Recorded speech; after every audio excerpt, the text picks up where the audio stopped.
All right. Good morning, everyone.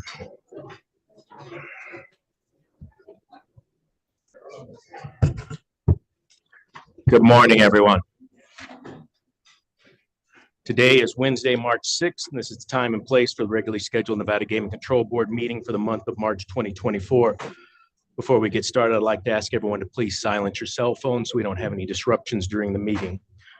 And may I ask that you all please rise and join us in the Pledge of Allegiance. I pledge allegiance to the flag of the United States of America and to the republic for which it stands, one nation, under God, indivisible, with liberty and justice for all. Thank you very much. Madam Secretary, has our agenda been posted in accordance with Nevada's open meeting law? Yes, it has. Thank you, Madam Secretary. And I want to state for the record today that most of you are probably aware we're having some elevator issues here at the Grant Sawyer building. The mechanical issues hopefully will be addressed shortly. But in the meantime, to be sure for those who weren't able to make it up to the second floor, if there was anyone, we have set up a teleconferencing room down on the first floor for anybody who needs to appear today or wishes to speak in public comment. Today, we'll be covering all items noted on our March agenda. Madam Secretary, let's proceed with public comment. This item is placed on the agenda to give the public an opportunity to comment on gaming-related matters. Anyone wishing to address the board may do so at this time. Comments by each person are limited to 3 minutes as a reasonable time, place, and manner restriction. If board members ask questions of the speaker, the time needed to address those questions will not count against the speaker's 3-minute time period. If speakers have any handouts or written copies of verbal comments to provide for the record, please hand them to the enforcement agent seated to your left in Las Vegas or behind you in Carson City. Thank you, Madam Secretary. Pursuant to state open meeting law, matters brought to the board's attention during public comment section may not be acted upon by the board today. However, we of course are welcoming anyone from the public or from my fellow board members who wish to speak during this section. If there's anyone wishing to speak during public comment, please step forward, state your name, spell it for the record. Let's start up in Carson City. Is there anyone in Carson City wishing to make public comment? Seeing none, let's go down to the first floor here at the Grant Sawyer building. Anyone wishing to make public comment? Seeing none, let's go here to the boardroom on the second floor, Grant Sawyer. Good morning. Please step forward and spell your name, spell it for the record. Hi, good morning. Diamante Asbury for the Culinary Union, DIAMANTEASBERRY.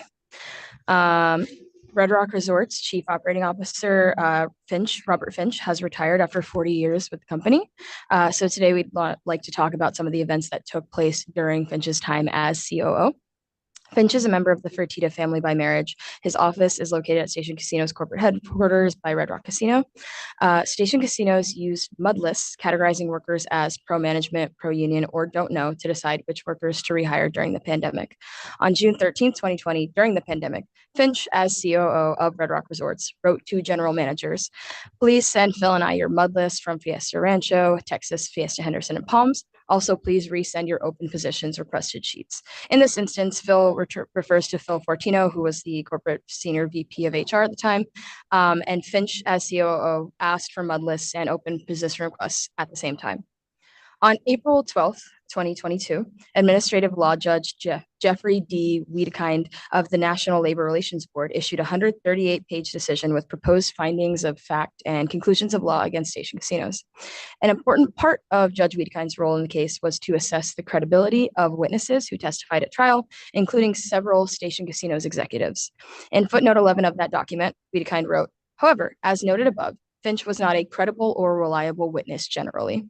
In footnote 22, Wiedekind wrote, "Finch initially testified that he didn't remember seeing a lot of union buttons in September, and while he subsequently admitted after the general counsel showed him his September text messages with Britt that he noticed more buttons.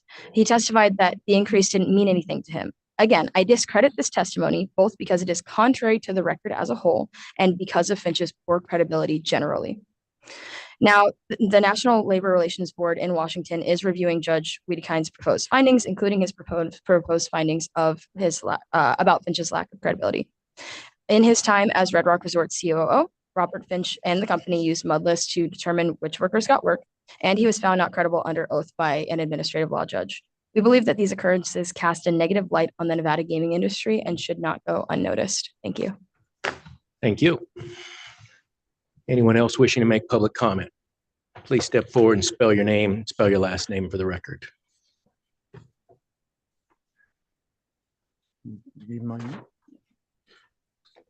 Get real close to that microphone. Mi nombre es Benjamín Navarro, trabajador de Sunset Station. Soy kitchen worker por casi 26 años. Recibí mi retiro la cantidad de 2,586.72 menos impuestos, en un total de alrededor de 2,000 por haber trabajado 26 años. He luchado muchos años por tener un retiro justo y digno, lo cual mi compañía no respetó nuestra decisión. Durante nuestra lucha, siento que he sido discriminado por mis actividades de unión. He luchado 14 años para tener un contrato justo para mí y mis compañeros. In English, my name is Benjamin Navarro. I have worked for Sunset Station as a kitchen worker for almost 26 years. I received my retirement, the amount of $2,586.72, minus taxes, a total of just around $2,000 for having worked 26 years. I have fought many years to have a fair and dignified retirement, which my company has not respected our decision. During our fight, I feel that I've been discriminated against due to my union activities. I have been fighting 14 years to have a fair contract for myself and my coworkers. Thank you. Thank you. Anyone else wishing to make public comment this morning? Seeing none, that will close our public comment. No, I'm sorry. Judge Assad. Yes, thank you, Chairman Hendricks. I would like to just thank and acknowledge Deputy Chief Luke Rippey and Nathan Allen and Chief Hoffman for their work again this month. Excellent job preparing us for this meeting and all the investigative work that you do. Also like to acknowledge and thank Deputy Senior DAG, Deputy Attorney General Mike Soames, John Michaela, and Ed McGaw, as well as the Chief Deputy Attorney General Darlene Caruso for their stellar work each and every day, helping us with all of our legal issues. Their professionalism and legal acumen is surpassed by no one. So on behalf of the entire board, I do appreciate each and every one of you very much. Thank you. Thank you, Judge. Anyone else wishing to make public comment? And then that will conclude our public comment section this morning. Madam Secretary, I believe that brings us to our first item on the agenda, correct? Correct. Please read. To NRS 241.05, this item is the consideration of the approval of the Nevada Gaming Control Board disposition for February 2024 and the meeting minutes for the workshop held on February 7th, 2024. Thank you, Madam Secretary. We've all had the opportunity to review the dispositions from last month. I didn't have any corrections or comments. Unless either of my colleagues had any corrections, would either of you care to make a motion on the dispositions? Thank you, Chairman. I'll be happy to. I would move for approval of the prior dispositions from last month. Madam Secretary. Member Assad? Aye. Member Watkins? Aye. Chairman Hendricks? Aye, that motion passes, bringing us to, I believe, minutes from our workshop. Correct, Madam Secretary? Correct. You want to read that in?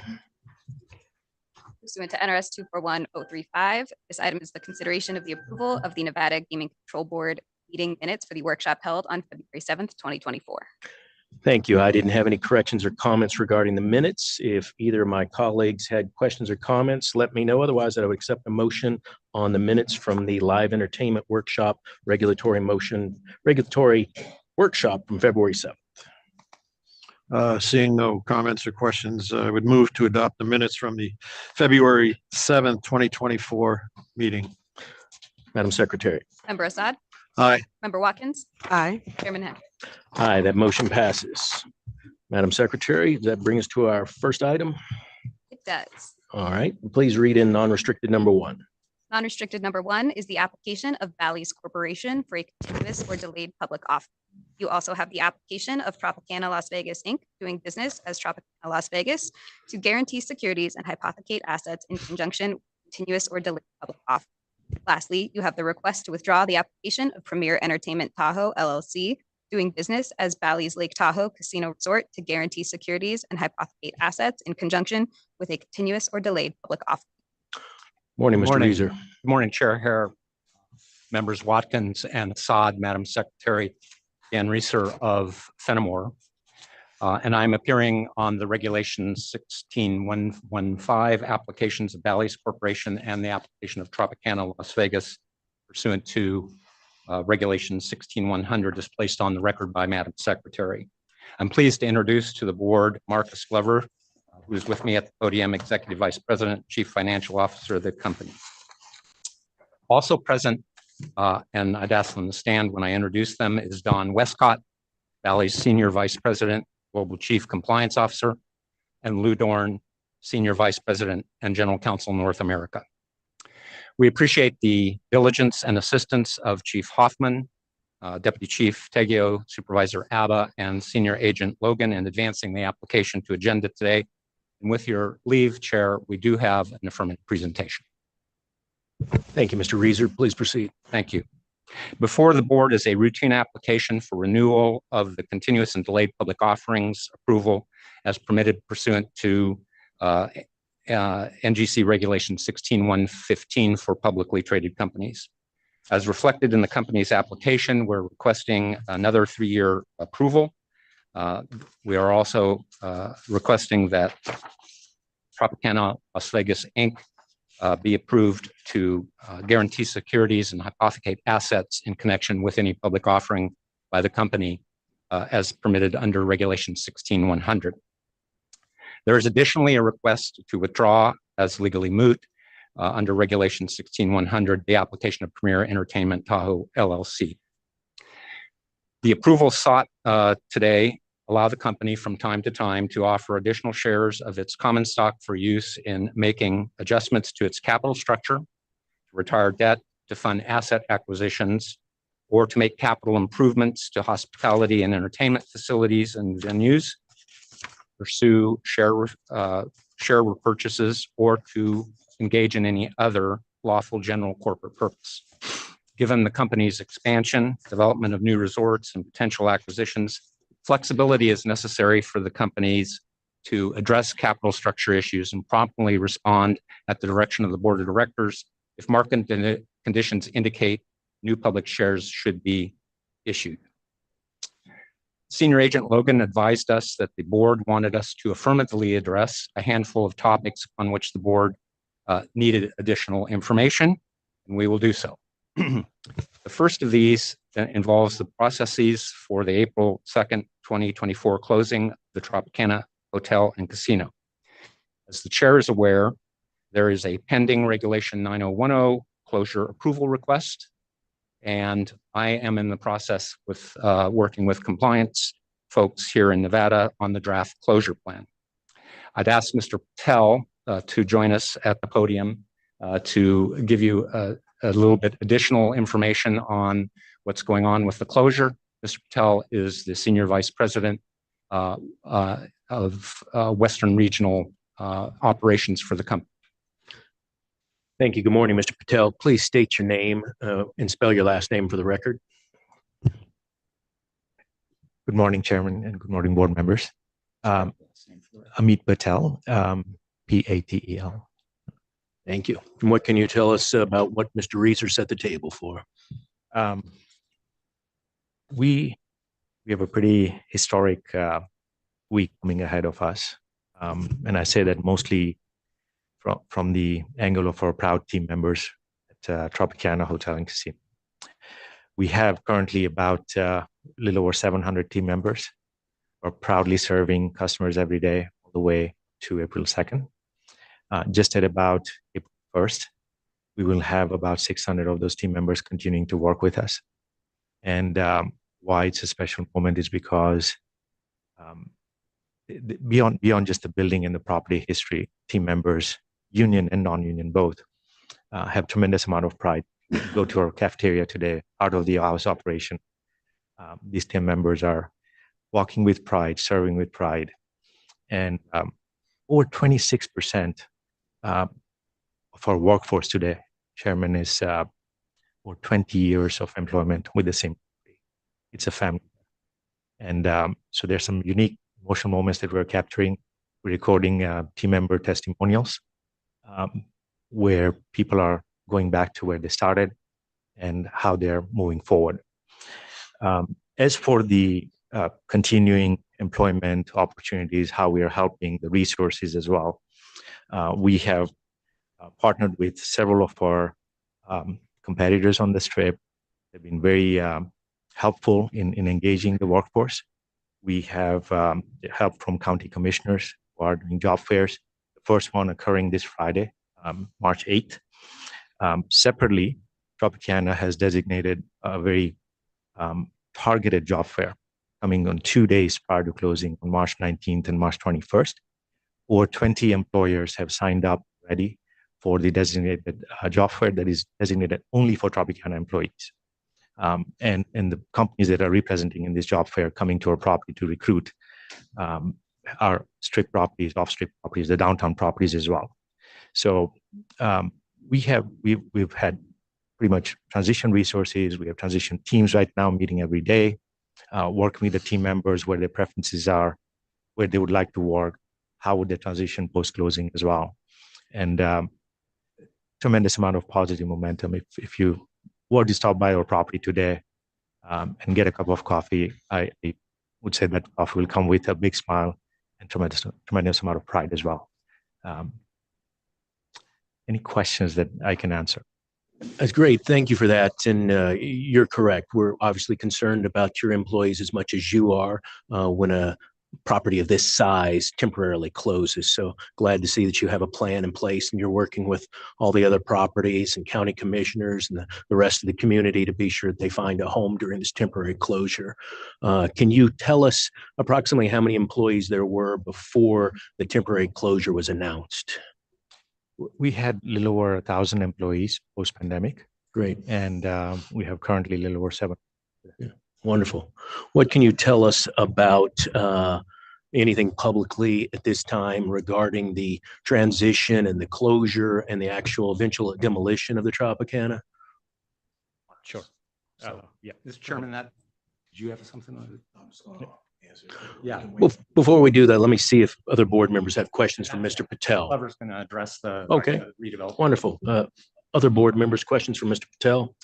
Yes, sir, Mr. Patel, thank you for being here today. And as the chair mentioned, we are concerned about the employees. There's so many of them. And as you said, they have been committed for a very long time. Can you talk about your scaling down process? How is that occurring? Are there stages? Have there been stages? Great question. So we are starting a systematic wind down process from approximately a week before April 2nd, which is a Tuesday. So Wednesday before that, on March 27th, we start actually the count process. The slot drop process will continue from Wednesday onwards to say here in stages we'll do the slot drop and then start looking at sections of the casino closing. The first final drop will occur at 3 a.m. on April 2nd, which is Tuesday. And that's about 50% of our floor will be dropped in. That section will be stanchioned off and will not be available for play for 24 hours. And then the last drop will occur on the evening of or afternoon of April 2nd. So that's when the full operation will cease. The gaming operation will cease at 3 a.m. On April 2nd. The hotel and the food and beverage outlets will continue to operate until noon because we have checkout period as well.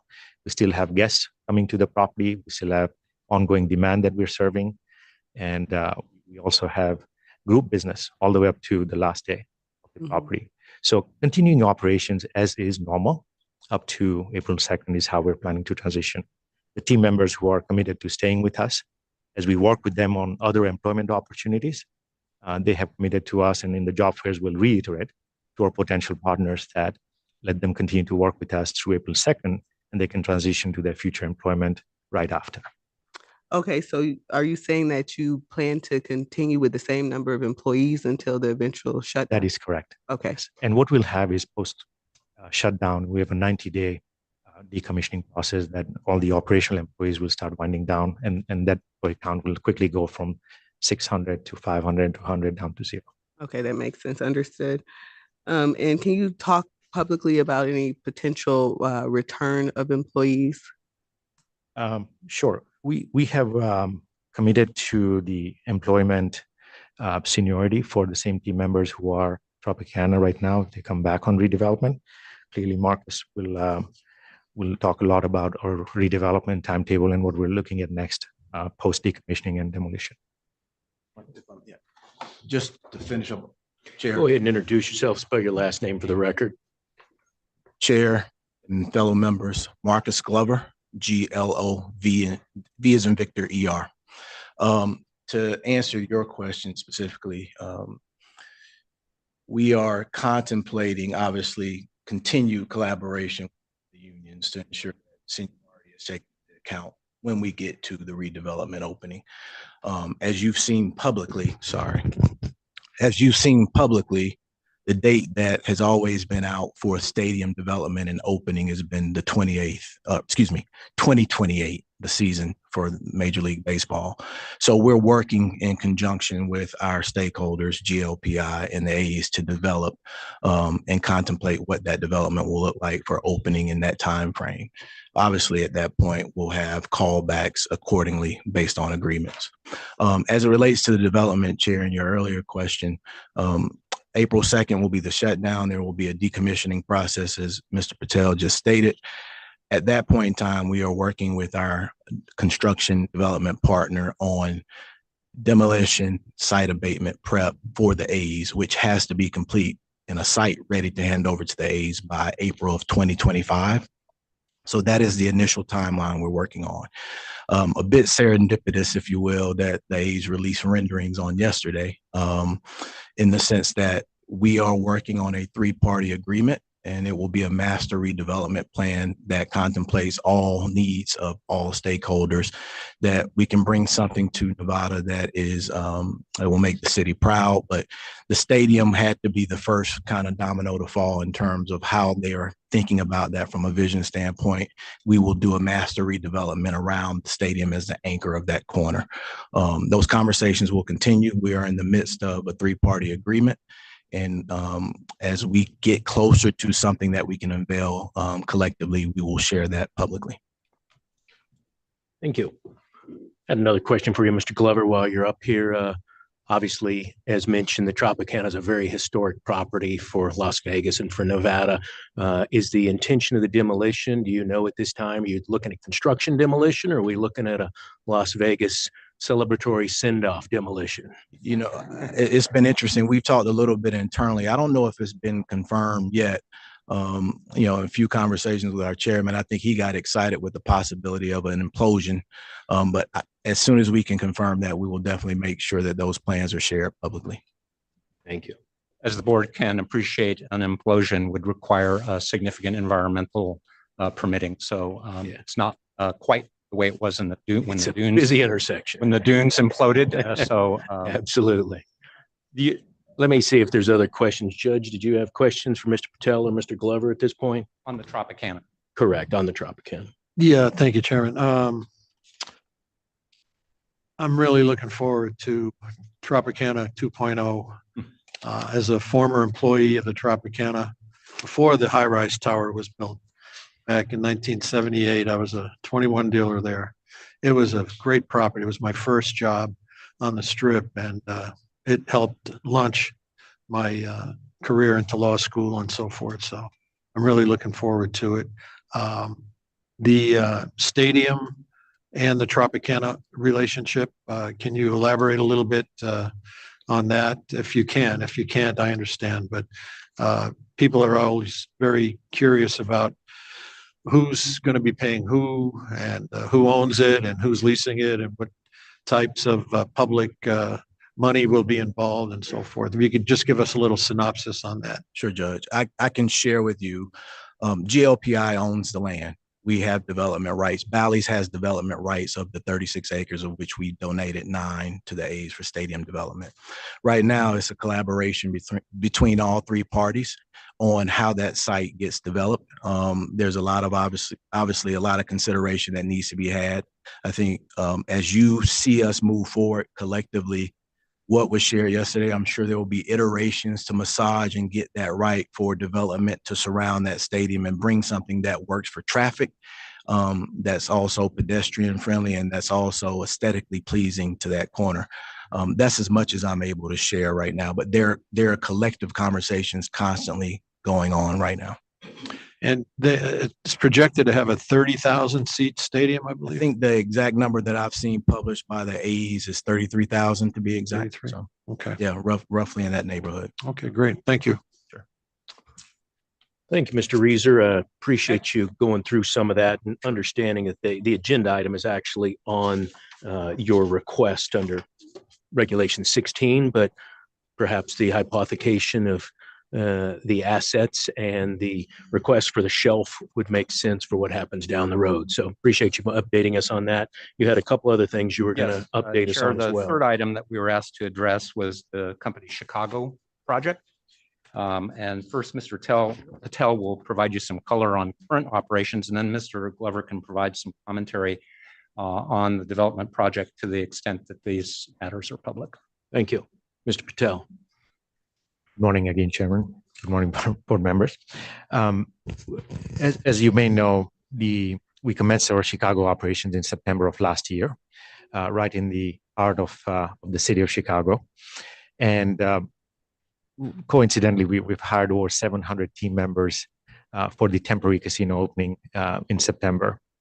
What we've seen from September onwards to January, where we released officially the progress reports, we have made tremendous progress in capturing our team member enthusiasm, number one, followed by customer acquisitions. Every month, we're adding between 10 to 12,000 people to our database. We have over 60,000 names now in our database that we're marketing to.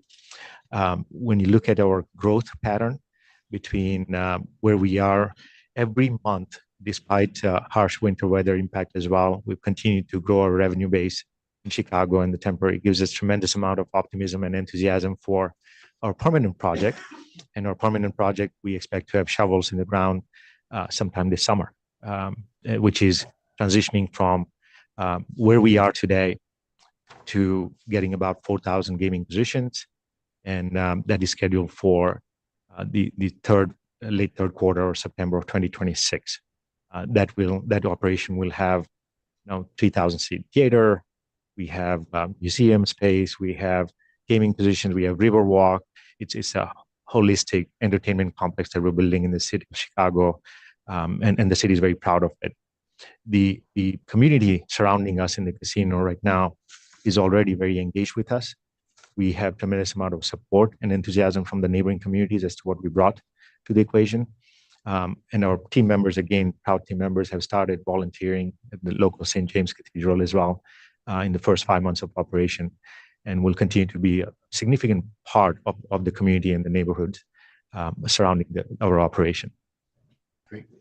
Thank you for that update. Questions from board members for Mr. Patel? Are the questions limited to the? Specifically regarding his update on the Chicago project. Thank you for the update. I do not have any further questions. Judge. Thank you. No questions. Great. Mr. Reeser? Glover's Oh. Elaborate on briefly on the development project for the new casino in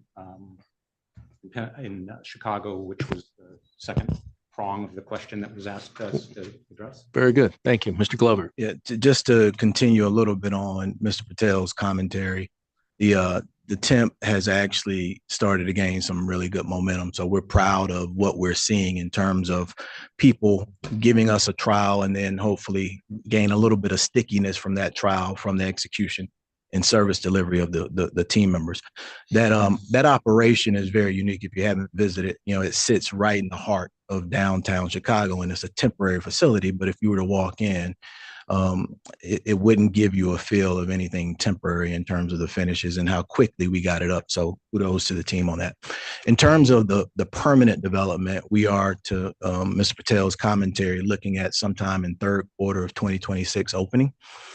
We are still pacing on that. If you followed in the press, there's been a little bit of press on some changes that had to be made due to some infrastructure that we encountered while we were doing our site surveys and et cetera.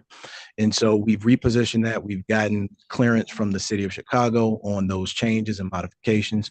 We don't expect it to change the integrity of the operation. It will still be positioned as a super regional operation to all of the amenities that Mr. Patel just pointed out. It will be a nicely appointed, not just gaming, but entertainment complex. We feel good about that. The biggest opportunity that we are working on right now as it relates to the Chicago development is shoring up our financing. We're pretty far along in conversations with a potential partner in that. It will be initially, we do have a facility in place, $500 million facility, of which we've tapped $200 million for land so far. We are buying out the Tribune site. That will be the location for the permanent. And we have about 800 million of the, I think about a 1.1 billion balance left on the project. We have a funding source that we are trying to solve, a funding gap that we're solving for of about 800 million, and feel pretty good about those conversations and that being resolved by hopefully summer of this year. Just a reminder, and this has been publicly stated, we can't access our site to even begin any work until after the Tribune employees vacate, which will be July 5th, if I'm not mistaken. And they have a very enticing incentive for them to be out by that date. So happy to answer any questions. When was the Tribune building built? Do you know approximately? I do not, Chair. Sorry. It's been there quite a while, and obviously that what created the issue with the underground utilities and everything. So glad to see that you were able to pivot and still keep the project and just kind of switch the sides of it. Correct? Yeah, absolutely. And one of the things about the unique opportunities that the MEET team encounter, and I view them as opportunities, not necessarily challenges, is the biggest impact while we had to change was going to be to the hotel tower. Fortunately for us, we're surrounded by a pretty robust hotel district, of which we'll continue to see if we can reinvent that tower, which we have plans to do so, but we also can tap into the local inventory to still bring the experience that we were planning to do irrespective of that pivot. So we feel pretty good about things. Any questions from board members regarding the Chicago project? None for me, Chair. Thank you. No questions. All right, Mr. Reeser. The fourth issue we were asked to address was an inquiry about the Nittany project in Pennsylvania. That was a part of our litigation report to you. In connection with that, the court hearing the challenge to the license issuance has decided not to conduct oral argument and has taken the matter under submission. And so it's in the court's court to move that forward. If there's other questions, Mr. Dorn can elaborate, but my understanding was you just wanted to know that decision was to be made by March 13th, I believe, and that's the decision the court's made. Understood. Yeah, that I think was the question from the board is we saw the date of March 13th and wondered if there was going to be an update. And then the fifth item you asked about was the status of the litigation in the state of Illinois versus Laverly. And Mr. Dorn can provide additional information on that matter, but the case has been dismissed in favor of Bally's. And so the entire litigation is now closed? Yes. Okay. Mr. Dorn, do you want to add anything to that? Please state your name for the record. Morning, Mr. Chairman, members of the board. Lou Dorn with Bally's. Yeah, the matter was dismissed. It was filed probably erroneously. I know it appeared to be a state of Illinois matter, but it was really an individual private citizen filed a unique procedure called a qui tam, claiming he himself believed we had violated some laws in Illinois, and we succeeded in having him understand he was wrong. So he's just dismissed the case. Did the court determine that he even had standing? Do you know? We had a motion to dismiss pending that they decided to not fight us on and just dismissed it. So a standing issue never came up, but he did manage to get the preliminary steps to get a qui tam action filed, meaning he had permission from the state to proceed. Thank you for that update. Any questions from board members regarding that matter? None for me, Chair. Thank you, Chairman. No questions. Thank you, Mr. Dorn. So the important point, I think, there is that it was a quitem, and the state of Illinois was not bringing the case itself. It was just permitting it to be brought. The final issue that we were asked to be prepared to discuss was directed to me to discuss with you to the extent you wanted to, the application withdrawal by PET and any interpretation of Regulation 16-100. At the time we filed the applications, we filed a 16-100 for PET, which is an LLC as opposed to a corporate licensee.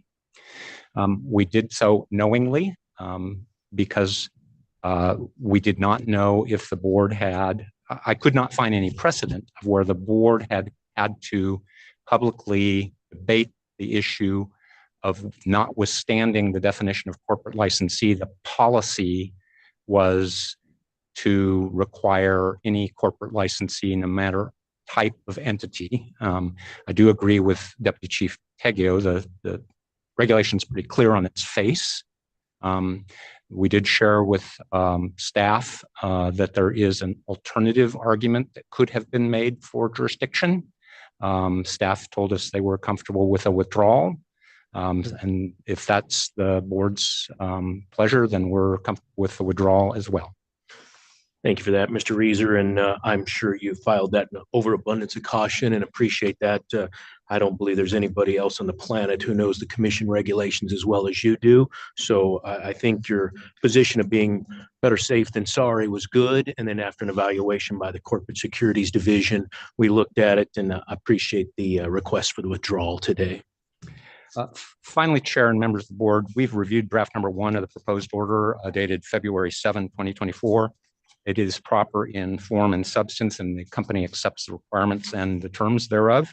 And we welcome any additional questions that the board might have on this application. Briefly, for the record, why don't you fill us in on the elements required for this request? What would be, it's in the order, obviously, but why don't you go ahead and explain the 2 elements required for you to receive approval for this? The first element is that at all times during the period of the shelf approval, which is requested for 3 years, we must timely file all reports required by Section 13 and 15D of the Securities and Exchange Act 1934.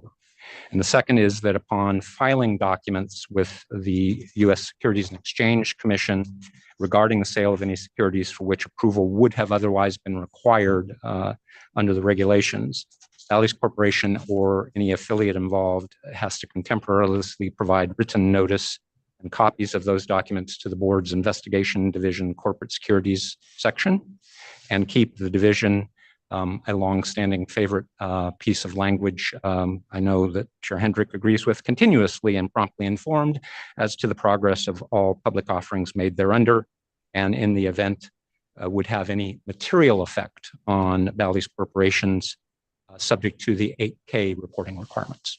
Thank you for putting that on the record.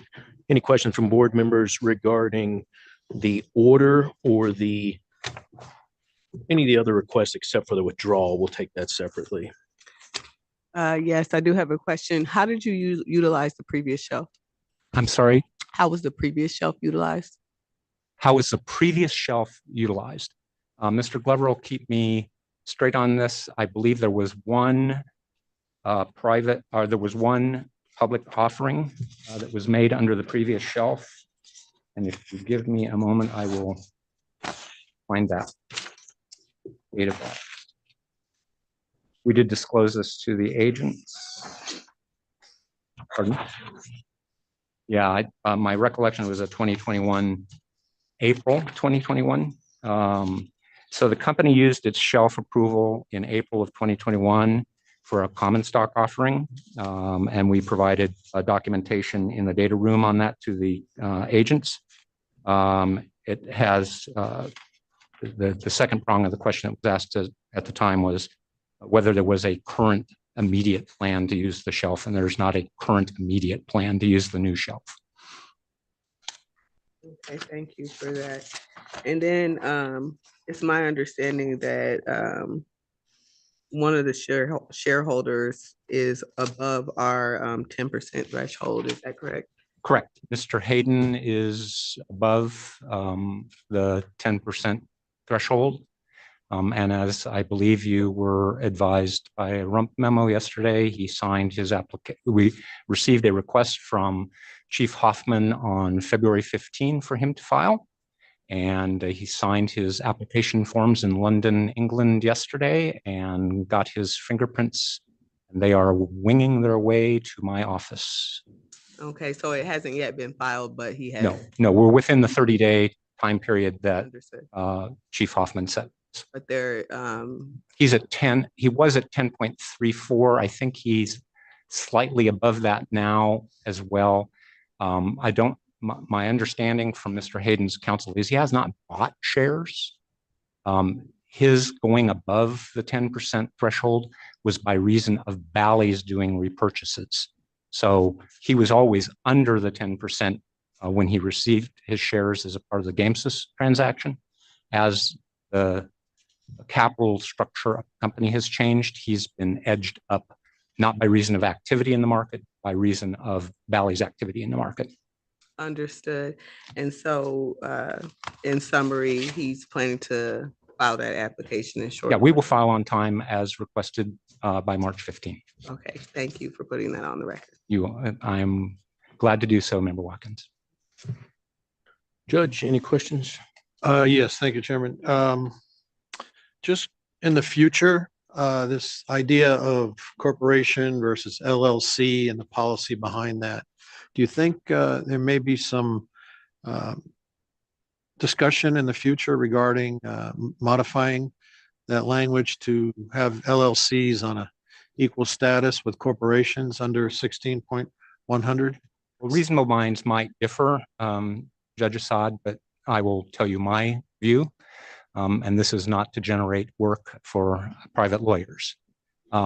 If the policy that was enshrined in 16.100 for corporate licensees, which has not been touched for many a day, was that the entity, the licensee, the person on the ground with brick and mortar and employees, is going to guarantee a public security offering or basically pledge its assets to support that public offering.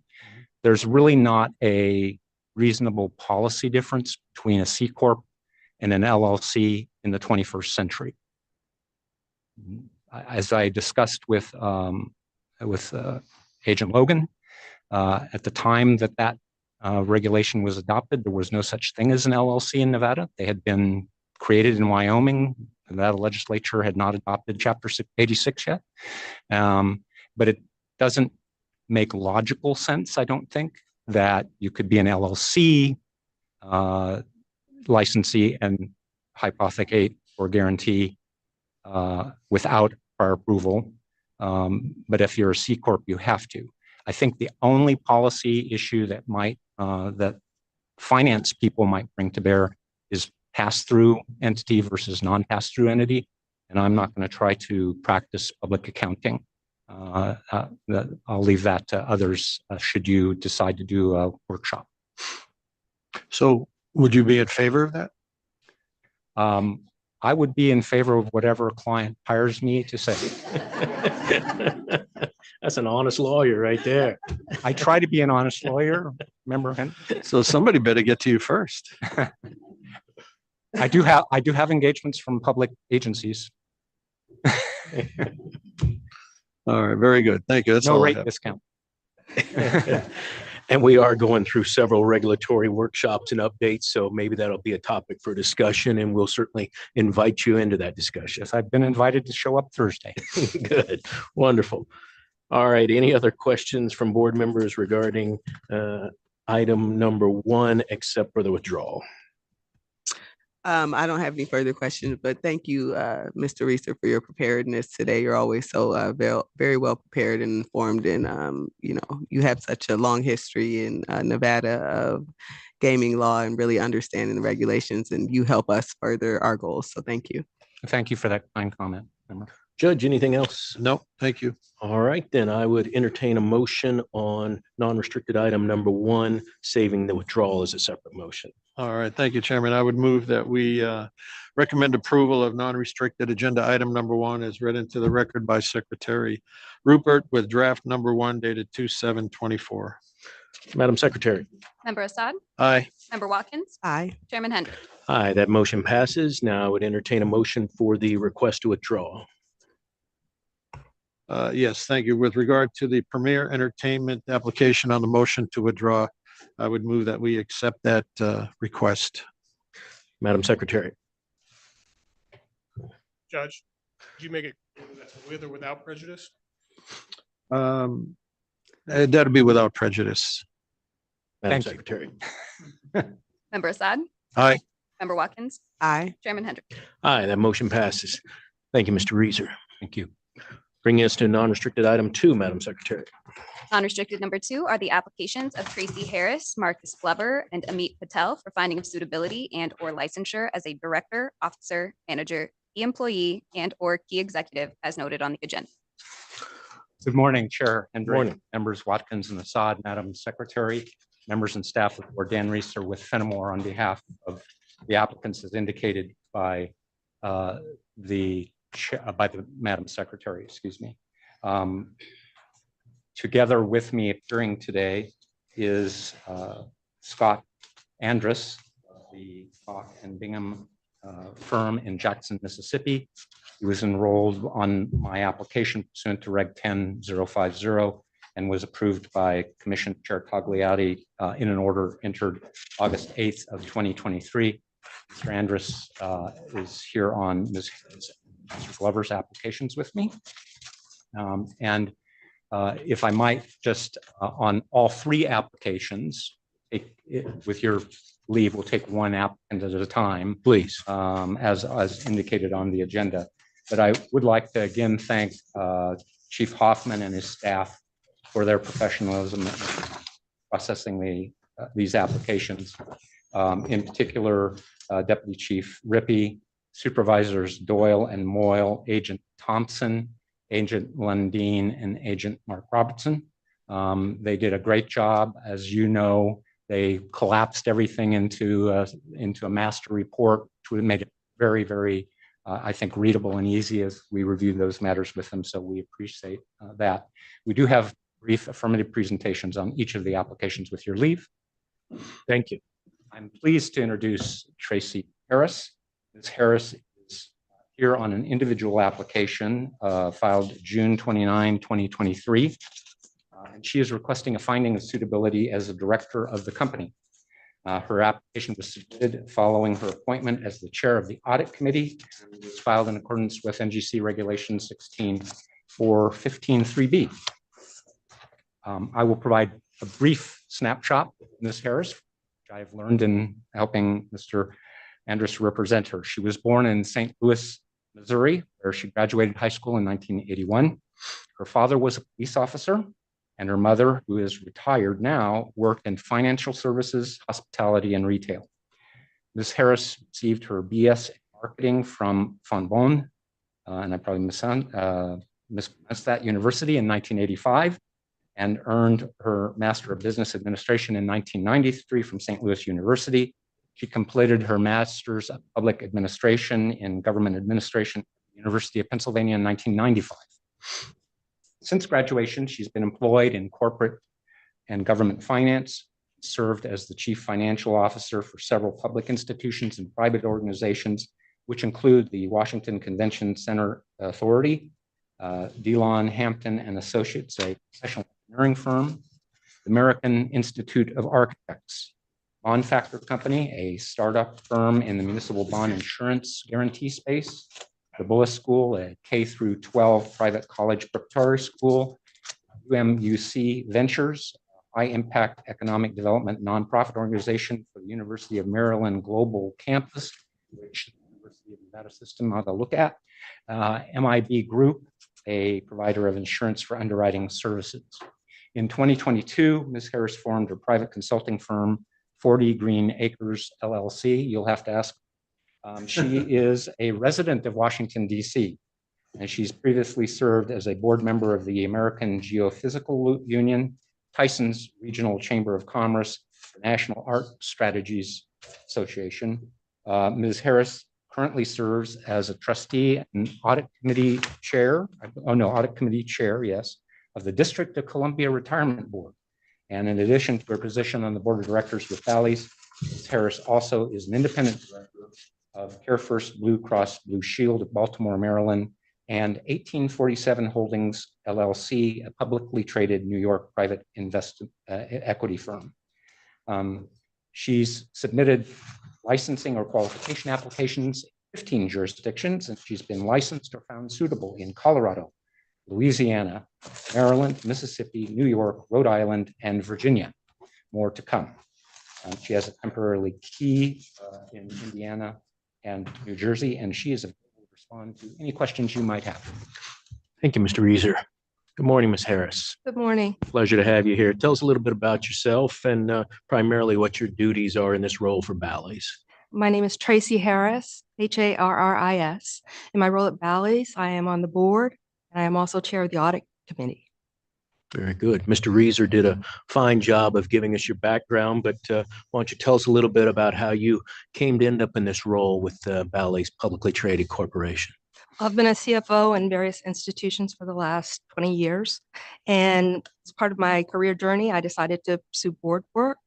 I joined a lot of organizations that are educational in terms of teaching people how to, serve on boards, and served on a lot of public boards as well as nonprofit boards. And actually, I'm a mentor at the Santa Clara Black Corporate Board Readiness Program.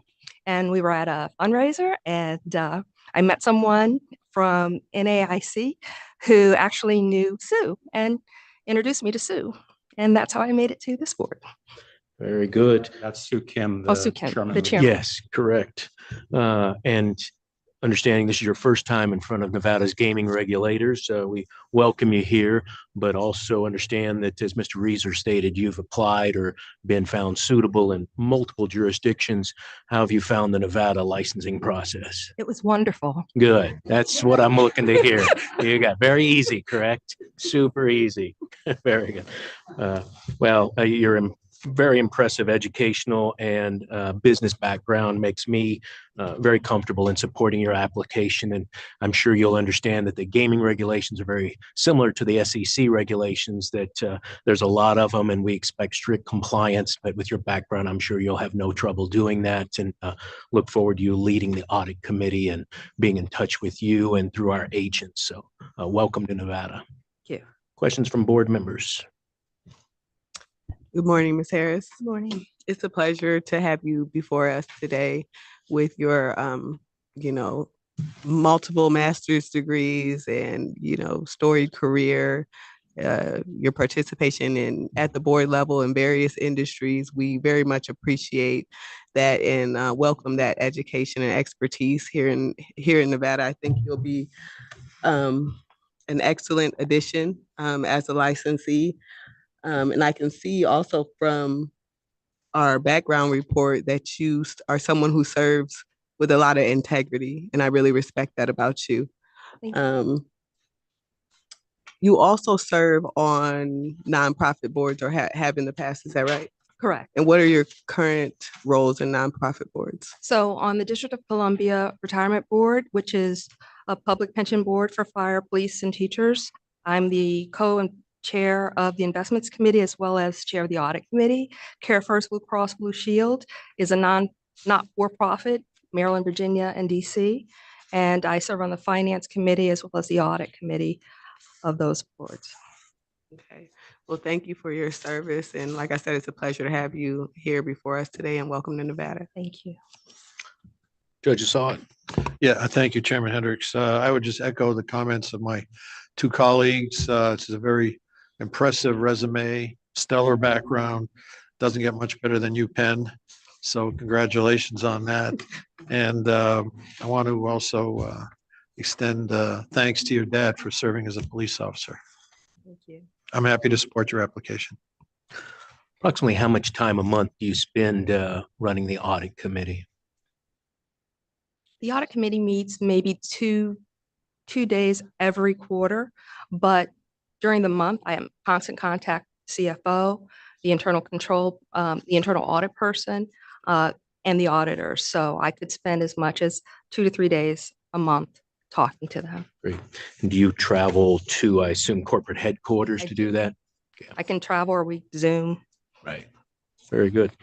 Thank you. Well, as I said, I'm happy to support your application and we appreciate you being here. Yeah. Mr. Reeser. Thank you, Chair.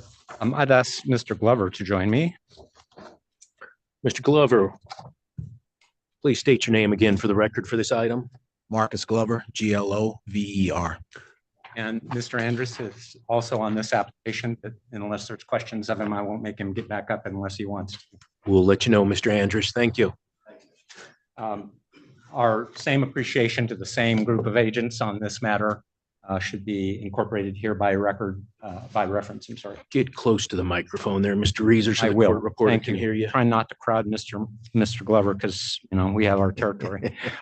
Before the board and the commission, Mr. Glover's individual application, which was filed on July 6th of 2023, he's requesting a finding of suitability as the company's chief financial officer in accordance with NGC Regulation 16410-3B.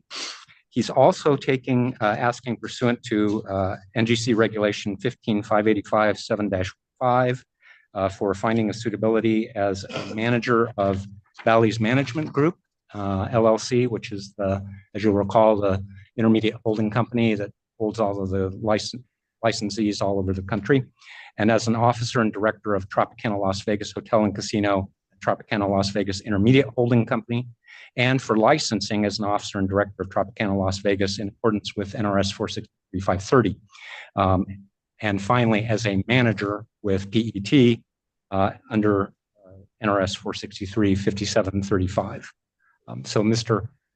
Glover will be joining Mr. Papanier in those different roles in the hierarchy of the licensees and intermediate holding companies, so two executives in each of those places.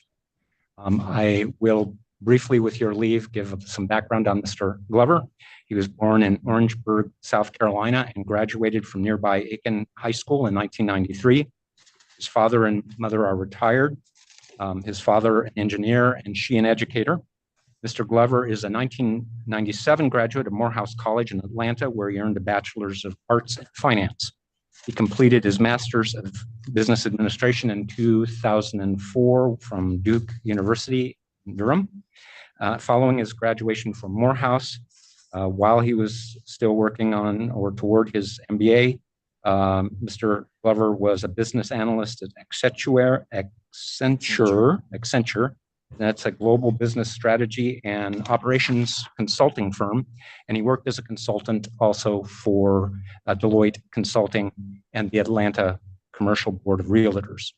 While completing his MBA in 2003, Mr. Glover began his near 20-year career in the gaming industry with Harrah's Entertainment as an executive associate in New Orleans.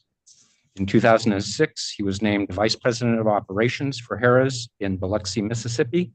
2 years later, Mr. Glover was promoted to Assistant General Manager of Harrah's operations in St. Louis, Missouri. I think you might be getting the cadence here. In 2010, he was appointed Senior Vice President and General Manager for the Horse Show Casino and Thistledown Racino in Cleveland, Ohio. Mr. Glover returned to Biloxi in 2015 when he was named MGM Resorts by MGM Resorts, as President and COO of the Beau Rivage. In 2017, he was appointed to that same position for the Borgata Hotel in Atlantic City, a position he held till 2020. Amidst the pandemic in 2021, Mr. Glover decided to try something different when he became the Chief Strategy Officer for QPSI LLC, a New Jersey privately held supply chain contract packaging company. He held that position when he was asked to join Bally's in June of 2023 as its Chief Financial Officer. He is a resident of Atlanta, Georgia, and he's served on the board as a board member or trustee of over a dozen community and civic organizations, including Destination Cleveland, the Cuyahoga Community College Foundation, the Gulf Coast Business Council, the Mississippi Economic Council, the Boys and Girls Club of Atlantic City, and notably, the Rock and Roll Hall of Fame. Mr. Glover has submitted licensing or qualification applications in 20 jurisdictions. He's been licensed or found suitable in Colorado, Delaware, Indiana, Louisiana, Maryland, Massachusetts, Mississippi, Missouri, New Jersey, New York, Ohio, Pennsylvania, Rhode Island, and also notably the Swedish Gaming Authority. He is available to answer any questions you might have. Thank you, Mr. Reeser. Mr. Glover, pleasure to have you here today. And Mr. Reeser did a fine job of introducing you, but if there's anything else you'd like to add, please feel free. Only that I'm going to take him on the road with me to give that intro everywhere I go. Absolutely. It's a pleasure to be here. In all my 20 years, it's funny that I've never been licensed for Nevada. I've come out several times working for Caesars, Harris/Caesars. Whoa, Nevada. What did I?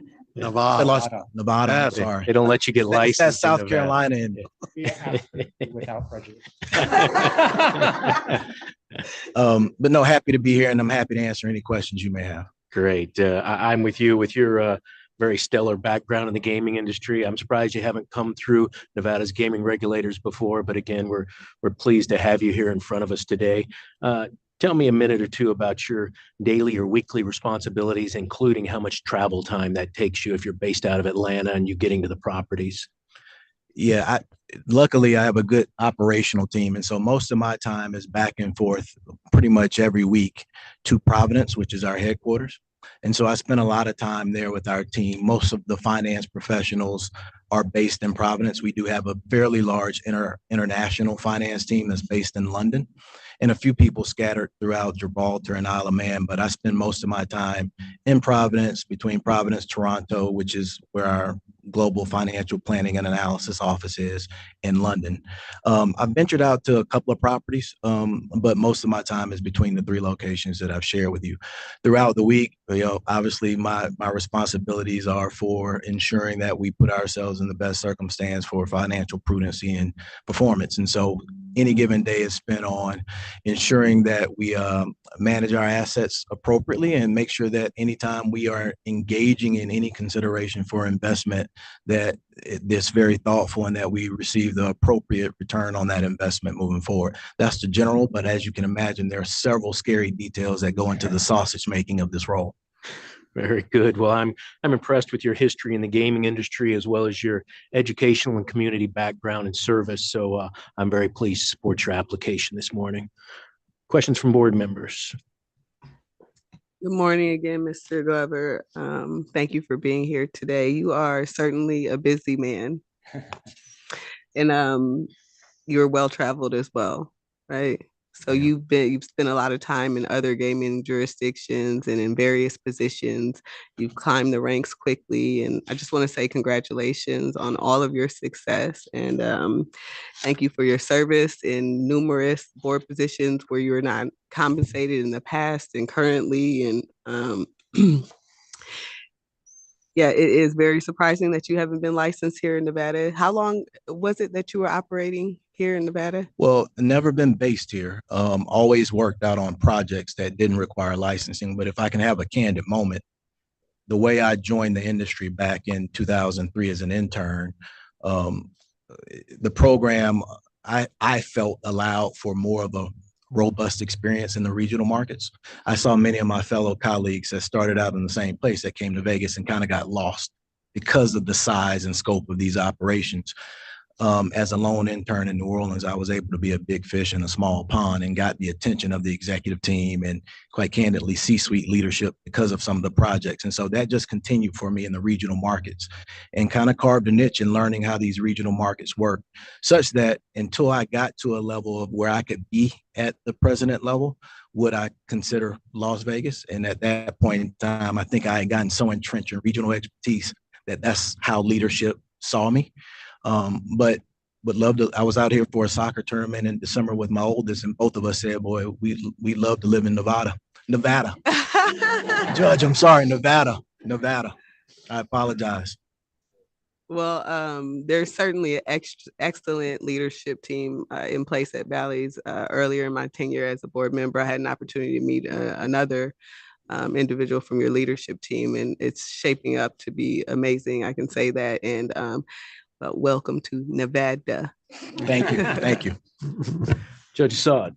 Yes, thank you, Chairman Hendricks. Very stellar, impressive resume as well. I'm more than happy to support your application. Duke, as you know, is a very impressive academic institution, but their basketball program still should take away that asterisk which said champion in 1991. I think UNLV really should have won that game, but I was I don't know if you were actually- old enough to even remember. Was actually rooting for UNLV. I Yeah. loved that team. And Good answer. Good answer. Thank you. That's all I have. Thank you, Mr. Glover. Mr. Reeser. Thank you, Chair. I'd like to ask Mr. Patel to join me at the podium if he would. And I'd introduce again to you Amit Patel.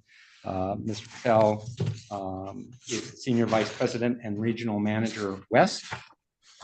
And again, we incorporate by reference our comments about the staff on this. It's great. If you don't mind, I'll have a brief affirmative before you and the commission. Mr. Patel's individual application filed October 5th, 2022. Mr. Patel is requesting findings of suitability as a key executive with the company, Bally's Management Group LLC, as well as 2 intermediate companies associated with the Tropicana, and for a key employee license with Tropicana Las Vegas Inc. licensee and the Premier Entertainment Tahoe licensee, both operator of the Tropicana, at least for a time, and Bally's Lake Tahoe. We proactively filed his application following the company's acquisition of Trop in September of 2022. We weren't asked to, but we thought it appropriate, and did so pursuant to Section 463-530 of the Control Act and Regulation 15585-7-5. Mr. Patel was born in, I apologize to him in advance, I'm going to not be good at some of this pronunciation, as I told him this morning. I think it's Lindi, Tanzania. He was raised in Tanzania and Gujarat, which is one of the states on India's west coast. His father was self-employed in the paper products manufacturing business, and his mother was a homemaker. Mr. Patel is a 1987 graduate of MS University in Gujarat, where he received his Bachelor's of Commerce in Accounting and Auditing.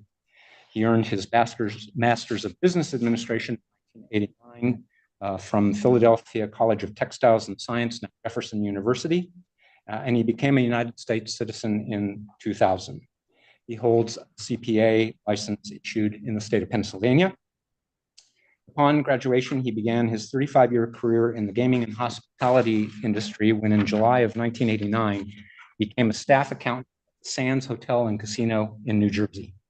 He was recruited from that position within 5 months, joined the finance department at the Trump Plaza Hotel and Casino, where incidentally, one of his supervisors was George Papanier, Bally's president of retail. Mr. Patel and Mr. Papanier again collaborated together thereafter at Hemster Enterprises and Sun International. In the following years, Mr. Patel served in various executive positions, including as slot operations director, director of operations, vice president of gaming operations, assistant general manager, and regional senior vice president of several organizations, including Mohegan Sun, Resorts World, Atlantis Paradise, Charlestown Race and Slots, Argosy Casinos, Holiday Casinos, and Penn National. As a senior VP of regional operations for Penn National between 2014 and 2019, Mr. Patel initially had oversight of properties in Illinois, Missouri, Kansas, Iowa, and Mississippi. And in 2016, he became responsible for supervision of properties in Colorado, New Mexico, and Nevada, including the Tropicana and the M Resort. Between July of 2019 and October of 2021, Mr. Patel was self-employed as a consultant. It was during that period that George Papanier engaged him on a project as a consultant for Bally's. That project evolved into an invitation to join the company in his capacity as Regional General Manager West. In that position, he reports to Mr. Papanier, and Mr. Patel has oversight of operations in Nevada, Colorado, Illinois, Indiana, and he has 6 direct reports. He's submitted for licensing and qualification in over a dozen jurisdictions. He's been licensed or found suitable in the Bahamas, Colorado, Connecticut, Illinois, New Jersey, New Mexico, Mississippi, Missouri, Ohio, Texas, West Virginia, and he is available to answer questions. Thank you, Mr. Reeser. Again, good morning, Mr. Patel. Pleasure to have you here. Mr. Reeser's done a fine job of introducing you. Is there anything else you'd like to add? Thank you, Chairman. The one thing that I'd like to add, if you don't mind, my story that is not on paper is a little unique. I find myself to be one of the luckiest human beings right now, only because you see my background, where I was born in a very small country out of East Africa. English for me was the 4th language to learn, to communicate. If I had stood in front of you in '87 when I came to this country, you wouldn't have understood any word that I say. So it was a hard transition, only because it was my 4th dialect to learn and communicate on a daily basis for survival. So that's how I consider myself lucky, because you think about where I started from, what life brought to me and my family, and to be able to do what I do, thoroughly enjoy what I do, love the people that I work with, team members that make me proud every day.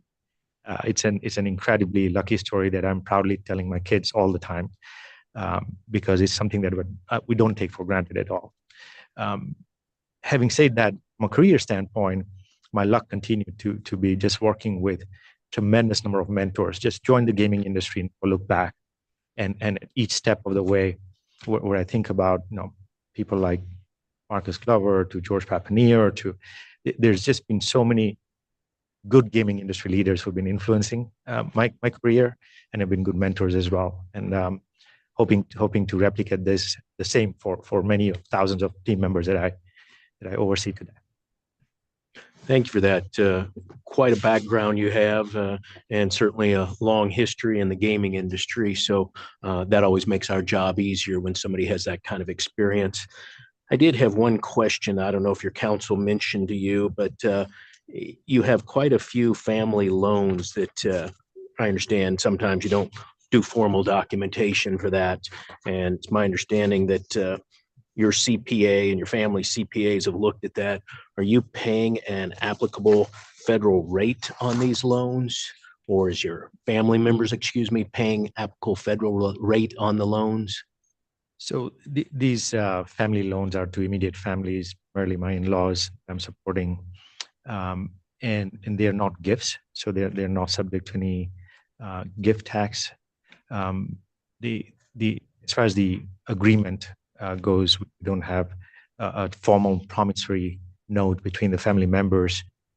If you would like to see one officially done, would be happy to provide that before the Gaming Commission. Yeah, us being a tax collection agency here at the Game Control Board, tax matters always get our attention.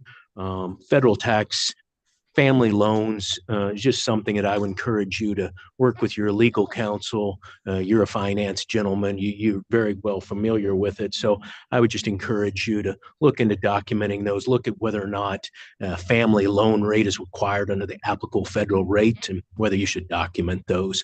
Otherwise, you're going to get in a situation, as you mentioned, a gift tax situation, or paying interest or not between you and your family members, something that just gives us a little bit of pause. Not a major area concern, but with your level of expertise and knowledge, something you may want to look into. Right now. Very good. Questions from board members? Good morning, Mr. Patel, again. Morning.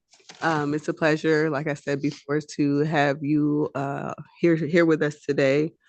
And you just have an excellent background from, overcoming the language barrier to becoming a United States citizen to a 30+ year career in the gaming industry, earning your CPA. So I'd just like to commend you and congratulate you on all of your success. And just had a couple of questions regarding, can you talk about your direct reports, how many you have and who they include? So my direct reports, currently there are 6 general managers and 1 corporate employee who oversees gaming operations. The 6 general managers are two in Illinois, one in Chicago, one in Quad Cities, Illinois, one in Evansville, Indiana, one in Colorado, Blackhawk, Lake Tahoe, and then Las Vegas. Sorry, I turned my mic off. Thank you very much. Appreciate you being here again, and I'm happy to support your application. Thank you so much. Judge Assad. Thank you, Chairman. I do appreciate that comment you made about being the luckiest man in the world.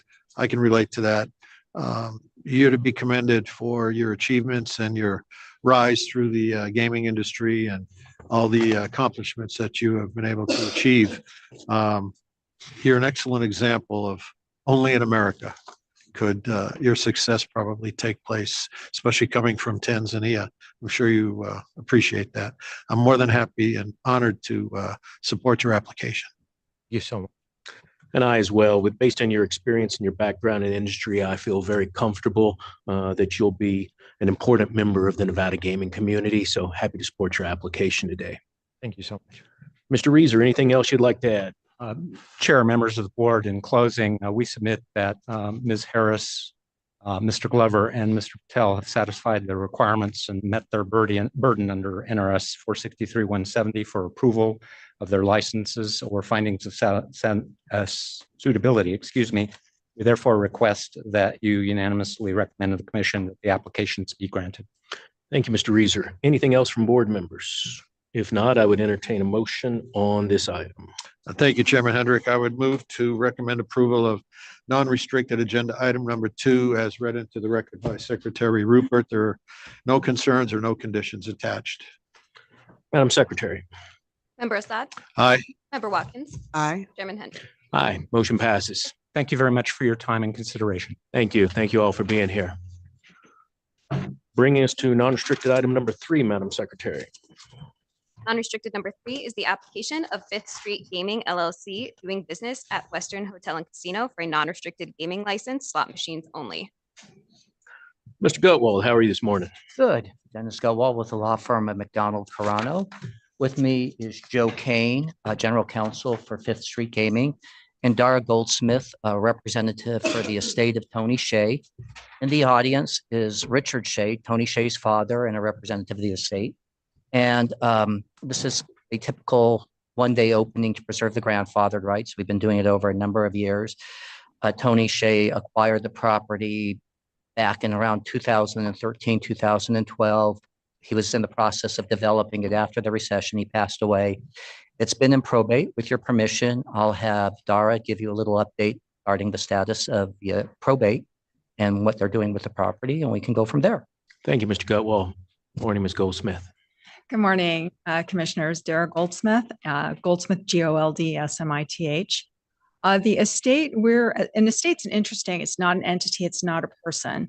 And so while Tony Shea had a vision of developing the property as a non-gaming property, that was not something that was put into place or implemented during his lifetime.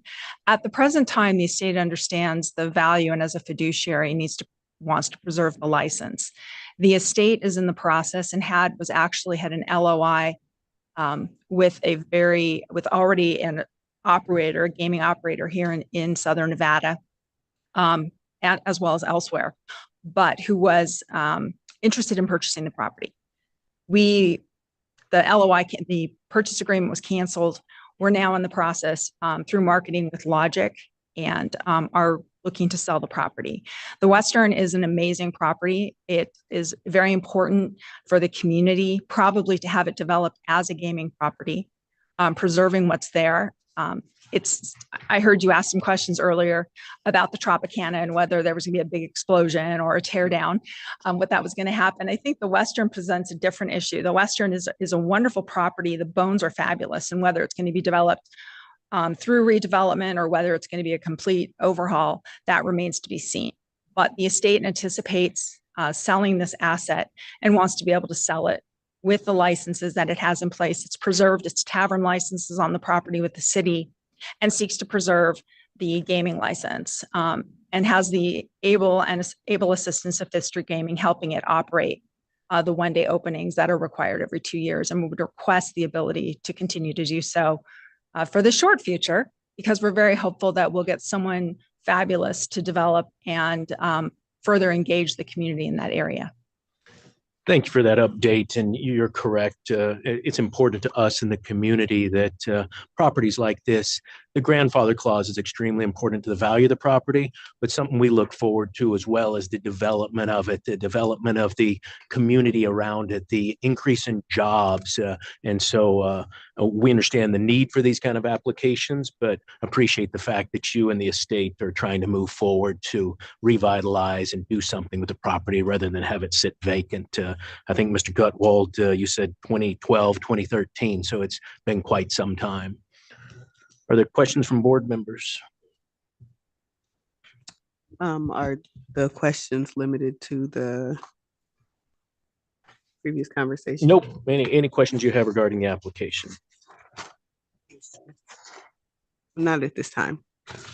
Judge, any questions? Yeah, thank you, Chairman Hendricks. I'd just like to note that this place was first licensed back in 1970 to Jackie Gahn and Mel Exper.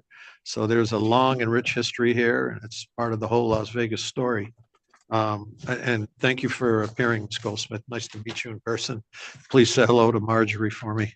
Of course, happy to do so. So you're going to operate, I guess, 16 machines for 8 hours. Is that right, Mr. Gutwald? That is correct. Okay, and that would satisfy the requirements. That will So, satisfy both the state and Great, city yeah. requirements. okay, there's just one condition. You okay with that condition? Yes. Okay, great. I have no further questions, and I'm happy to support this. Mr. Gutwald, I think this is our 6th time having recommended this to the commission. Is that correct? That sounds right. Yeah, and Fifth Street Gaming obviously has gone through this process many times, so feel very comfortable that the transaction and the one-day opening will be very smooth. So I have no questions about that. I'm comfortable with the opening for 8 hours, and I'm happy to support the application and look forward to bigger and better things happening to the property. Anything else, Member Watkins? Yes, just a couple of questions for the record. What other services will be provided during the one-day opening, or will there be any? That's it. Okay. Just And the last time the gaming was operated was May 2nd of 2022. Is that correct? that sounds right. And what will the supervision look like for the one-day opening? They'll have an attendant at the location. That's typically how this is. They'll have an attendant and a change machine for cashing. So just one person supervising? Typically, that's what we've done. Okay. All right. Thank you. Thanks. This is actual coin in, coin out, right? There's no Tito situation when they do this for 8 hours. Yeah, good. No associated equipment, just old school coin. That's what I think. You Yeah, know, that's usually my understanding as well. Do you know Mr. Kane? Do you? I believe that to be the case. Yeah, we have some affiliated gaming companies, but one of our managers will be there overseeing. We've done this many times over the years. Anybody ever show up? I think once, Yeah. 2 or 3 times ago, there was like $1. I mean, it's just Yeah, the accounting's pretty easy. Yeah, very good. Appreciate it. All right. Anything else you need to add, Mr. Gutwald? no, thank you. And thanks to Agents Gaday and Brandon Peters for their help with this. Always a pleasure to work with them. Great. Then I would entertain a motion on this item. Thank you, Chairman Hedrick. I would move to recommend approval of non-restricted agenda item number 3 as read into the record by Secretary Rupert with the following condition that the location is limited to the operation of slot machines only for 24 hours. Thank you very much. Madam Secretary. Member Assad? Aye. Member Watkins? Aye. Chairman Hendrick? Aye, the motion passes. Thank you. Thank you very much. Thank you. Non-restricted number 4, Madam Secretary. Non-restricted number 4 are the applications of Trevor Shearer Jr., Janice Fitzpatrick, Kevin Sweet, and William Driver Jr. for licensure as a key executive and/or key employee. Good morning. Good morning, Chair Hendrick, Judge Assad, Dr. Watkins, Secretary Rupert, Sonia Vermees with the law firm Brownstein Hyatt Farber Schreck on behalf of these applications. What you have here this morning are the suitability applications for executives of the Rio. I'll let each of them come up individually to answer any questions that you might have and to address their backgrounds. I would like to point out that the Chief Financial Officer listed Ms. Janice Fitzpatrick. She's no longer with the company. We've requested a withdrawal of her application. If the board is not comfortable granting that today, we are fine if the board would like to refer that back to staff. Thank you, Ms. Vermaze. And yes, on that one for Ms. Janice Louise Fitzpatrick, we're just going to refer that back to staff and we'll deal with that at a later time. On the other applications, do you want to bring up Mr. Shear? Sure. We've got Trevor Scher. He's the Chief Executive Officer and President of the company. Morning, Mr. Shear. Pleasure to have you here. Please introduce yourself for the record. My name is Trevor Shear, Scherrer. Very good. You want to tell us a little bit about your duties and responsibilities for this particular property? Yes, I'm responsible for the overall strategic direction of the property and the daily operation. Great. How many people report to you? I have 12. 12. Wonderful. Obviously, you have quite a lengthy career as a gaming executive in Nevada. What interested you in this particular position at the Rio? This project is a place that I used to frequent back in the day, and it was a very interesting project to take it back to kind of its old glory, if you will. Wonderful. Pleasure to have you here. Member Watkins, do you have questions for Mr. Shear? Good morning and welcome. Mr. Shear, it's a pleasure to have you before us today. I don't have any questions or concerns given your lengthy history. But I did want to ask you if you could talk about Opportunity Village and your role there. Yeah, I'm a board member of Opportunity Village. I was introduced to Opportunity Village many, many years ago. It's been in the state for over 60 years and it serves just Southern Nevada. What interested me more is a member of the board, when I would attend events, she said, I'm going to ask you for more than your money this time. I'm going to ask you to participate in the board. So that was about 9-10 years ago now. So it's a great opportunity. It's a great thing. We've just opened up a campus and we've got assisted living through Betty's Village, where we have some great things that we do. And then a lot of the local casinos actually help support through some of their efforts on shredding and some of the things that they do. You know, their mantra is pride and paycheck. And it's great. It's a great organization and I'm just proud to serve them. Thank you so much for speaking to that. I really do like to hear about our gaming executives' commitment and involvement in the community. So thank you for sharing. That's an amazing organization. Thank you. Anything else? No. Judge Assad? Yeah, thank you, Chairman Hendrick. Welcome. Good to see you again, Trevor. Your resume is impeccable. Long and storied history of casino work dating back to 98, Bellagio, New York, Senior VP of Casino Operations, all the way up through Resorts World, MGM, BC Consulting. I mean, it's stellar. Your reputation precedes you.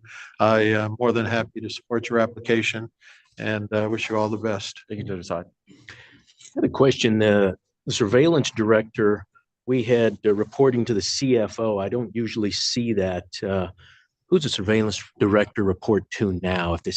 Is there somebody interim CFO it's reporting to, or surveillance director reporting to somebody else? So in the interim, until we replace that position, it'll report directly to me.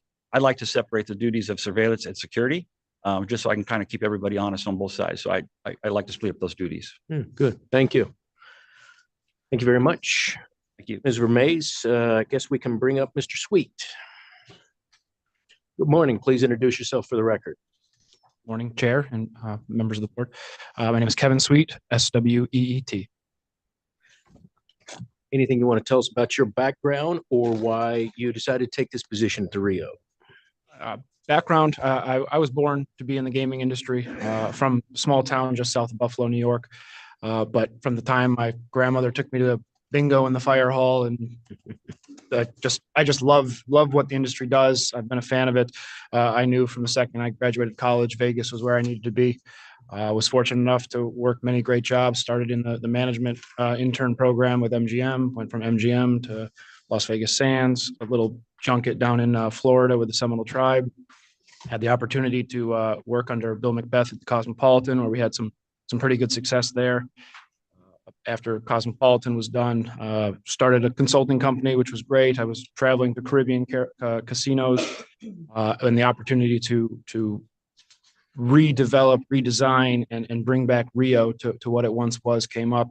And to me, this is your defining career opportunity to take an asset that once was great and obviously everybody knows what happened over the last several years there, and turn it back into something great again. It was an opportunity I didn't want to pass up. That's great. Chief Gaming Officer is a title we don't see very often, but it's becoming a little bit more popular. Is that a title you picked or a title the company picked for you? It was definitely what I picked. I'm like, well, if you're gonna pick a title, may as well shoot for the stars. So Yeah. And what do you believe the role of Chief Gaming Officer entails? Truly, it's a complete oversight of everything gaming. So that's slots, tables, the loyalty program, the pieces of mail that end up in your mailbox. Our sports book is third party, so I don't oversee the sports book. It's a William Hill third party sports book, but just the general knowledge of everything going on inside the casino. It all kind of rolls up to me with a great team beneath me.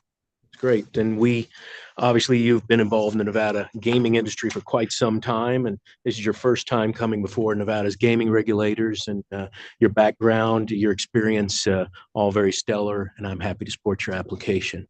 Sure. Member Watkins, you have questions for Mr. Sweet? Good morning, Mr. Sweet. It's a pleasure to have you before us today. That's certainly a unique perspective that you advised us of. You were born to be in the gaming industry. Is that what you said? That is definitely I don't true. think I've heard that one before, but from bingo with your grandma to chief gaming counsel, I think that's probably an accurate statement. But I'm looking forward to seeing what you all do with Rio, and I'm happy to support your application. Thank you. Judge? Yes, thank you, Chairman. I would just echo the comments of my colleagues. You have an impressive employment history in the gaming industry, and when you're working with Trevor Shear, I'm sure you can't go wrong. So I'm happy to support your application. Thank you, Mr. Sweet. Ms. Vermees, let's bring up Mr. Driver. Mr. Driver, he is Vice President, Information Technologies. Great. Good morning. Please introduce yourself for the record. Yes, good morning. My name is William Driver. Last name is Driver. And I'd like to just share a little bit about myself. I'm honored and humbled to stand before you today as a candidate for a key employee license. The licensing process, while long, hasn't been terrible. And I want to take a moment just to thank Special Agent Justin Schweitzer, who was the investigating agent for me. He was really great to work with, not just an investigator, but also a partner through the process, and want to thank him. Just to share a little bit about myself, I've been married to my wonderful wife, Dawn, for the last 26 years, and we are blessed with two amazing sons. We moved to Las Vegas from Orlando, Florida in February 2004, and we have been proud to call Southern Nevada home since then. Both of our boys went to school here, were raised here in Southern Nevada, and I've had the privilege of working in hospitality and casino gaming for the 20 years that I've been here. Really excited to be back working with Kevin and Trevor. I've worked with them in the past at other stops. Over those 20 years, I worked for MGM Resorts International, Wynn Las Vegas, and now I'm here at Rio Hotel and Casino as Vice President of Information Technology. I'm very excited and pleased to be part of Dreamscape Company's efforts to revitalize the Rio and to reimagine what it used to be versus what it's going to be. It's an exciting project, and I'm really proud to be part of it. I'm even more excited to be on the dream team that Trevor's put together there. He's really put together a seasoned veteran team that are really awesome to work with. I'm committed to enabling the success of the Rio from an information technology perspective and to ensuring the security and compliance of our IT systems. Thank you for considering my application for a key employee license. Thank you, Mr. Driver, and I would completely agree with your comments about watching the Rio be revitalized into a new 2.0 is something we're all looking forward to. And I completely agree as well. It looks like Mr. Shear and the Rio executives are putting together a very well experienced team. And that's from a regulatory standpoint, that makes our lives easier to work with people who've been in the industry as long as you have, as well as your coworkers. So I'm happy to support your application. The one question I did have for you, as VP of Information Technologies, does cybersecurity protocols, does that fall under your purview? Yes, it does. Good. Yeah, and I assume that's something that you stay on top of on a daily basis. Most definitely. Yeah, great. Member Watkins, you have questions for Mr. Driver? I don't have any concerns related to your application. Their application was clean, long history. The expertise is certainly there. Thank you for being here and thank you for telling us a little bit about yourself. Can you tell us a little bit more about your work with technology and diversity for charity? Yes, Technology and Diversity for Charity, or as we call it, TD4C, is a local 501c3 charity here in Las Vegas. I happen to be a board member, and really our main purpose is to raise money for children's charities here in Las Vegas. And we typically bring all of the technology community together for a gala once a year in December. It's kind of a combination holiday party, and we sell tables. And once we pay the bill for the party, all of the funds that are left over go to children's charities. So excited to be part of that and to donate monies to our children's charities here in Southern Nevada. Okay, well, thank you for your work, and I'm happy to support your application. Judge Assad. Thank you, Chairman Hendrick. I just echo the same comments that my colleagues have just stated. You started back in 2000, it looks like, Director of IT Operations with Sunterra, and you work up to MGM, Wynn, Green Valley Groceries, and now the Rio Hotel and Casino. So you have an excellent resume as far as experience, and we like that very much. So I'm more than happy to support this application. And if you wouldn't mind, send me an invitation to that charity ball. Thank you. Thank you. Ms. Vermees, anything else you'd like to add? The only thing I'll add, Chair Hendrick, is that we thank the investigative team for their work and professionalism on the applications under the direction of Supervisor Matt Doyle. Love that team. Great. Thank you for that. I would entertain a motion then on this item. Thank you, Chairman Hendrick. I would move to recommend approval to the Gaming Commission of non-restricted agenda item number 4, as read into the record by Secretary Rupert. There are no concerns or no conditions attached. Madam Secretary. Member Assad? Aye. Member Watkins? Aye. Chairman Hendrick? Aye. Motion passes. Thank you all for being here. Good luck to you. Please read in the next item, Madam Secretary. Unrestricted number 5 are the applications of BlackRock Inc. for a waiver as an institutional investor of the requirements of Nevada Revised Statute 463.643 subsection 4 as noted on the agenda, for a waiver of the time limitation of Nevada Gaming Commission Regulation 4.080 as noted on the agenda. Good morning. Good morning, Mr. Chair, members of the board, and Madam Secretary. My name is Erin Elliott of the law firm Brownstein Hyatt Farber Schreck. I'm appearing today on behalf of the applicant BlackRock, and with me today is David Rothenberg from Georgia. He is the Vice President of Legal and Compliance for BlackRock. The application before you today is basically a renewal application of BlackRock's waiver as an institutional investor to hold between 10 and 25% of Nevada publicly traded companies. And a waiver of the 6-month time limitation as well. BlackRock continues to be an institutional investor that holds its shares passively for investment purposes only, without intent to exercise control or influence any Nevada gaming licensees. This waiver was originally requested back in 2018 and renewed in 2021. So we are here requesting another 3-year approval. The last thing I'll note is that we have the draft order. We reviewed it and we're continuing to be comfortable with those reporting requirements of BlackRock. And of course, we'd like to thank Agent Micah TP for all of his help throughout this process. And we're here to answer any questions you have.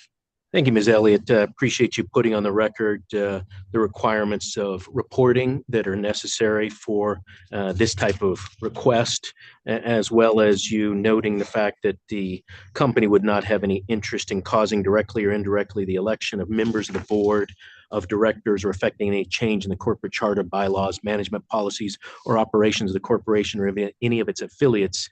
And I assume that you would agree with that on the record. Is that correct? Yes, that's correct. And thank you very much for having us. Absolutely. Why don't you go ahead, Mr. Rothenberg, and introduce yourself just for the record? Good morning. My name is David Rothenberg, Rothenberg. I am visiting the state of Nevada from Atlanta, Georgia, and I am a vice president of legal compliance at BlackRock. I just want to say thank you to the staff and the agent as well for all their hard work during this process. Thank you. And we appreciate you being here, and certainly a company of the stature of BlackRock Inc. with, I believe it's reported that you have over 10 trillion in assets under management. These are the kind of companies that we want interested in Nevada industry and particularly the gaming industry in our state. So we're certainly happy to have a publicly traded company with your credentials investing in Nevada's gaming industry. Member Watkins, did you have questions for Ms. Elliott or Mr. Rothenberg? Yes, good morning. Mr. Rothenberg, can you talk about the internal controls, or Ms. Elliott, and procedures in place to ensure compliance with our reporting requirements? Yes, thank you, Member Watkins. I'll say first and foremost, we take our compliance obligations very seriously, and we invest significant resources and manpower to ensure that we can have an effective compliance environment. We have a compliance team dedicated to ensuring that we are satisfying the compliance obligations that we have set forth in our order. Okay, and I understand that your compliance team oversees the internal controls that are necessary to comply with our regulatory requirements as it relates to thresholds and other things. Can you talk about the internal controls or procedures that are in place to do so? Yes, so we have a few controls, on a general basis. We have controls to ensure that we do not go above any thresholds that we have in place. In this case, we have controls to ensure that if we, go above 10%, we are in compliance with our reporting procedures that are set forth in the order. We also have controls to ensure that we are making our monthly obligations where we are downloading the list from the Nevada Gaming Public Commission. We have at least 2 sets of individuals that check this list to make sure we're reporting completely. And I understand that there is a system in place. Is it Aladdin that you have, a reporting system? That's right. So the Aladdin Thresher system is a system we have in place to ensure we remain in compliance of not just the Nevada reporting obligations, but our regulatory obligations throughout the U.S. and the world, where we put in place various limits to ensure compliance with the regulatory regimes that we are, in our capacity. And what happens if those limits are breached? So on those rare occasions where the limits are breached, we have remedies in effect to kind of remedy it. It depends on the situation. It could mean, to the extent we had crossed 10%, if we weren't able to, we would sell down immediately, and we have processes in place for pre and post-trade compliance to ensure that we are not crossing. But to the extent it does happen, we learn from those mistakes and we address them to improve our systems and procedures. So it's my understanding that this system is automated and it detects when you go above certain thresholds. Do you have an understanding of how it's possible or what may have happened in the past to allow it to go above those thresholds? It would depend on the situation. It's hard to give a general view, but to the extent it does happen, if there's some mistake, we look into it and we figure out how to remedy it so it doesn't happen again.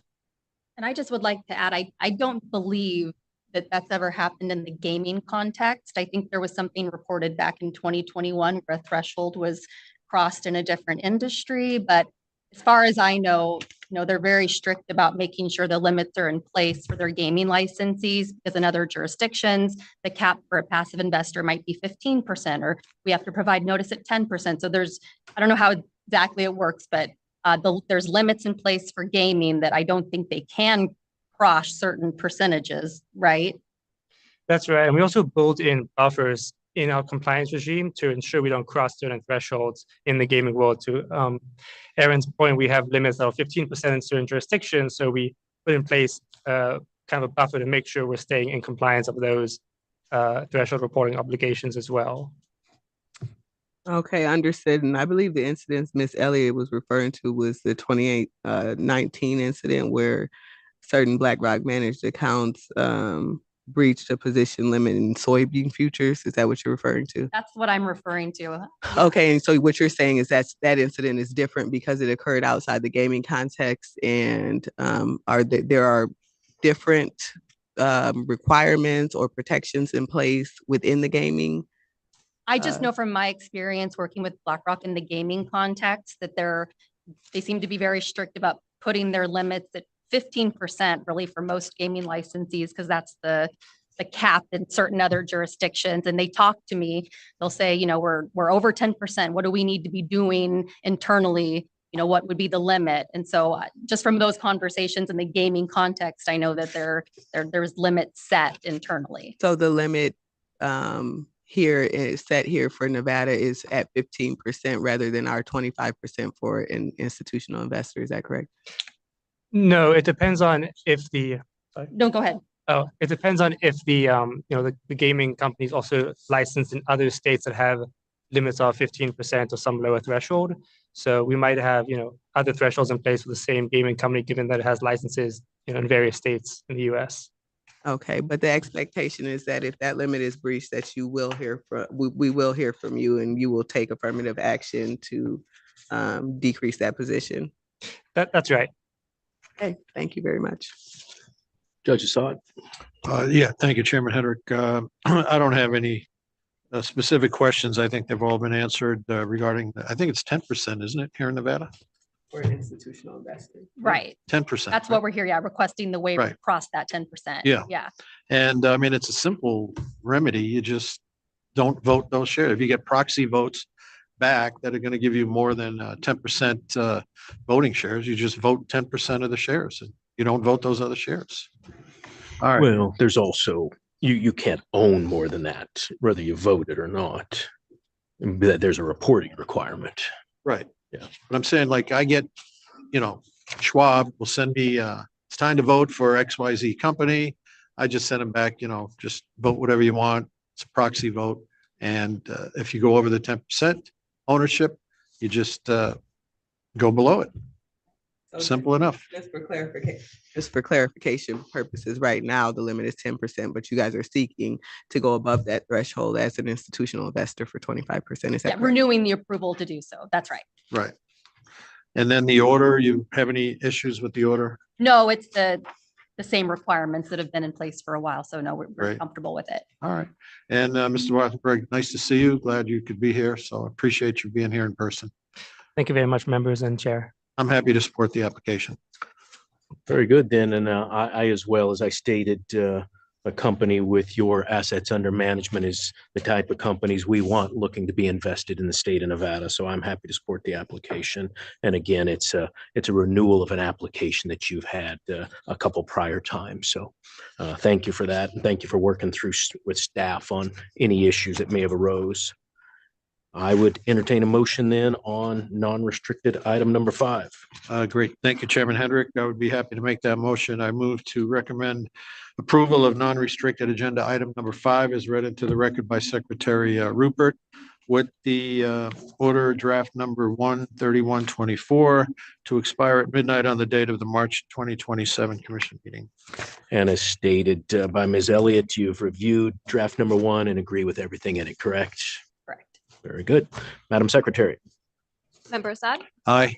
Member Watkins? Aye. Chairman Hendrick? Aye, the motion passes. Thank you. Thank you. Non-restricted number 6, Madam Secretary. The court reporter is requesting a 5-minute break. I think the court reporter has a very good suggestion. Why don't we take, let's take 10 minutes. I apologize to those who've been here for last hour and 50 minutes, but we'll take 10 minutes and come back at 11 o'clock.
All right, we are back on the record. Madam Secretary, please read in the next item on our agenda. Unrestricted number 6 is the application of Michael Martyr for licensure as an officer at GV Tenant Inc. Good morning, Mr. Giordano. Good morning, Chairman Hendrick, Member Dr. Watkins, Member Judge Saad. Madam Secretary, for the record, Greg Giordano, the law firm McDonald Carano, appearing here with the applicant, Mr. Michael Martyr, the co-managing director of the national law firm of Greenspoon Martyr out of the headquarters in Orlando, Florida. With your permission, Chairman, the basis of the application is very similar to that. You may recall Jared Safs back in November with respect to desire for Mr. Martyr to get licensed in Nevada as an officer of GV Tenant Inc., which is involved in this. Also with me by video is my colleague Kelsey Benu, and also in the audience is Mark Liparelli, the indirect owner of GV Tenant Inc. But Mr. Liparelli has another company called SB Opco that's currently licensed in other states to operate race books, sports bulls. And so he's thinking of getting that entity licensed in Nevada. And so this application, like Mr. Saf's, Mr. Martyr's, is for the purpose really of kind of greasing the wheels a little bit to, if that does should come to fruition, make his licensing easier, as well as Mr. Saf, since they both hold equity interests in that SB Opco company, if and when it comes forward in Nevada. So in the meantime, we're requesting that Mr. Martyr be licensed with GV Tenant Inc. as a secretary and officer. Thank you for that background, Mr. Giordano. Ms. Benu, welcome. Anything you need to add at the beginning of this item? Good morning. No, thank you so much for letting me appear from New York. My apologies for not being there in person. No problem. Mr. Martyr, please step up to the podium, introduce yourself. Pleasure to have you here this morning. Good morning, and thank you for the opportunity to be here today. Little background on myself. Please. I was born in Philadelphia, Pennsylvania, and moved to Florida with my parents at a young age. I think I was about 5 or 6 at the time we moved. I grew up in North Miami Beach, went to elementary school, junior high school in Miami. After graduation in 1971, I attended the University of South Florida, where I graduated with a BA in finance.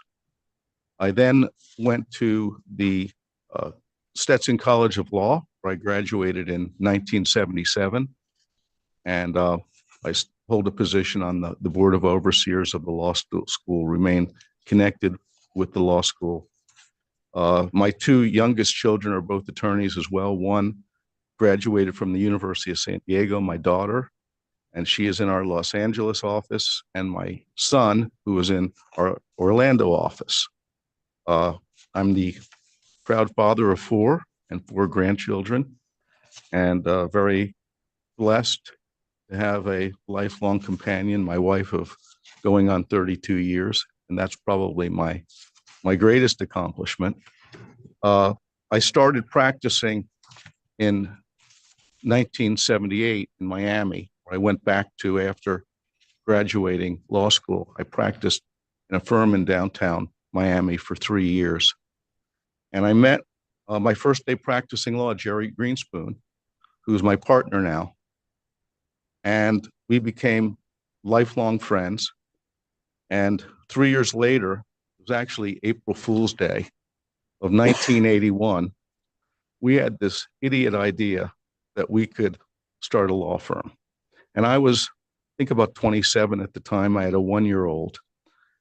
And I said, what could possibly go wrong with this?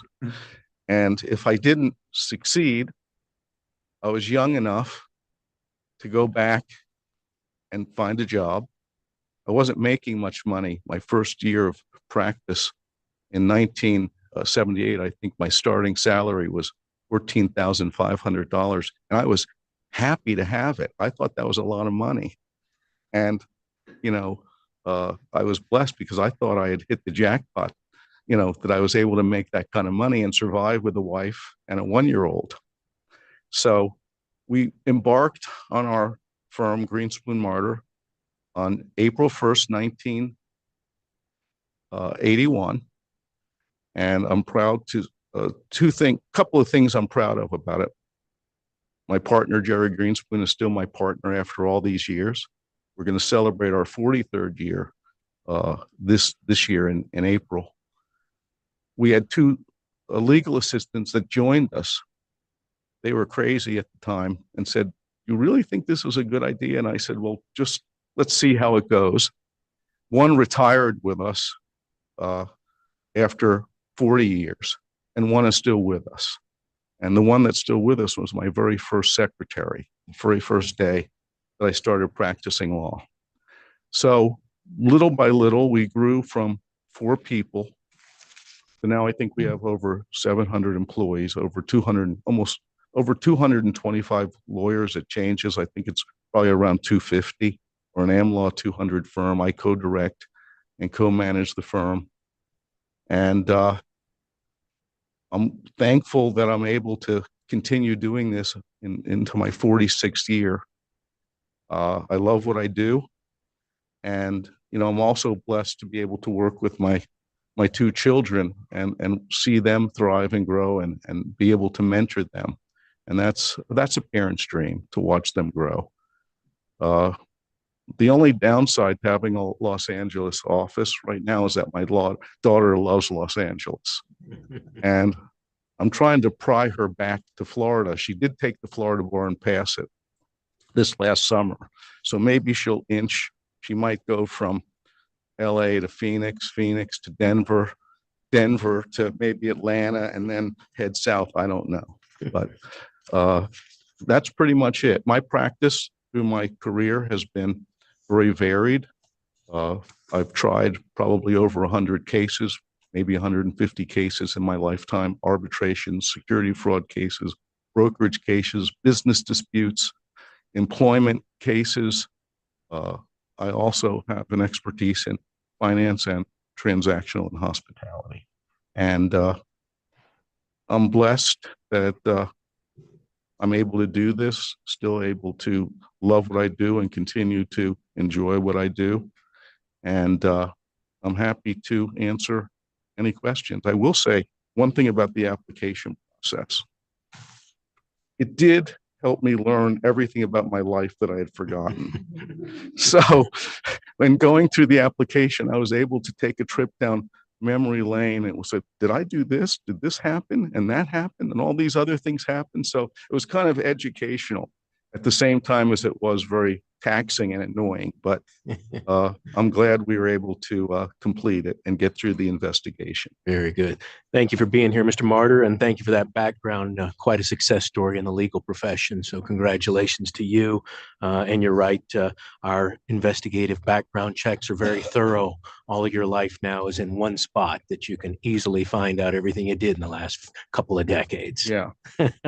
I understand that you taking this role that you have as secretary has required you to file quite a few gaming applications. And based on what I'm reading here in my materials, what is your compensation as secretary? I don't get any compensation.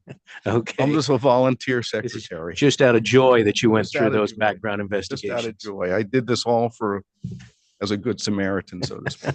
Great. And how much time per month do you spend in this role? Well, I speak to Mark Liparelli frequently. I don't really keep track of the time, but I would say that I talk to him probably a couple of times a month or more frequently. Since we have a Las Vegas office, and when I'm here, I see him. We have dinner or lunch or breakfast, and so I'm not really keeping track of the time. It's not a significant amount, but I am in frequent contact. And what would you say your primary roles and responsibilities are in this role? Well, as a secretary, you're supposed to keep minutes. That's what a secretary does. And we haven't really done anything formal. There hasn't been anything of a corporate nature where I'm, keeping much track of things. But I would say I don't do much as a secretary. Most secretaries don't do much. My actual legal secretary does a lot. They're busy. But, having been in the corporate world for a long time, I can tell you the secretaries don't really do that much. Very good. All right, Member Watkins, you have questions for Mr. Martyr? Good morning, Mr. Martyr. It's a pleasure to have you before us today. Congratulations on successfully Thank you. convincing two children to become attorneys. I think being an attorney is one of the greatest professions. So that's awesome to hear, and that you get an opportunity to work with them. And congratulations on 43 years approaching. That's amazing. And having a partner for that long and people who still work with you after so long, I think is a testament to your character. Thank you. Because people don't want to work with you if you're not a good person. Yeah. Um, Especially a legal secretary. exactly. Exactly. You also sit on other boards. Can you talk about those roles? Well, I am on I believe I was on, or maybe am on, the Victoria's Voice Foundation and the Westgate Foundation. Those are two charitable organizations. Mr. Siegel's daughter passed very tragically in 2015 at the age of 18 from a drug overdose. And from that time forward, he pretty much stepped away from the company and decided that the rest of his life was going to be devoted to drug awareness and promoting, how to resolve this epidemic that we face. So that was his mission, really starting within a very short period after her passing. And so they founded the Victoria's Voice Foundation. It's been very active and thriving. And one of their first missions was to make naloxone, or Narcan as it's known, a readily available substance to help people that are overdosing, to revive them. And so we were successful in getting naloxone into sheriff's departments, first responders, universities, dorms, raising money to make this, kind of a readily available drug, which really was very little was known about it. In 2015, it wasn't well known, even though it had been around for decades. And so now it's widely used. They're doing a lot of fundraising, a lot of work in the school system to get education on these substances. Two of my partners in our firm happen to have lost sons from overdoses, so it's something that I'm passionate about and have been very involved in. The Westgate Foundation is really started as a foundation to help the employees. I think there are about 10 or 12,000 employees, and they have needs, and it was really started to help. We have hurricanes, tornadoes, people losing their homes, fires, and it was really set up to do those things, to take care of those things and help people. So. Well, thank you for sharing. I think both of your service on both those organizations is commendable, and congratulations on the success of Victoria's Voice Foundation and combating drug addiction. That's amazing to hear. So you confirmed for the chair earlier that you are serving in this position with no salary or benefits. Is that correct? Correct. And you can talk about your relationship, I guess, with Mr. Siegel, and I guess provide us some context for why you wouldn't. I met Mr. Siegel and became his attorney 42 years ago. And I've been very close with the family and with him in business, even before he started Westgate. I came on board before he actually started. And so I serve as outside general counsel for the company. And his estate plan was set up so that there would be a succession, a sound succession plan in terms of the company and in terms of his family. And so I was appointed as trustee of his revocable trust, and I am a trustee of the irrevocable trust. and I am a co-trustee of the revocable trust.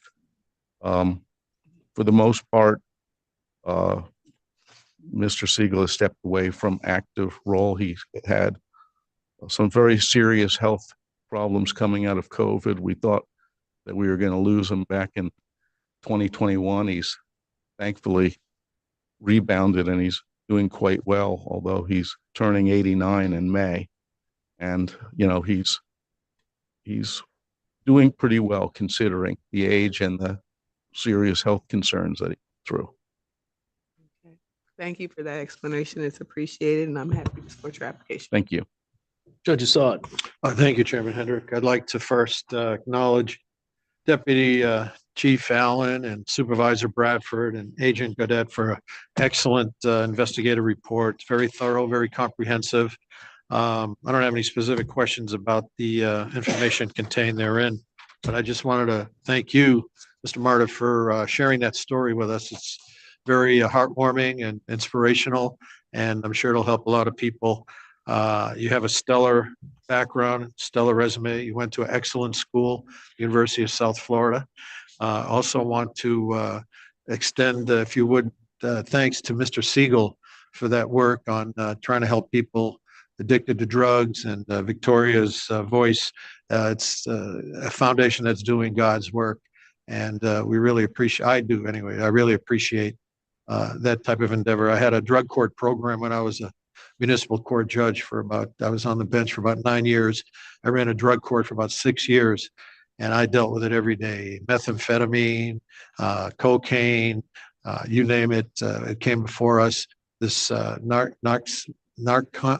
we used to call it narcon. One of the things I would interject, which I should have mentioned, is what we learned in this endeavor is that most of the drugs that are being used come out of medicine cabinets, unused prescriptions, and out of medicine cabinets. We learned, this was a crazy way to learn it, but people would go to open houses, you know, where you're selling your house, and you have an open house, and people would go to open houses all over the country and go into the medicine cabinets and actually steal prescription drugs. And that was a really unbelievable revelation to find out how that was happening. And so we tried to get a measure passed, and hopefully we're close to it, where you have to lock your prescription drugs in a secure,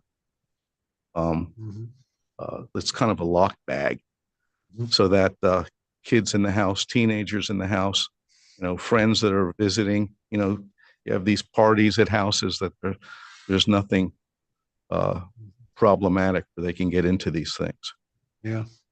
So, I mean, if you wouldn't mind, just please extend my appreciation to Mr. Siegel for that endeavor. So I'm more than happy to support your application. Thank you. And I as well, based on your background and your many years of experience as an attorney and in business, I'm happy to support your application as well. Thank you. Mr. Giordano, Ms. Benu, anything else you'd like to add this morning? Wonderful. Then I would entertain a motion on non-restricted item number 6. Yes, thank you, Chairman Hendrick. I would move to recommend approval to the Gaming Commission of non-restricted agenda item number 6, as read into the record by Secretary Rupert. Madam Secretary. Member Assad? Aye. Member Watkins? Aye. Chairman Hendrick? Aye. Motion passes. Thank you. Thank you. Good luck to you. Thank you. We also wanted to thank Agent Cal Gaudet and Supervisor David Bradford for their work on the application. It was very, Mr. Martyr, it was very, they were professional, and we appreciate their work on the application. Very good. Thank you. Thank you for being here, Mr. Liparelli. Good to see you. All right, bringing us to number 7. Non-restricted number 7 are the applications of Herbst IS Holdings for a transfer of interest as noted on the agenda and for registration as a holding company. You also have the applications of EJH Gaming Trust and TDH Gaming Trust for finding of suitability as a member as noted on the agenda. Mr. Giordano. Good morning, Mr. Chairman Hendrick, member Dr. Watkins, member Judge Assad, Madam Secretary. Again, for the record, Greg Giordano, the law firm McDonald Carano, appearing with Mr. Tim Herbst, who is the trustee of both of the applicant trusts with respect to both the transfer and the transferee trusts. The purpose of these applications, Mr. Chairman, are basically to realign the ownership of Herbst IS Holdings LLC in the same manner that the family's Jet Gaming LLC is owned. It was the desire of the late Jerry Herbst's father that his three sons own equal shares in the family's businesses, including the gaming businesses. And so they're finally getting around here to realigning the ownership of Herbst IS Holdings with respect to Indian Springs Casino to reflect ownership by the three equal shares by the Timothy Herbst Gaming Trust and the EJH Gaming Trust and the TDH Gaming Trust. Those trusts were Ed and Troy Herbst, also sons of the late Jerry Herbst. With respect to these applications, they're really, again, just really to follow through with the Jet Gaming structure, ownership structure. And there are also a couple of conditions that were included on that Jet Gaming structure and approvals back in from July of 21. And we would, have no issues with respect to board similarly conditioning these approvals in the same manner that the previous licensure events for both those two trusts were done by the board and commission back in 2021 with respect to Jet Gaming LLC. And with that, we'd be happy to answer any questions. Mr. Herbst here, Tim Herbst, answer any question you may have, but we open up for your comments and questions. Perfect. Thank you for that, Mr. Giordano. Mr. Herbst, welcome. Good morning. Please introduce yourself for the record. Tim Herbst, H-E-R, as in boy, S-T. Pleasure to have you here. Obviously, you and your family have a long and storied history in Nevada's gaming industry. So appreciate what you're trying to do out in Indian Springs. We had an item on our agenda a couple months ago about that, and we asked about the progress. But I'd like to go ahead and ask you the same thing. How's the business doing?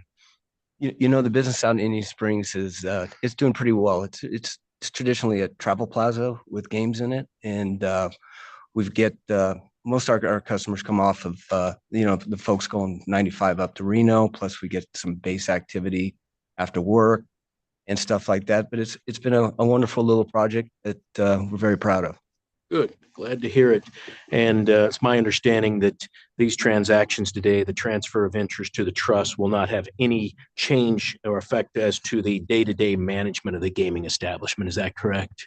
That's absolutely correct. Yeah, good. And as Mr. Giordano stated, the Jet licenses actually have on them some conditions.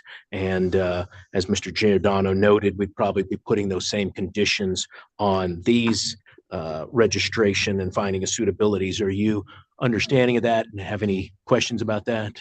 No, as Greg said, 2021, the conditions were put on there. I'm fully aware of my responsibilities as a trustee, and I will be similarly familiarized with the restrictions that you place on these if approved, that, I fully understand them. Right. And so basically, you are certainly licensed, but if anybody involved in the trust wants to be involved in actually operations of the gaming establishment, they would have to be found suitable by the commission before that were to occur, correct? That's correct. And you'll probably start seeing some applications come here in front of you fairly soon for licensure. Great. Thank you. Member Watkins, you have questions? Good morning. Thank you for being here. Thank you for confirming or for speaking to us, providing us an update on Indian Springs, and that there won't be any change in the day-to-day operations, and that you're amenable to the conditions that are already placed on the Jet license. And beyond that, I don't have anything further. Thank you. Judge? Yes, thank you, Chairman Henry. All my questions have been answered, so I don't have anything specific. I'm happy to support this application. Great. And I assume we have the conditions from the Jet license. Is that correct, Judge? Do you have those? Yes, these are right. Okay, then unless Mr. Giordano had anything else, I would entertain a motion. You want me to read these? Yep. So I think the motion would be with the conditions that would be the same as the Jet license. Very good. Move to recommend to the Gaming Commission approval of non-restricted agenda item number 7, as read into the record by Secretary Rupert, with the following conditions: that EJH Gaming Trust shall not make any distributions to any unlicensed beneficiaries, including but not limited to Edward Jerry Herbst, until the beneficiary has been found suitable as a beneficiary of EJH Gaming Trust by the Nevada Gaming Commission. And also the TDH Gaming Trust shall not make any distributions to any unlicensed beneficiaries, including but not limited to Troy Dietrich Herbst, until the beneficiary has been found suitable as a beneficiary of TDH Gaming Trust by the Nevada Gaming Commission.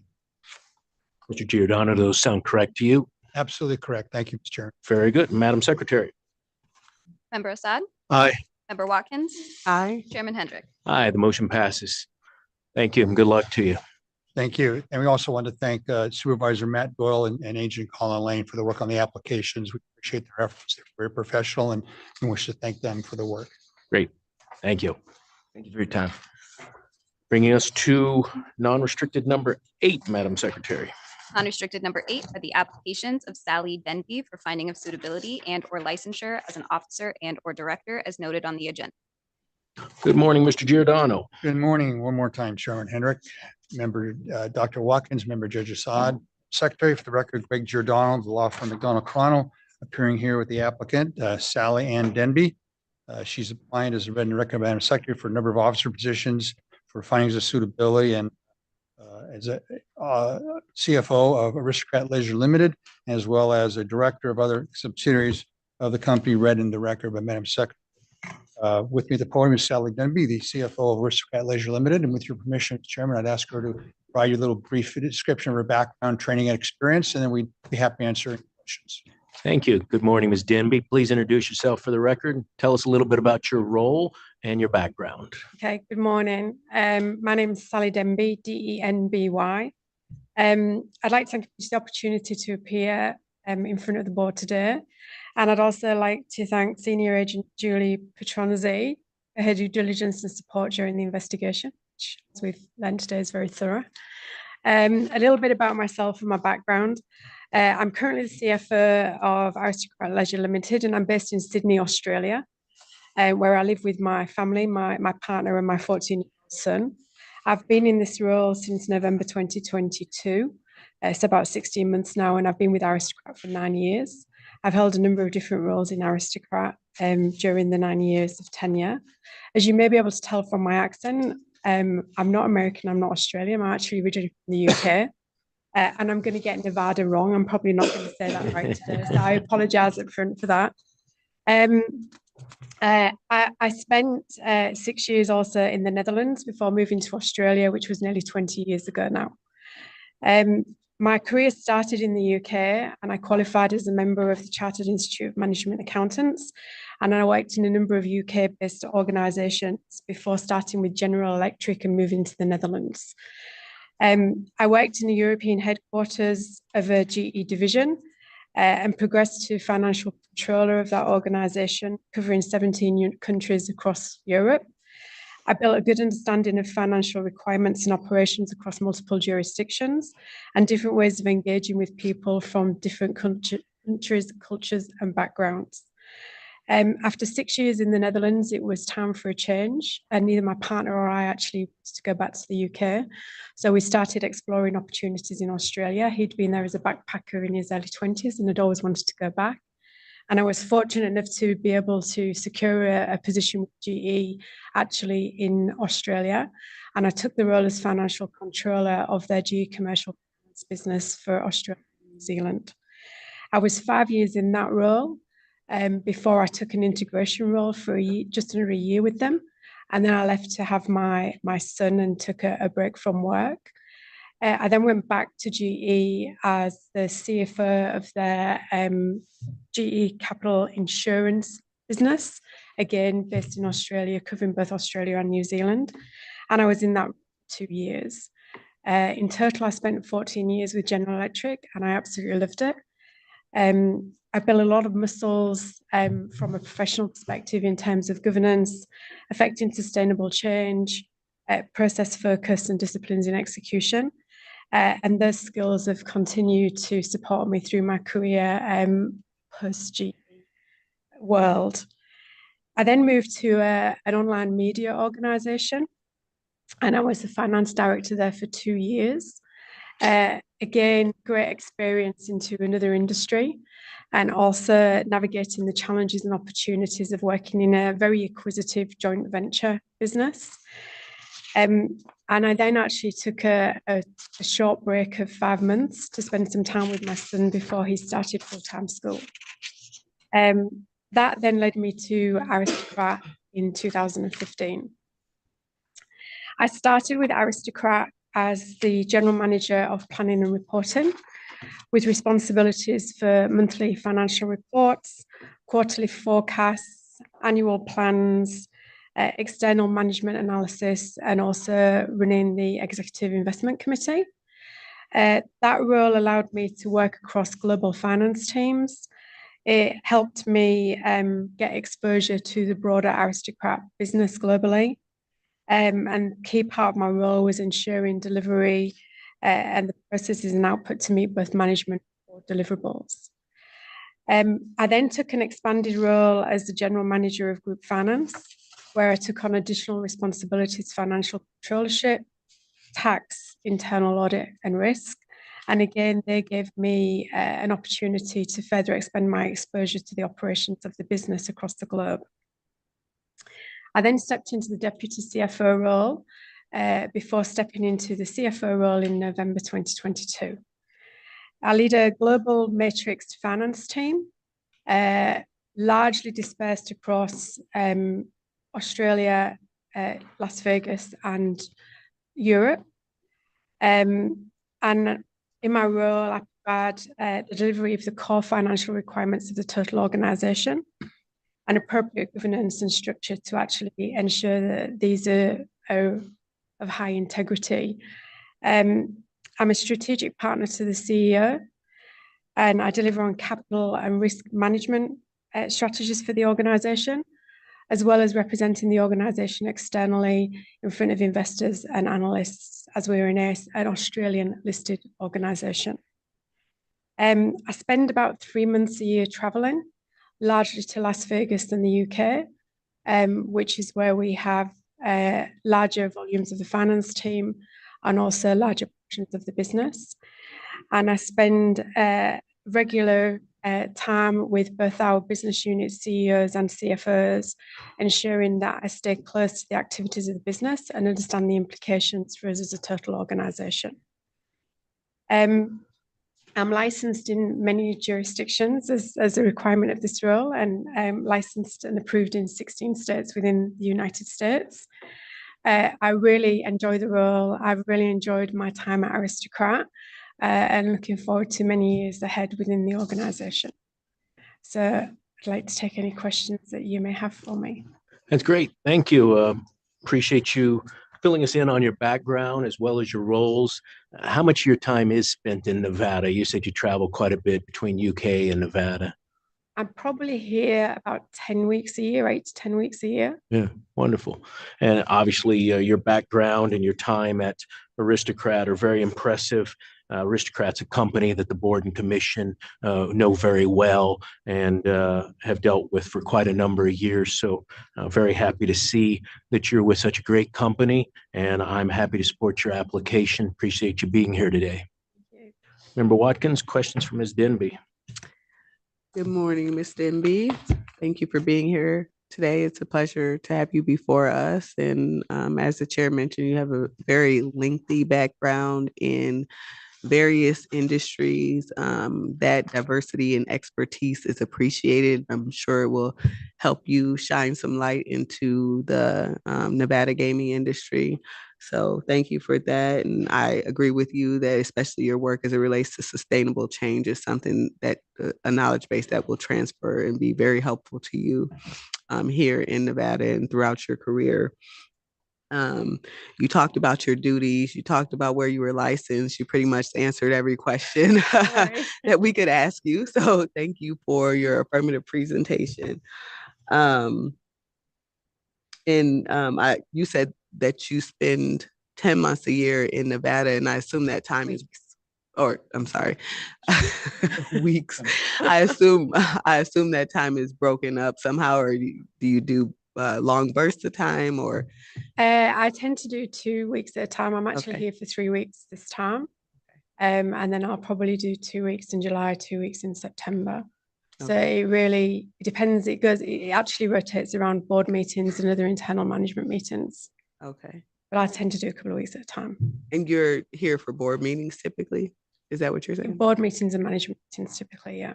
All right, thank you. Thank you. Judge. Yes, thank you, Chairman Hendricks. I'd first like to commend Deputy Chief Rippey, Supervisor Eric Kaufman, and Senior Agent Julie Petronzi for doing a really thorough presentation and investigative report. Your experience is beyond comparison.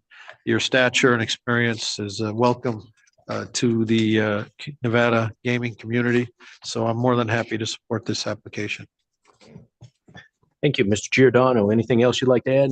No, just simply that I would also thank our Senior Agent Julie Petronzi for work on the applications, and assisting everything and working with us on these Denry's applications. Thank you. Then I would take a motion on this item. Yes, thank you, Chairman. I would move to recommend to the Gaming Commission approval of non-restricted agenda item number 8 as read into the record by Secretary Rupert. Madam Secretary. Member Assad? Aye. Member Watkins? Aye. Chairman Hendrick? Aye, the motion passes. Thank you for being here. Good luck to you. Thank you. Thank you very much. Bringing us to non-restricted number 9. Non-restricted number 9 is the application of Daniel Cicerelli for finding of suitability as an officer at Every Holdings, Inc. Good morning. Good morning, Mr. Chairman, members of the board, Madam Secretary. For the record, my name is Kate Lowenhar Fisher, and I'm the Chief Legal Officer of Every Holdings here on behalf of the applicant. Before I introduce Dan, I would like to point out that as corporate secretary of a public company, I do a lot of work. And unfortunately, Mr. Martyr has left, but I will send him an email. And I think the executive secretary here would agree with me that it actually involves a lot of work. Want that out there. So with me today is our Chief Information Officer, Dan Ciccarelli. And I think I got it right. So gold star for today. And he's here before you in his first gaming license application in Nevada. And he's here to give you a little background and answer any questions you might have. As you're aware, CIO is a category that is pulled forward for suitability in just a few jurisdictions, including Nevada, of course. And so we welcome him to the microphone unless you have any questions for me to start. No, thank you for being here, and we agree. Corporate secretaries do a lot. So for the record, I agree. Mr. Ciccarelli, welcome. Good morning, Mr. Chairman, board. My name is Dan Ciccarelli, Ciccarelli. I was born on Long Island, New York, somewhere in the central part of that. Lived there in the same house for 17 years to high school, and graduated and moved to Phoenix. Went out there for architecture at Arizona State, graduated, actually switched out of architecture into logistics midterm because I wasn't a great artist. So I got more into the CAD design stuff. And then I graduated there in 97. And during school, I had an internship to start developing for a manufacturing company. And my manager got a job at Wells Fargo. So he pulled me over there to be a developer for Wells Fargo in their payments department. And so 25 years later, I was the head of payments technology for Wells Fargo. So, you know, processing trillions of dollars worth of transactions, which kind of led me to, so Every is a fintech company combined with a gaming company. So we run a lot of the ATMs and cages and things and process billions of dollars of transactions. So the move for me into Every and gaming came from my payments background, where I came into Every to help, you know, from a security perspective, fraud perspective, resiliency perspective, for all of that, you know, which actually has a lot of overlap into the gaming transactions as well, turns out. But yeah, so I come from a more boring, I guess, banking background. I'm excited to be in the gaming side of things. I have 2 boys and 2 daughters. They are currently still in Phoenix. I kind of transfer back and forth. I'm here 5 days a week for now, renting a place, and we're all planning to move up. So I'll stop there and see if there's any questions. Great. Welcome. Pleasure to have you here. And you answered one of my questions is how's the commute? And so you're actually here during the week and then go back to Phoenix on the weekends. Yeah. So I bought a self-driving Tesla so that I could just, work during. Yeah, no. No. But the bad thing about them is there's no spare. And so some of these roads back and forth, it's, so my son came up, he also has a Tesla, and he went down and got a flat with the, so 4 hours later he gets towed. And then the other day I was coming up and I hit a pothole. And so I might start flying more. Yeah, good. So, Yeah. And your plan is to actually move your family to Yes. Las Vegas. Yes. Yeah. And it's, it's very similar, beautiful lifestyle in terms of, I've been in Phoenix for 30 years. So it's actually cooler here. Yeah. Good. Yeah. I won't ask you to say anything that you couldn't about the merger that was announced last week, but anything you want to state on that, or Ms. Lowenhar Fisher, is anything you can tell us today? Ironic timing, right? Yes. That we're here today. No, it's just an ordinary Thursday. Obviously, we've announced the merger with the games and digital business of IGT. It's very exciting. And certainly some of us have been living with it for quite a few months in the negotiation, but there are so many ways in which we are very complementary companies and we fit together really well, like a jigsaw puzzle. The more I learn about them, and I think the more they learn about us, we realize that there's a lot of industrial logic, if you ask the investment bankers, but there's a lot of logic to how the two businesses fit together. So it's very exciting. Change is always a little unnerving, but it's a lot. It's a lot, but we're excited about it. I think it's really good for both companies, and certainly we hope that it's good for all the stockholders. Great.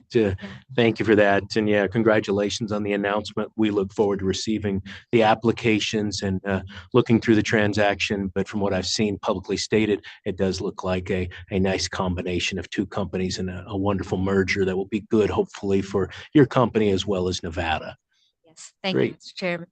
And tell me, Mr. Ciccarelli, is cybersecurity something that's under your responsibility at Every? We do have a CISO, right? That kind of does all the policies, and then I do, the implementation of security. But when I was at Wells, obviously with payments, security is top line for us. So security and fraud. So I do a lot of the thought leadership on the payment side of that. But yeah, there is a CISO that reports directly to the CEO. Good. Member Watkins, you have questions? Yes, I do. Good morning. Morning. Mr. Ciccarelli and Ms. Lowenhar Fisher, it's a pleasure to have you before us again.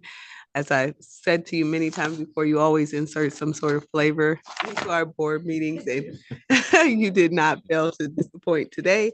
And I'd like myself on the record as agreeing that secretaries do a lot of work. Mr. Ciccarelli, if you can talk about the divisions that you do oversee, how many and what they are. Sure. So we do have a CTO of gaming, so which kind of might have helped them decide the payments side was a bigger fill or gap for them. So I run all the enterprise infrastructure, our SERP systems, all of our networking, our client services, so laptops, all the facilities, and then we have development teams in each of the lines of business. So we do have development teams in fintech line of business and development teams in the gaming side of the business. So I actually oversee, the tooling that they're using, the processes that they're using, but they are outside of my organization. So I really kind of run the central IT functions, and then there are some embedded IT lines of business. Okay, well, thank you for sharing that with us, and congratulations to both of you on the merger. Thank you. Judge. Thank you, Chairman Hendricks. Happy to support this application. It's been a very thorough, comprehensive report under the supervision of Deputy Chief Rippey. You have a stellar background. To be with Wells Fargo for 25 years is commendable. I think Every would be. Thought I would, I would be there that long. Yeah, well, and I just, because of that and the rest of the application that details your education and experience, I think Every's very lucky to have you. Thank you. And I agree, as I stated, based on your technology experience and background, happy to have someone with your experience involved in the Nevada gaming industry, and therefore I have no problem supporting your application to the Gaming Commission. Anything else you'd like to add? No, not for me, Mr. Chairman. It's always wonderful to come before you, and I understand that Senior Agent David Hearn did a wonderful job on this application and made it as painless as possible. And it occurs to me that Mr. Martyr also said it's an annoying process. I disagree. It's not annoying. Good, yeah. And mostly it's just as I told Dan when he came in, you get your life so organized. It's actually got huge benefits to force you to really get your life very organized, in order. You know where everything is. So I refuse to call it annoying. I think it's useful. Yeah. Useful is a good word. Thorough is a good word. Maybe Mr. Martyr was being very honest when he said annoying. Great. I would entertain a motion on non-restricted number 9. Thank you, Chairman Hendrick. I'll be happy to make that motion. I move to recommend to the Gaming Commission approval of non-restricted agenda item number 9 as read into the record by Secretary Rupert. Madam Secretary. Member Assad? Aye. Member Watkins? Aye. Chairman Hendrick? Aye. Motion passes. Thank you very much. Thank you. Good luck to you. Next item, Madam Secretary. Non-restricted number 10 is the application of Stratosphere Gaming LLC, doing business as the Strat Hotel, Casino and Tower, to add, remove, or modify a condition to license. Good morning, Mr. Alonso. Good morning, Chairman Hendrick, Dr. Watkins, Judge Assad, Madam Secretary. For the record, I'm Mike Alonso. I'm here on behalf of Golden Entertainment. With me today is Phyllis Gilland, who you all know very, very well, and is Senior Vice President, General Counsel of Golden Entertainment. Also with me today is Jay Fennell, who is Corporate Senior Vice President of Gaming for Golden Entertainment. Mr. Chairman, if I may just go into some background on some history and why we're here today, I think that will help. For many, many years, over 20 years, Golden Entertainment owned in the iterations of it, owned a slot route operating company by the name of Golden Route Operations LLC. We'll call it GRO, as it referred to. It was obviously a subsidiary of Golden Entertainment, and it held a slot route operator's license for many years, but it also held a manufacturer and a distributor's license with none of the conditions that we're talking about here. It was a full-blown manufacturer's license and a full-blown distributor's license. And through that license, Golden Route Operations manufactured a couple of different things that are associated equipment, marketing kiosk interface, that interface with casino management system that was developed and approved as associated equipment. And they've done progressive systems, bonusing, and want to continue to do that in the future. And as you all know, J&J purchased the route business from Golden Entertainment. That transaction closed in the last couple of months, just a couple of months ago in early 2024, and GRO went with that sale. So we had spoken to Chief Hoffman and Chief Barbie about taking one of the non-restricted manufacturer's licenses and distributor's licenses that we have. All of the non-restricted casinos have them with the same conditions and limitations. As Mr. Fennell was going through the process on the interfaces, I believe he was told you can't do that because of the limitation in that license. So all we're trying to do is get back to even close to what we had before, and the way the condition was drafted, we won't even get that far. But we're just doing it for what we need to do. We're not trying to, at every casino location, they have their own manufacturer's license, so they can do the modifications as limited by condition. They have the distributor's license, so they can distribute slot machines from their floor or the affiliated casino entities. And we're not changing that. We have no desire to go further than that when you're talking about slot machines. However, for associated equipment, and it could be cashless wagering, those types of things where we are doing primarily marketing type promotional bonusing interfaces with kiosks, those kinds of things that are usually in conjunction with another licensed manufacturer that's putting the system together, bringing it through the gaming control board's process.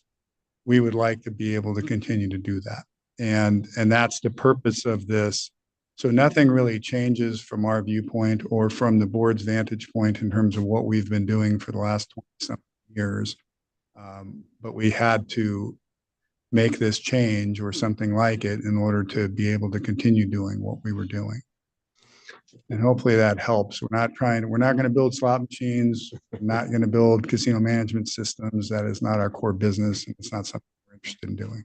Thank you, Mr. Alonso. Yes, that's very helpful to go through that background and the understanding of why this modification would be necessary now post the Golden Route operations sale. That certainly makes sense to me.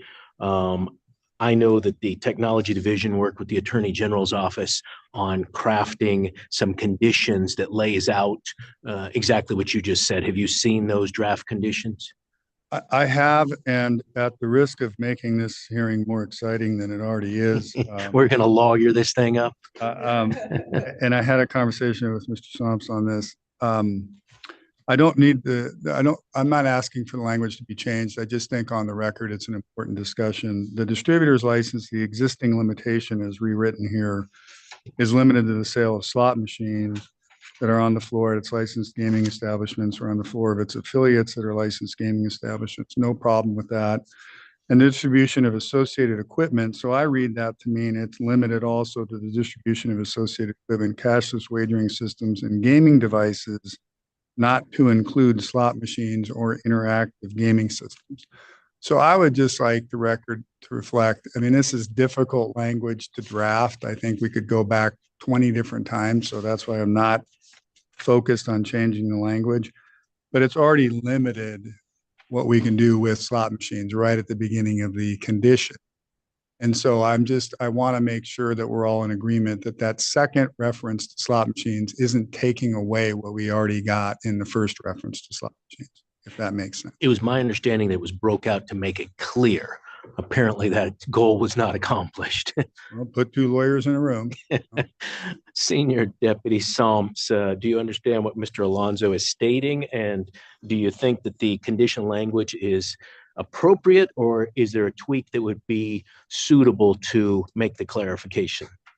I understand what Mr. Alonso is saying, and I don't disagree with what anything he said. Now, the language that is crafted here, it makes sense to me. Of course, I was involved in trying to draft it. The way it is drafted, I think matches up with what their goals are. Okay, good. Chief Barbie, can I ask you to step up to the podium? I know you were involved in the original drafting or advice on these conditions. Do you understand what Mr. Alonso is stating? And do you believe that the conditions as currently written are accurate with his interpretation? Jim Barbie, for the record, along with Mr. Somps, I too was involved in the drafting, and it does make sense to me. I do not believe that the language as it's drafted right now takes away any of that second part of the condition. So it's clear to me what the intent is. Good. Mr. Alonso, are you okay with that being stated on the record? I am great with that. Thank you, Mr. Chairman. Very good. Member Watkins, do you have questions? Good morning. Good morning.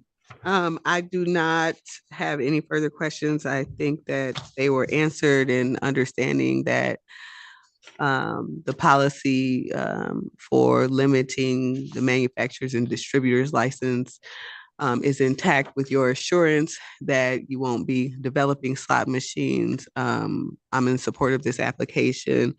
And I would also acknowledge that the language in the last clause of the distributor's license limitation does not further limit the language for the slot machines, the use of slot machines as in the first clause. And so that's my understanding as well. I appreciate that. Thank you. I don't have anything further. Thank you. Judge? Yeah, thank you, Chairman Hendricks. I don't have any specific questions. Mr. Alonso did an excellent job of explaining everything and what the stratosphere is seeking to accomplish. So I'm in full support of the application and have no further questions. Great. Anything else, Mr. Alonso? Nothing else. Thank you. Great. Then I would entertain a motion on this item number 10. I would move to recommend approval to the Nevada Gaming Commission of non-restricted agenda item number 10, as read into the record by Secretary Nicole Rupert, with the following conditions with regard to the manufacturer's license. The removal language will read, Stratosphere Gaming LLC is restricted to the modification of machines that are on the floor at the licensed locations owned by American Casino and Entertainment Properties LLC. That language will be removed. The additional language will read, the manufacturer's license is limited to the modification of slot machines that are or have been utilized in the operations of its licensed gaming establishment or in the operations of its affiliates that are licensed gaming establishments, and that any such modifications shall be limited to operational configuration changes such as replacement of one pre-approved component with another pre-approved component, or modifications that will not affect the manner or mode of play of the device. And B, the manufacturer of associated equipment, cashless wagering systems, and gaming devices, not to include slot machines or interactive gaming systems. With regard to the distributor's license, excuse me, the language to be removed reads as follows. Stratosphere Gaming LLC is restricted to the sale of machines that are on the floor at licensed locations owned by American Casino and Entertainment Properties LLC. The language to be added reads as follows. The distributor's license is limited to the sale of slot machines that are on the floor at its licensed gaming establishment or on the floor at its affiliates that are licensed gaming establishments, and the distribution of associated equipment, cashless wagering systems, and gaming devices, not to include slot machines or interactive gaming systems. Mr. Alonso, is that verbiage that the judge just read coincide with what you believe the conditions are? It does, Mr. Chairman. Very good. And Madam Secretary, please call for the vote. Member Assad? Aye. Member Watkins? Aye. Chairman Hendrick? Aye, motion passes. Thank you. Thank you very much. And if I can just take a moment, I was remiss in not doing this earlier, just recognize staff, Supervisor Eric Kaufman, Chief Hoffman, Chief Barbie, and Senior Agent Aubrey Wilson for working on this and working with us from the very beginning on solving this problem that the sale caused to transpire. So thank them. We thank them and we thank you for your time. Thank you very much. Madam Secretary, item number 11. Unrestricted number 11 is the request to withdraw the application of Andrew Porter for finding of suitability as a key employee at Golden Tavern Group LLC. Morning, Ms. Gillen. Good morning. Phyllis Gilland for Golden Tavern Group LLC. Judge Assad, Chair Hendrick, I can't remember what I'm talking about anymore. Member Watkins and Madam Secretary Phyllis Gilland. We are requesting withdrawal of the finding of suitability for key employee Andrew Porter. Mr. Porter is no longer with Golden Tavern Operations. Mr. Porter was released. We made an application with Golden Tavern Group on April 2022. We had background reviews, et cetera, went through reviews, interviews, GCB interviews, and Mr. Porter was not forthcoming with some information that had occurred in a past employment with Buffalo Wild Wings during a period from 2008 to 2011 on his termination at Buffalo Wild Wings. And Mr. Porter was terminated from Golden Tavern Operations in May 2023. So we are requesting the withdrawal of his application for a key employee at this time. Thank you, Ms. Gillen. Mr. Porter, are you here? Mr. Wadhams, please introduce yourselves for the record. Appreciate that. Good morning, Chair Hendrick, Judge Assad, Member Watkins, Dr. Watkins, I apologize. My name is Jesse Wadhams with the law firm of Black and Wadhams here today representing Andrew Porter in the matter. And first, before I do turn this over to Andy, I have discussed with him the consequences of withdrawal with prejudice and how the effects of that can have long-lasting consequences. And in a town like Las Vegas, in a state like Nevada, where so very many businesses touch gaming, we want to be before you to acknowledge our mistake, to acknowledge and take responsibility for the error. Andy made a mistake. It is a big mistake, but it wasn't malicious and it wasn't with intent to deceive. It is an error really born of misunderstanding, of lack of training, and the passage of time. And so Andy knows he messed up, but Andy's error shouldn't be permanent. It is a mistake he's going to acknowledge, take responsibility for, and we want to acknowledge it here with you and respectfully ask this board to consider withdrawal without prejudice. And before I turn this over to Andy, I do want to thank Golden. I want to thank Ms. Gilland for a very thoughtful conversation, for being so open and considerate. And I would also very much like to acknowledge you, the board members, for giving Andy this chance to come back before you to explain. Thank you, Mr. Wadhams. Mr. Porter, introduce yourself for the record. Hello, Andrew Porter, Porter. Again, I'd like to thank you guys for. Before you start, Madam Secretary, let's swear in Mr. Porter. Raise your right hand. Do you solemnly swear or affirm that the testimony you are about to give for this board will be the truth, the whole truth, and nothing but the truth? Yes. I'm sorry, Mr. Porter, please go ahead. Again, Andrew Porter, Porter. First, I'd like to thank you, the board chair, secretary, for having me an opportunity to come back with representation and pretty much just, acknowledge my mistakes and just ask for any leniency and just let you have guys there. Understood. And yeah, when you were in front of us a couple of months ago, wanted to be sure that you had the opportunity to have competent and experienced gaming counsel to advise you on ramifications of what would happen with your application. So pleased to see that you've engaged Mr. Wadhams here with you today.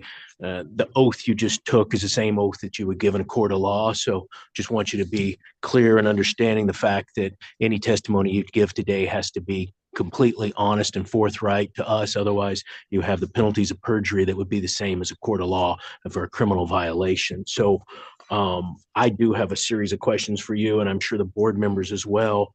Hey, first of all, tell me where you're currently employed. I'm currently employed with New Belgium Brewing. What are your role there? I'm a beer ranger. And is full-time employment? Yes, it is. Tell me a little bit about your responsibilities. So overall, I'm in charge of the lower 5 counties of around Southern Nevada for representation of New Belgium Bells. And I go pretty much throughout the community and anyone who sells alcohol to, educate them and try to push our brands onto them. Role has no responsibility at all over any gaming aspects? No gaming responsibilities whatsoever. Do you have to be licensed by the state or municipality for your role involved in alcohol? No, I do not. No. How long have you been in that role? Almost 2 months. And what were you doing before that? Before that, I was with a company I was with 9 years. They had an opening, and I was the general manager for Husong's Cantina, which is Titan Brands, Inc. It was a company, Slice of Vegas, Titan Brands, I was with for 9 years, and they had an opening, and I was in need of a job, and they employed me. And what did you do there? I was general manager of the Boca Park location. And why did you leave that to take this role you have now? I had the opportunity to do something that I wanted to do for a long time, which was the supplier side of the beer distribution. And the opportunity came up because the market was growing, and I felt like it was a good opportunity for me and my family to take. And you've had several roles in the gaming industry dating back to, I believe, probably about 2009. Is that correct? Yes, it is. Yeah. Is your intention that you want to be back in the gaming industry, or do you like the alcohol side of business and industry? I'd like the opportunity to have it open, but I'm enjoying my job currently. Let me get a little more specific and ask you about, do you recall filing an application with Golden Tavern Group to be an employee there? Do you recall the reason you gave on that application for why you left employment at Buffalo Wild Wings? Yes, I do. Do you specifically recall what that reason was? For a better opportunity, I believe. Yeah, so on the application itself, I think you did write better opportunity. Do you recall filling out a personal history disclosure with the Gaming Control Board, asking you basically the same question, why did you leave employment with Buffalo Wild Wings? Do you recall what your answer was on that? I believe better opportunities. Yeah, I think it said more opportunity, but one said better opportunity. The actual board application said more opportunity. The Golden application said better opportunity. Close to the same thing, but not exactly.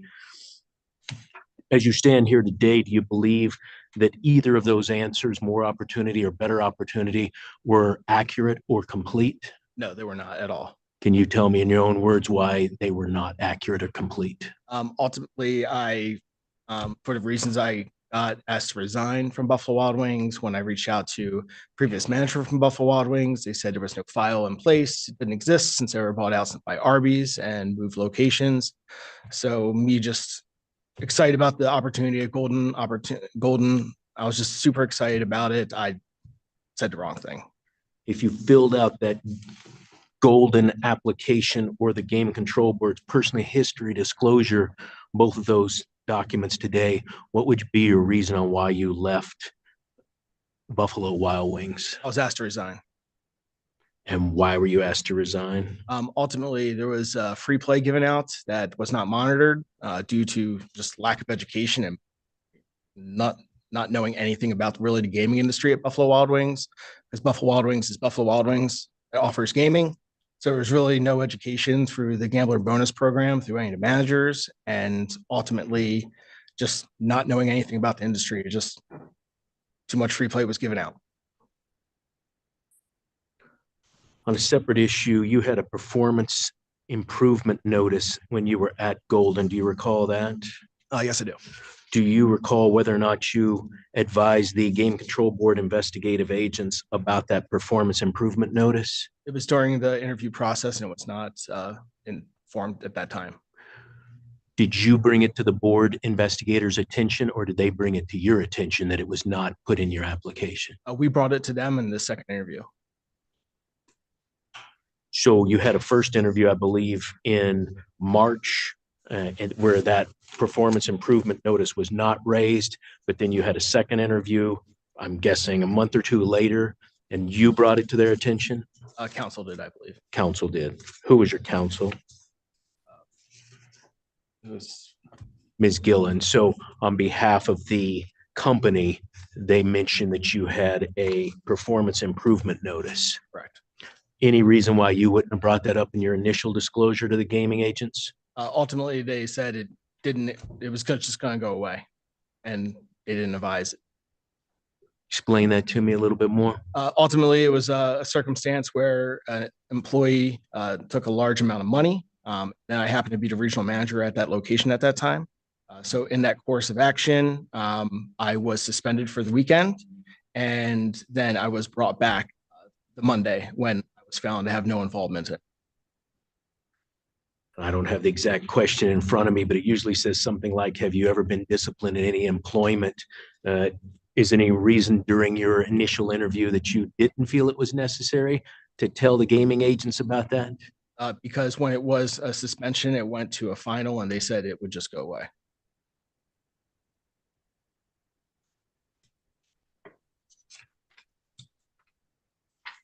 All right, I'm sure I'm going to have a few more questions, but I appreciate you going through those with me. Member Watkins, did you have questions for Mr. Porter, understanding again that he is still under oath? Hi, good afternoon, I believe it is. Afternoon, yeah. Mr. Porter. So I do have questions, many of them. I'm just trying to understand the information you provided to the board and what I understand to be numerous opportunities to disclose this information in your background. Let's go back to 2009. What was the nature of your termination from Mickey Fins? It was not disclosed. Like they didn't give a reason. Okay. How long were you employed there? I believe 2 years. From 2006 to 2008. And how did you receive notice of your termination? Through the regional manager, Andrew Northam. I'm sorry? Through the regional manager, Can you just pull the microphone a little bit closer? through the regional manager, Andrew Northam. Okay, thank you. And he expressed that to you verbally or by letter? Or? Verbally. That name was Norton? Northam. Northam, spell that. Northam. Northam. Thank you. And how far in advance of the date of termination did you receive notice of termination? That day. So he said to you in person, today is your last day, essentially. Correct. Or if there are different words you want to use to describe. That was it. Ultimately, my wife got let go that morning, and when I went in for my shift at night, I was let go as well. You say your wife got let go? Yes. And why did your wife get let go? They said tardiness, I believe, but that was not the case. Why do you say that was not the case? She was just never late. But they said to her, they expressed to her, were you there? No. Okay. And again, you said there was no explanation given to you for your termination? No, there was not. Did you ask for one? They just said that was the decision. They said I was eligible for unemployment, and that's pretty much what they left it at. I'm asking you, did you ask? I did, and they just didn't give me a reason. You did ask, and then they didn't give you a reason? Correct. They didn't give me a reason of why. They just said I was eligible for unemployment. Okay. Did you inform the Gaming Control Board that you did not know the reason, but suspected it was due to a downturn in the economy? I don't believe so.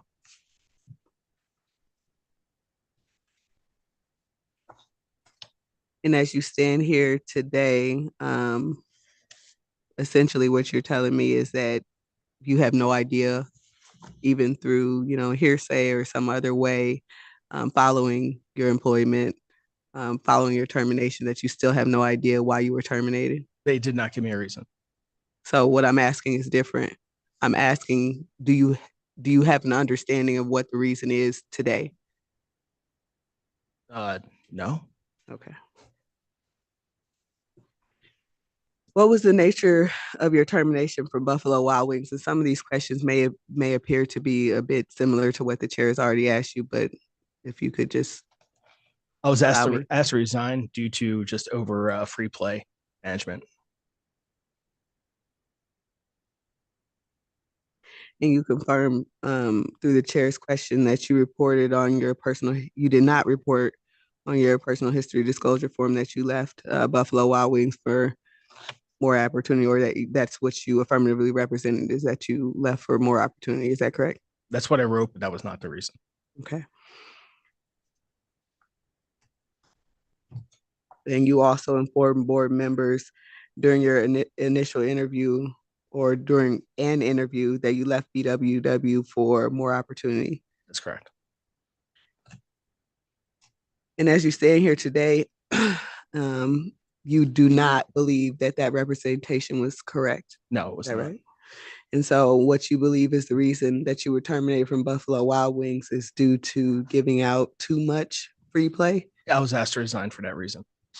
And when you say too much, can you be more specific? What do you mean by that? Ultimately, it was two family members that earned free play, and there was no, cap knowledge. Like there was no cap of free play to give. So free play was given out to my family, which ultimately my father-in-law paid back. When you say free play was given out to your family, were you the person that gave that free play out to your family? It was mostly my bartender management and stuff. And I would, yeah.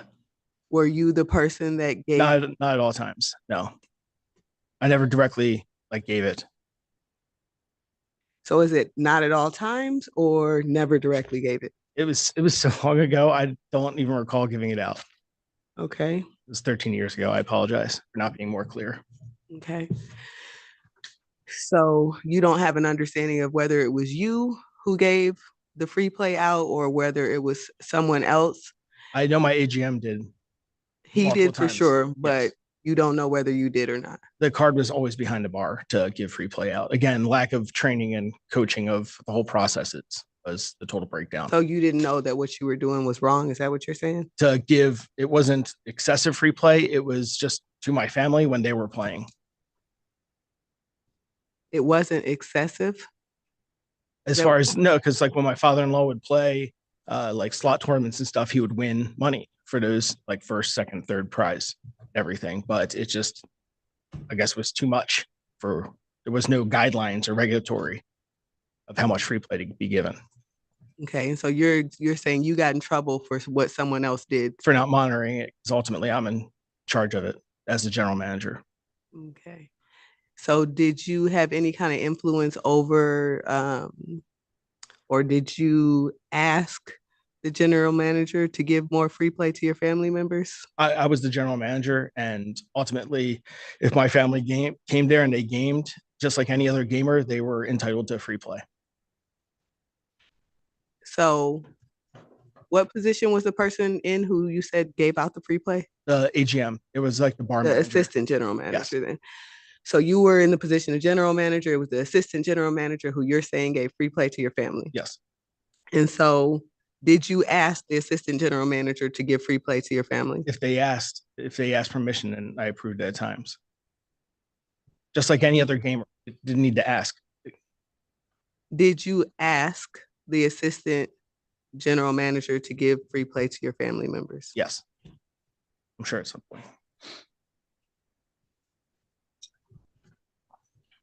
Were you employed after you left Buffalo Wild Wings? Yes, I was by another company, not Buffalo Wild Wings.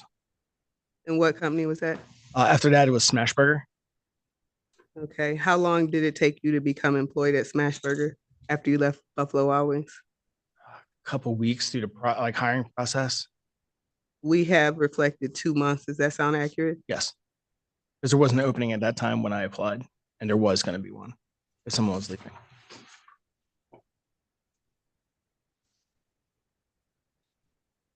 Did you return the money to Buffalo Wild Wings? My father-in-law wrote a check for it. And then I also received a paid out bonus from Buffalo Wild Wings for being a trainer and general manager for roughly the same amount of money. I don't understand.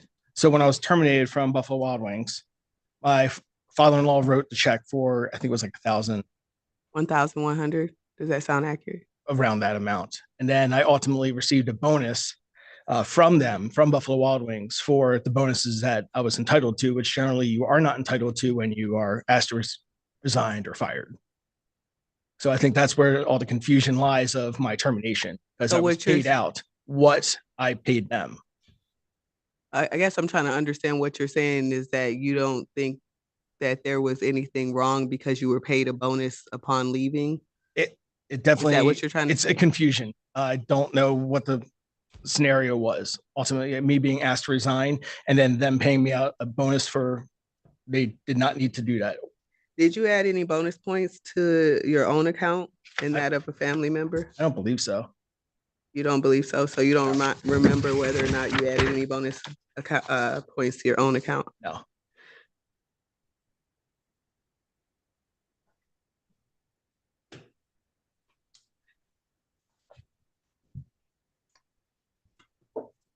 Why did you write a check an hour after being confronted by your regional manager? Because he asked for the compensation back. And did you ask him why he was asking for compensation back and you didn't do anything wrong? Because it was for the free play of my family. So ultimately, I'm responsible for the free play. And since my 5 family members were given free play, that's the total they gave. And they told me to sign the resignation and to bring the money back.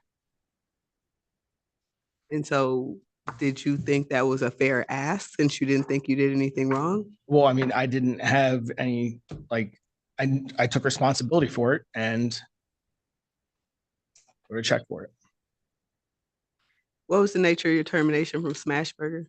It's because Ultimately, I opened up the restaurant late on, I believe, a Saturday or Sunday because my grill caught on fire. And when I was extinguishing it, we opened up the restaurant late.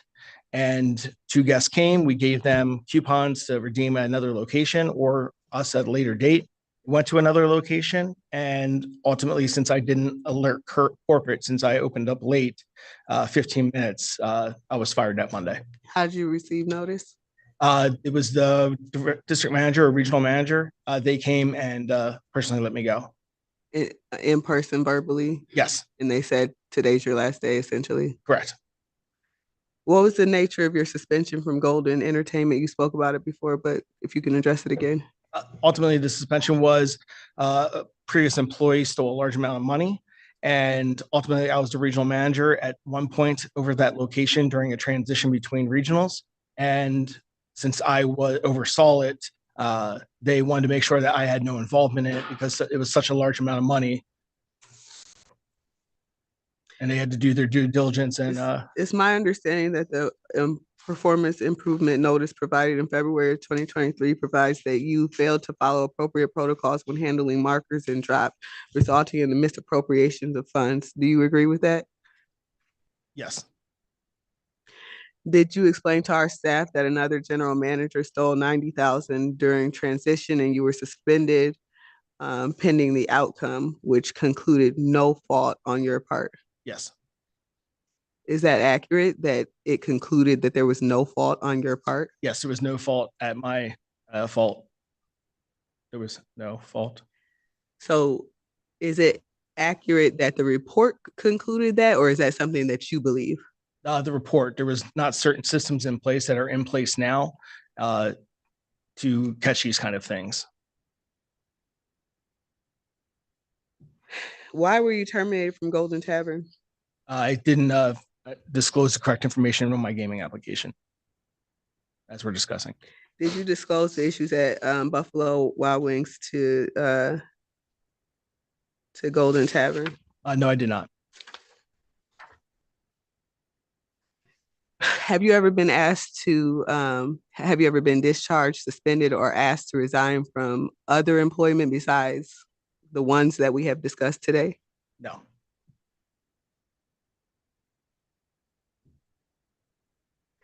On your May 6, 2022 gaming employee registration application, did you indicate that you had never been questioned in relationship to a larceny committed against a gaming establishment? I said no. You said that you had never been questioned about it. Yeah, to my knowledge, I'd never been questioned outside of giving the check to my district manager, my regional manager at Buffalo Wild Wings. Okay, thank you. Judge Saad, questions? Again, understanding, Mr. Porter, that you are continuing to be under oath. Thank you, Chairman Hendricks. I was a criminal court judge for about 9 years, and I was a prosecutor for about 2.5 years. And if someone expected leniency when I was about to sentence them, I wanted full, complete acknowledgement of guilt, acceptance of responsibility. And I'm not hearing that here. I'm hearing obfuscation, lack of clarity. If I were you, I would say, I am sorry to the Gaming Control Board for misleading them about stealing money from Buffalo Wild Wings with my 5 family members. And I'm not hearing that. I'm hearing a lot of dancing around and beating around the bush. And if you want consideration from me and my vote, you better straighten up. So is it a fair statement to say that you and your 5 family members conspired to steal money from Buffalo Wild Wings? No, the conspiring was never, we're at fault for, their not involvement in it. It was something that I oversaw. So it was nothing that they conspired. It wasn't a ploy or anything in that sense. It was ultimately my fault for, just letting everybody down. They knew they were getting free points, didn't they?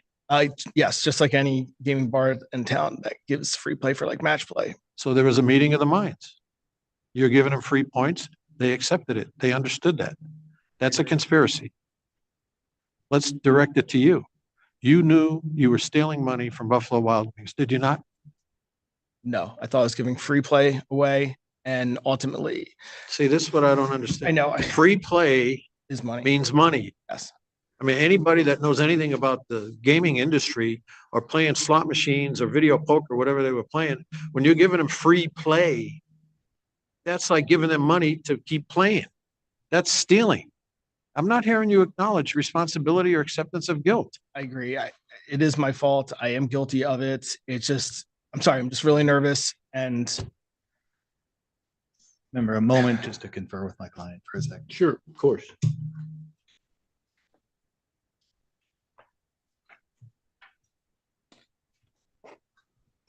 Madam Secretary, we'll be off the record here for 2 minutes.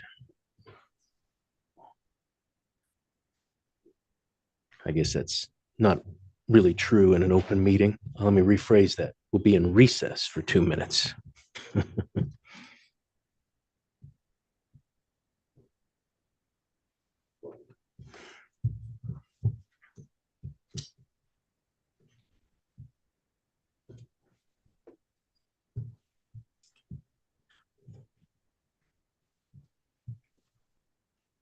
We'll come back out of recess. Mr. Wadhams or Mr. Porter, go ahead. I appreciate a moment of indulgence. Thank you. That's all I have. Okay, so I had a number of questions, but I will say that Dr. Watkins did a very thorough and excellent job of going through the remainder of questions I had. So at this time, I've got a pretty good understanding of where we're at. Do appreciate you being here, Mr. Porter. Appreciate you coming with counsel. I am of the same opinion of Judge Assad at this point, that I was expecting to see a little bit different demeanor and responses today. We gave you more time to come in front of us to learn about this history, understanding that it didn't happen yesterday. It happened quite a few years ago, and people's memory do tend to fade over time. But when you're being asked very specific questions about something happened where you were terminated from employment, those are the kind of things that we're looking for.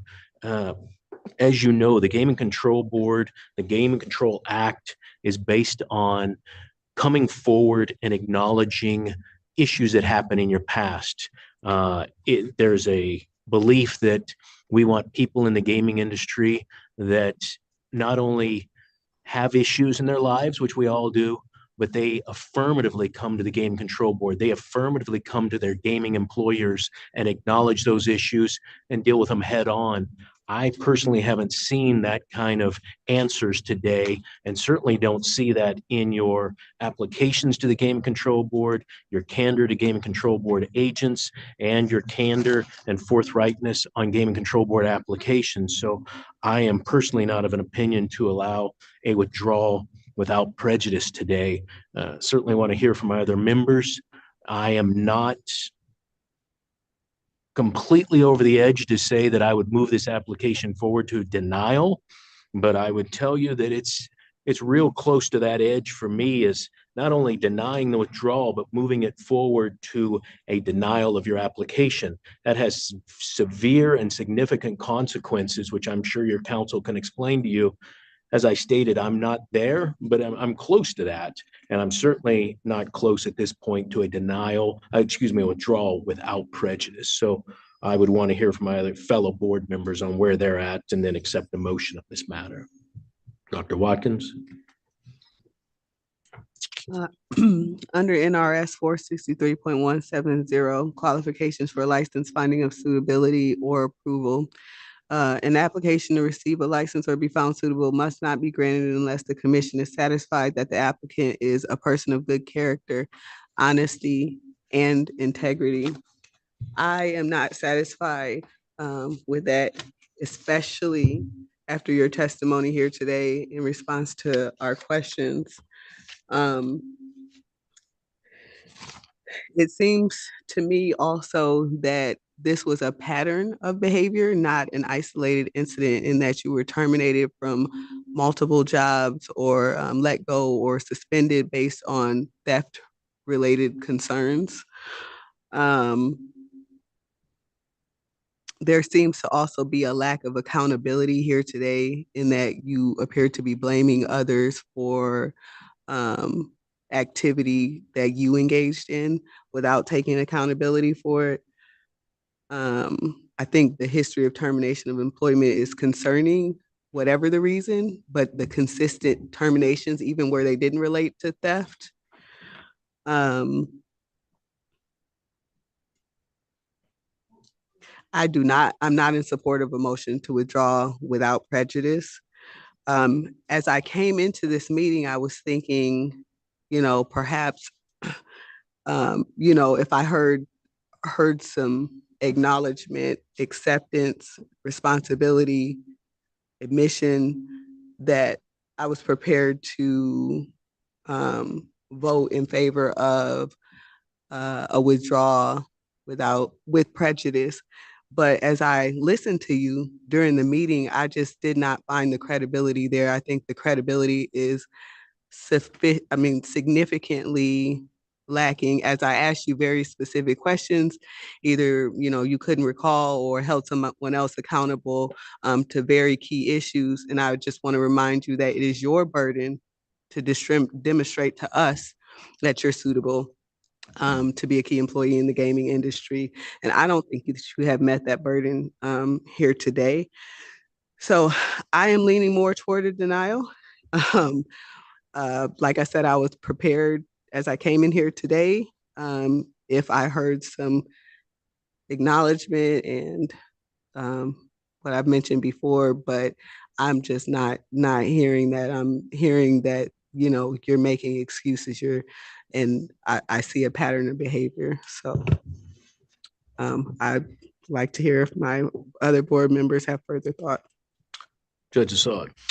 Thank you, Chairman Hendrick. I'm going to give you one more chance to make a closing statement. I appreciate the opportunity.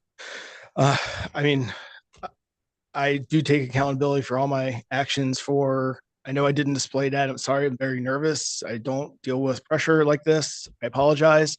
But ultimately the ball is in my court. It's my burden I've lived with. It's something I've dealt with for the last 10 months of, just letting my family down, letting my coworkers down, letting Golding down. And it's my burden to deal with. And I'm at fault for all my actions I did. And I don't think it's a pattern. I think I'm very apologetic. I know it didn't come off that way because I was just answering the questions, but I mean, big picture, it's not who I've strived hard with my work ethic to be where I'm at with my last employment that I was over there 9 years to go with Golden. If I knew that I was going to mess pretty much my life up to leave a job security of 9 years, I would not have made that jump. And I made bad decisions and I've lived with them and I will have to live with them for the rest of my life. And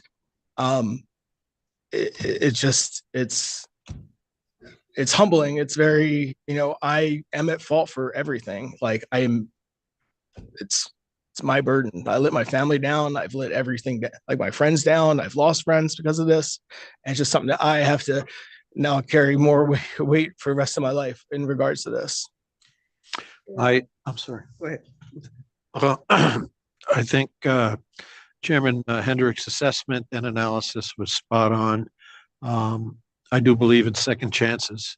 So I'm of the mindset to concur with Chairman Hendrick that the withdrawal should be with prejudice rather than a denial. Chair, can I have a moment to confer with our investigations division? Yeah, absolutely. You want to take, how long do you need? 5 minutes, 3 minutes? Should be good. We'll be in recess for 5 minutes.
We are back out of recess, back on the air.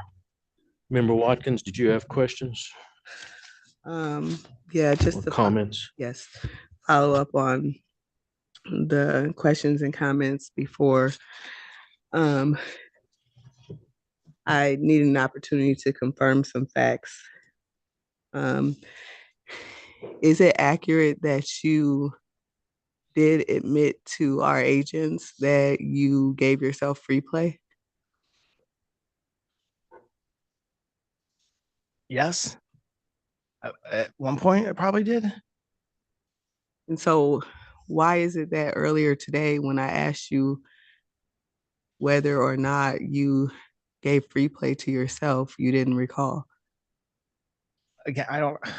So I'm Because sorry. you would have had these conversations with our agents more recently than because before Right. your explanation was, I don't recall, this was, more than a decade ago. Right. But your conversations with our agents would have been more recent, right?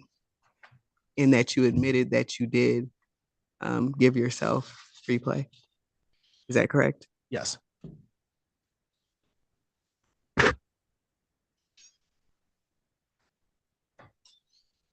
When our agents asked you if you've ever been contacted by enforcement, did you say that you had not been? Yes, because I don't recall them ever contacting me. And so so usually when we make these type of contacts, the report is drafted so there's confirmation that you were contacted by our enforcement agents. In the follow-up interview, they said that I was contacted by gaming, and I have no recollection from 13 years ago of anyone contacting me from gaming at all. Do you often get contacted by gaming? No. And so it just would seem like something you might recollect if it were out of the ordinary, being contacted by the enforcement division of gaming. They told me it was months after my termination, and I, 13 years ago, have no recollection of that whatsoever, of what was said, what conversation was said, how long it was, or I have no recollection of it. Okay. Given our obligation, and as I explained to you, under our statutes and regulations, we're required to find that somebody is suitable in order to be involved in the gaming industry and to be a person of, good character, honesty, integrity, and those sorts of things. It seems to me that you've had a history of spinning the truth at best, I would describe it. And you were given, according to our agents, 28 opportunities to disclose some of this information, and you continuously deny. And that's the history I'm showing. And based off of that history, it does not seem to me moving forward that you would begin to be honest. And so, for those reasons, I am going to support a denial. Thank you, Member Watkins. And again, for myself, Mr. Porter, I just don't believe that you were honest with your employer. That's very clear. Perhaps you're not even being honest with yourself, which I think might be your greatest sin. Your history, your track record, you're filling out applications. You have a lot that needs to be corrected.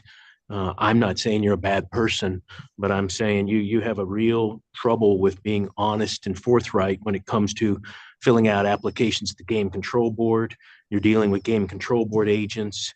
And so consequently, I am still of the opinion that I would only support an application withdrawal if it was with prejudice, which would mean you could not apply again for a year. That's completely different than if we were to deny the request to withdraw, because then your application would move forward. And I'm guessing that would move forward with a recommendation of denial. That would go in front of the commission, and that would have much greater ramifications for you and any career that you may wish to have in the future in the gaming industry. I'm personally not there, but as I mentioned earlier, I'm very close on the fence to that because you've not been criminally charged with anything. That's at this point, the only thing pushing the balance to me over to the side of allowing you to withdraw with prejudice, and then allowing you some point in the future to have the chance to apply again to the gaming industry. Obviously, this transcript, your testimony, your facts would all be part of that consideration down in the future. And if I could give you one piece of advice, it would be very careful when you fill out any more applications for employment. Be extremely careful if you fill out any applications in the gaming industry anywhere in the world, and be as honest and forthright as you possibly can be. Giving too much information in these processes is never a problem.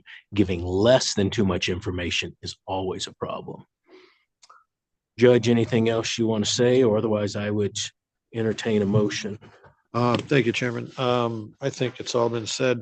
I just, believe that second chances are the way to go sometimes. I'm not sure if that's the way to go in this case. I agree with Dr. Watkins' assessment as well, but maybe because I'm getting old.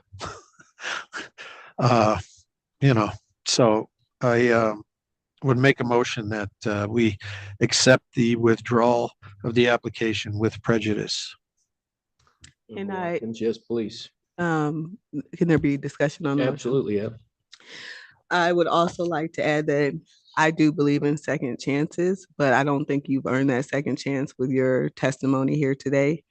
And I also don't think that, because the impact of a withdrawal with prejudice is that you would not be allowed to apply for 1 year.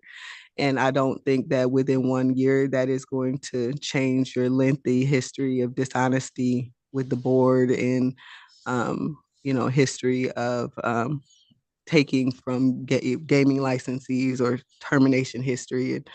And I think because of that history, you've established your character. And I'm not saying that you cannot change or again that you're a bad person, but from what I've seen and from what's been put before me, then that is not the kind of suitability we're looking for in the gaming industry. And for that reason, I'm not going to support the motion to withdraw with prejudice.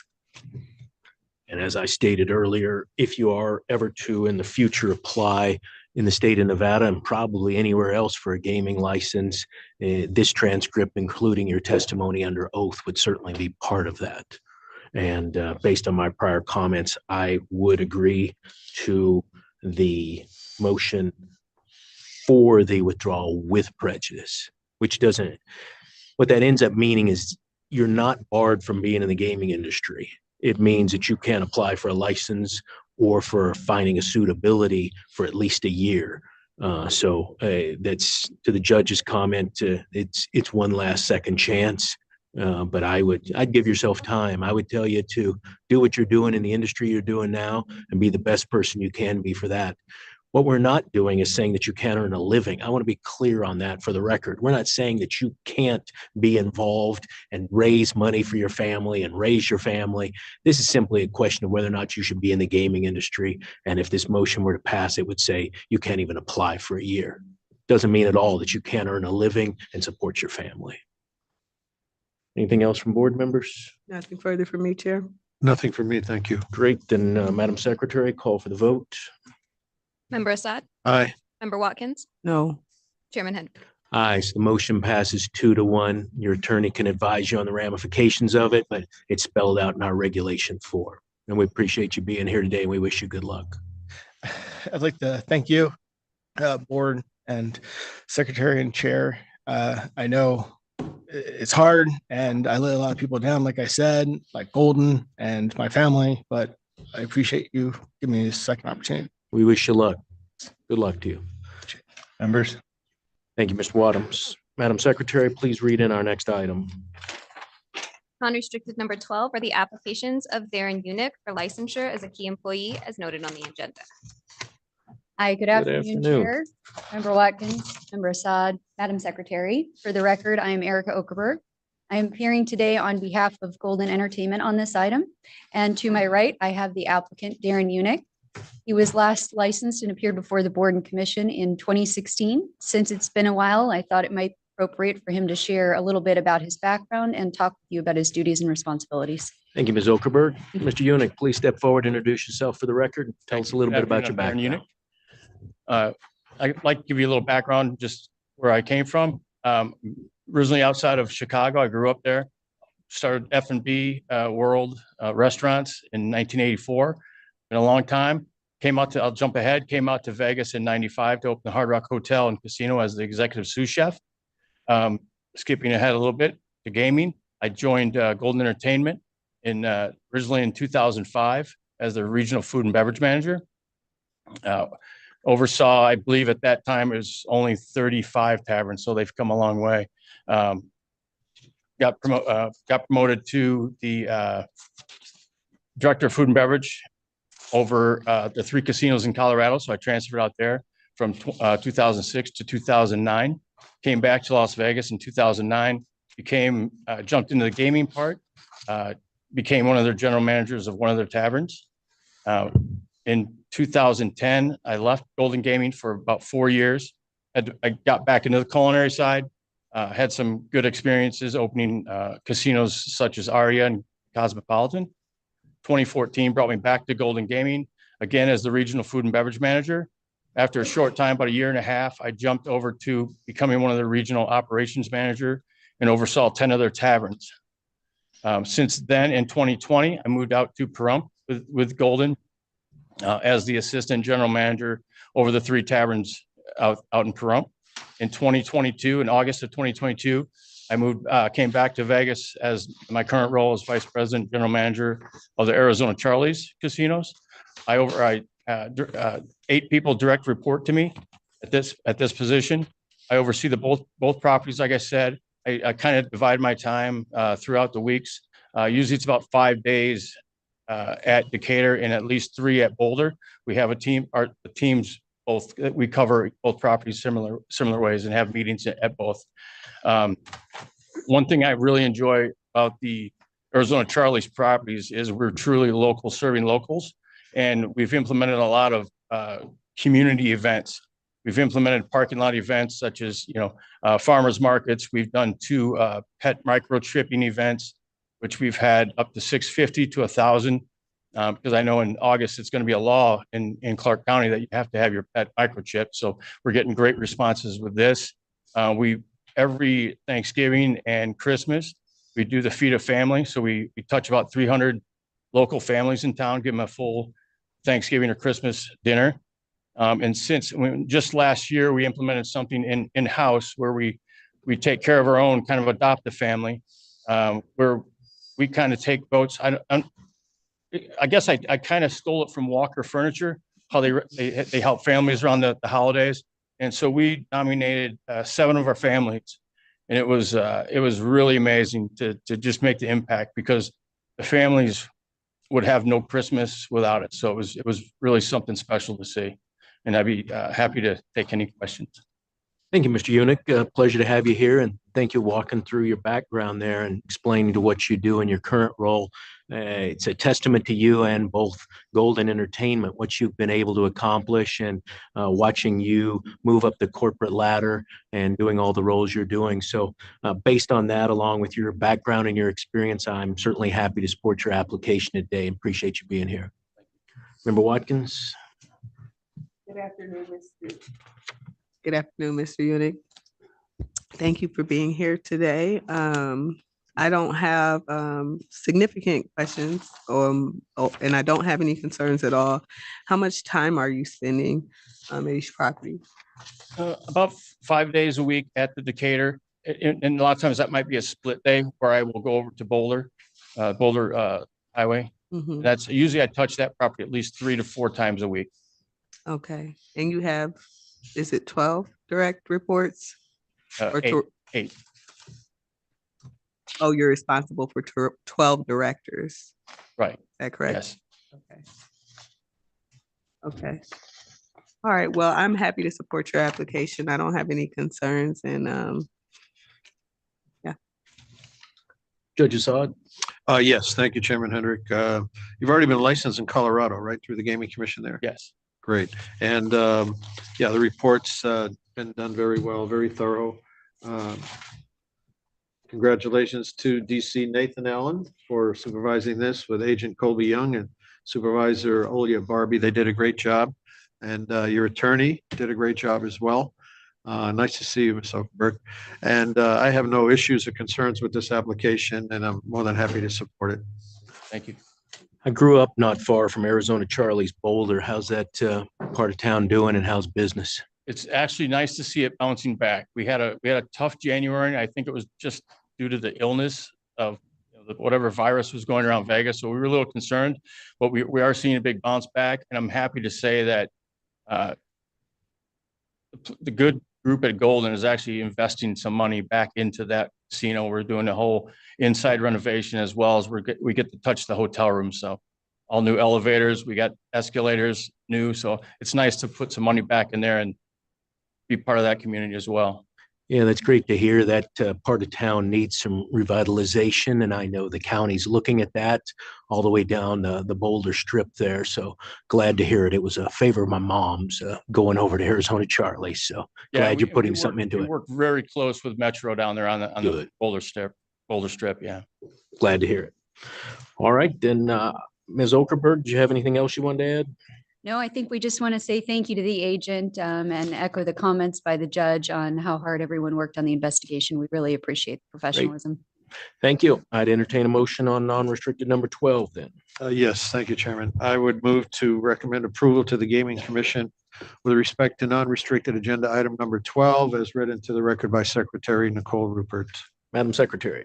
Member Assad? Aye. Member Watkins? Aye. Chairman Hendrick? Aye, the motion passes. Good luck to you. Thank you. Non-restricted number 13. Unrestricted number 13 are the applications of Elliot Ripple for licensure as a key employee as noted on the agenda. Ms. Okerberg. Good afternoon again, Chair Hendricks, Member Watkins, Member Assad, Madam Secretary, Erica Okerberg appearing on behalf of Golden Entertainment. Here with me today is Elliot Ripple, the applicant. He has last been licensed in 2021, but still just since it's been a couple of years, we'll have him give a quick overview of his background and then tell you about his current duties and responsibilities. Thank you. Please introduce yourself for the record. Good morning, Chair Hedrick, Dr. Watkins, and Judge Assad. My name is Elliot Ripple. I know I've done my licensing in 21, but just to give you a little background, I was born in Spain. My family migrated here to Las Vegas in 1988. We actually grew up on the east side of town, right next to Boulder. I went to school here, saw my positioning to getting to management actually with Boulder Station right over there into assistant beverage manager. I've held a lot of F&B manager positions throughout casinos throughout Las Vegas. On March 2013, I stepped into local gaming, into PC's Taverns, and I actually started on an extra board as a bartender. With my management experience, I was able to move up quickly and progress to a point where I became a regional manager, which put me into the key employee licensing process in 2021. And since then, I became director of operations. And then I had an opportunity in August to become the vice president general manager of the Pahrump properties. I oversee Gold Town, Lake City Casino RV Park, and the Pahrump Nugget Hotel and Gambling Hall. I have 9 direct reports. I am responsible for just ensuring smooth operations, maintaining high standards of service excellence. I also have financial oversight, assisting in financial decisions that's related to revenue generation, cost management, also maintenance projects. I oversee reinvestments to optimize our margins and just to ensure long-term sustainability. We do also as well, Golden takes a foothold in getting involved in the community, being Pahrump Nugget and being the biggest operator in Pahrump. We do get involved from local coalitions to the Wounded Warrior Project, to Tales of Nye County, which is a pet shelter and adoption, as well as we're working on forging partnerships with Great Basin Community College to support the youth, and that could be anywhere from guest speaking or career opportunities. And so we're working that. And just overall, my career has been one. There's been some hardships, there's been some growth, but at the end of the day, it's about learning and getting better and teaching that to our team. So I'm really grateful for this opportunity. I do want to thank Agent Potter for her hard work on this investigation. So thank you, Erica, as well. And I'm ready to answer any questions. Thank you, Mr. Leopold. Pleasure having you here and understanding that you have gone through licensing before. So this was an update. Tell us a little bit how business is doing in Pahrump. Business has been well. I mean, we do see a decline in the older market with market inflation, things like that, but overall it's been strong. My team's done a great job as far as managing costs to mitigate some of that loss. We've actually been having very good January and February, so it's nice to see. We've also noticed an influx of people moving into Pahrump as well.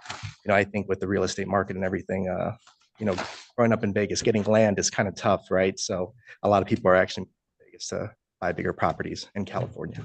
Good to hear that. Then did I hear you say that Golden is the largest employer in Pahrump? It's one of the largest employers. It is the biggest casino, though. We're one of the biggest businesses out there. Great. I believe Vegas Valley is bigger than ours. Okay. Electric. And similar to Mr. Unick, very happy to see someone like you move up the corporate ranks at Golden. It's a real pleasure to see you stick with a company like that, and similar for them to stick with their employees and let them work their way up the corporate chain. So congratulations on your growth and accomplishments at the company. Based on your experience and the fact that you've been licensed before, didn't have any areas of concern. I'm very happy to support your application today. Member Watkins. Good afternoon, Mr. Unick. It's a pleasure to see you again today. Congratulations on this opportunity and for moving up the ranks. I'm glad to see it. I know that there was an issue before that you had when you came before the board, and we discussed it at length. And the only reason I'm touching on it is because I just want to commend you on how well you've done, and for not making me regret my decision. Absolutely. Yes. You have shown that you were certainly suitable. You made a mistake. You fully admitted to the mistake. It wasn't a pattern of behavior. It was an isolated incident. And then you proved us right, and you proved that our decision was a good one. So I'm happy to see you advancing and before us again today. I'm happy to support your application. Thank you very much. Appreciate that. Judge Assad. Yes, thank you, Chairman Hendricks. I have no concerns at all. I'd like to commend Agent Potter, Supervisor Bradford, and DC Deputy Chief Nathan Allen for compiling a very comprehensive report, very thorough report. It's kind of just a overview of your previous application back in 2021. So I'm in full support of this application. I want to wish you all the best. So my understanding that one of these properties is going through renovations. I mean, we're constantly doing one as far as Golden Nugget. We are doing, like, we've added like Jimmy John's. We've also added we're at Pink Box Donuts, which you talk to Pahrump, that's a big deal, right? And it's a big brand.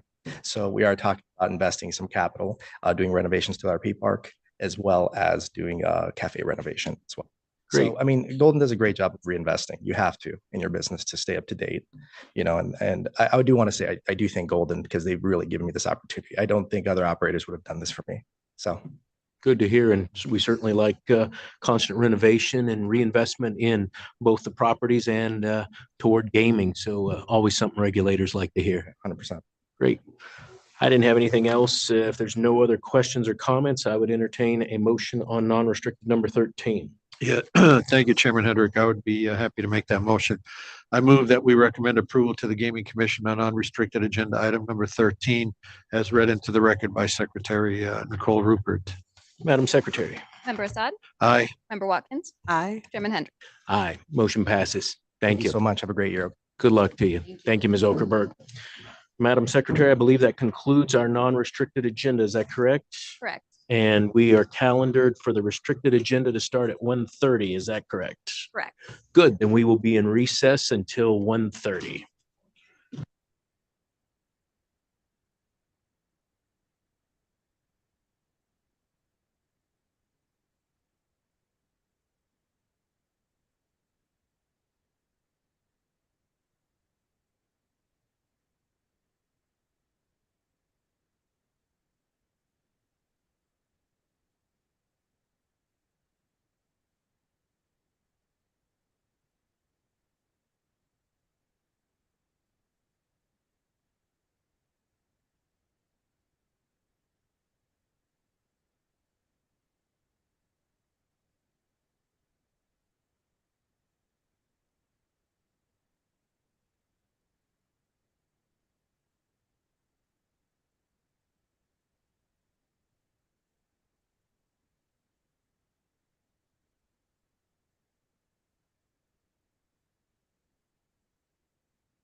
All right, so we are back from our lunch break and we are starting our calendared 1:30 agenda, which is our restricted items and the rest of the agenda. Madam Secretary, will you please read in restricted item number 1?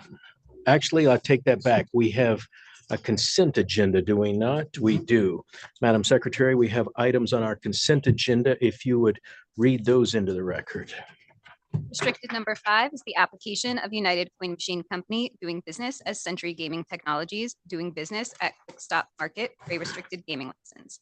Restricted number 6 is the application of Crawford Coin Inc. doing business at Green Valley Grocery number 87 for a restricted gaming license. Restricted number 7 is the application of M1 Gaming LLC doing business at AM/PM Store for a restricted gaming license.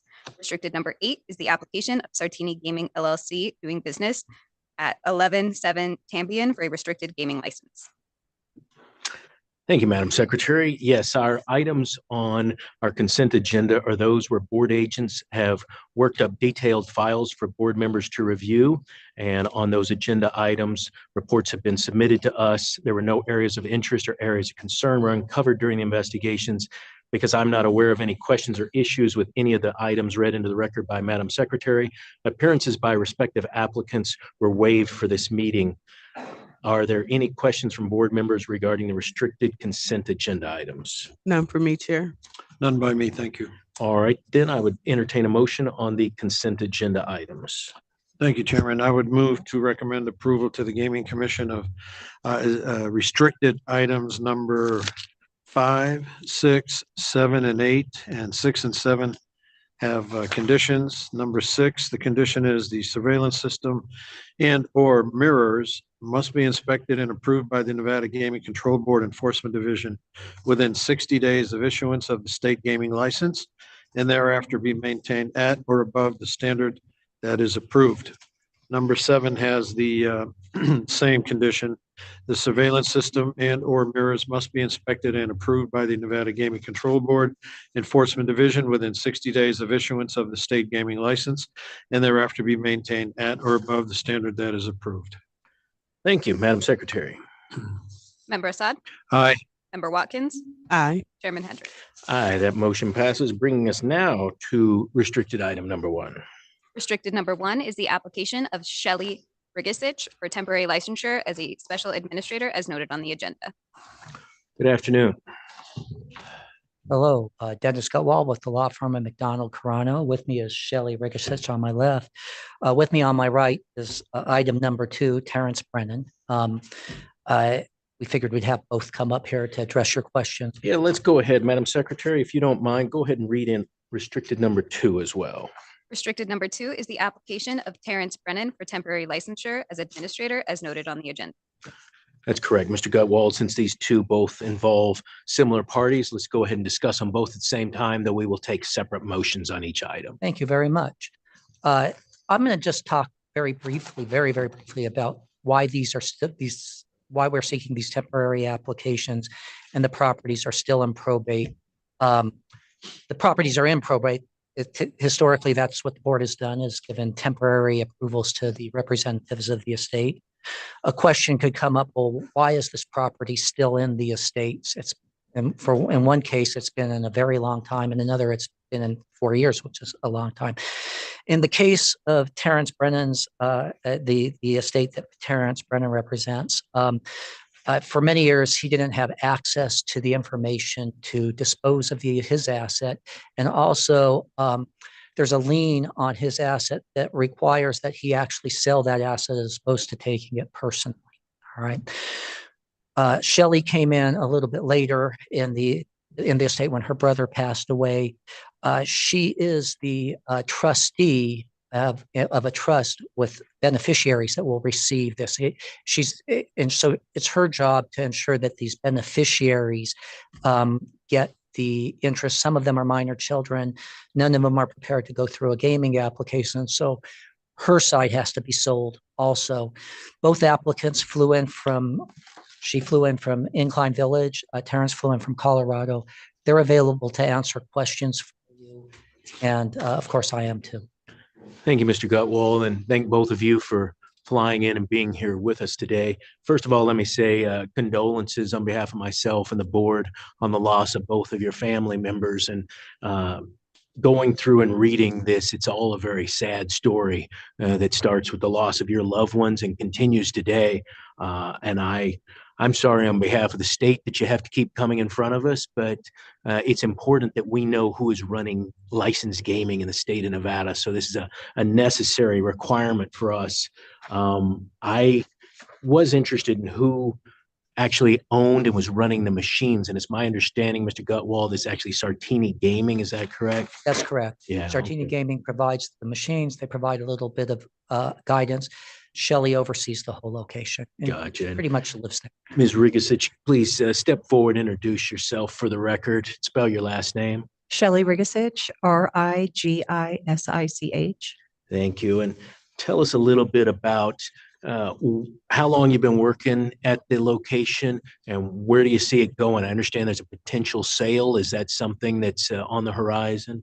Yes, so I've been there going on 5 years. My brother passed January 8th of 2019.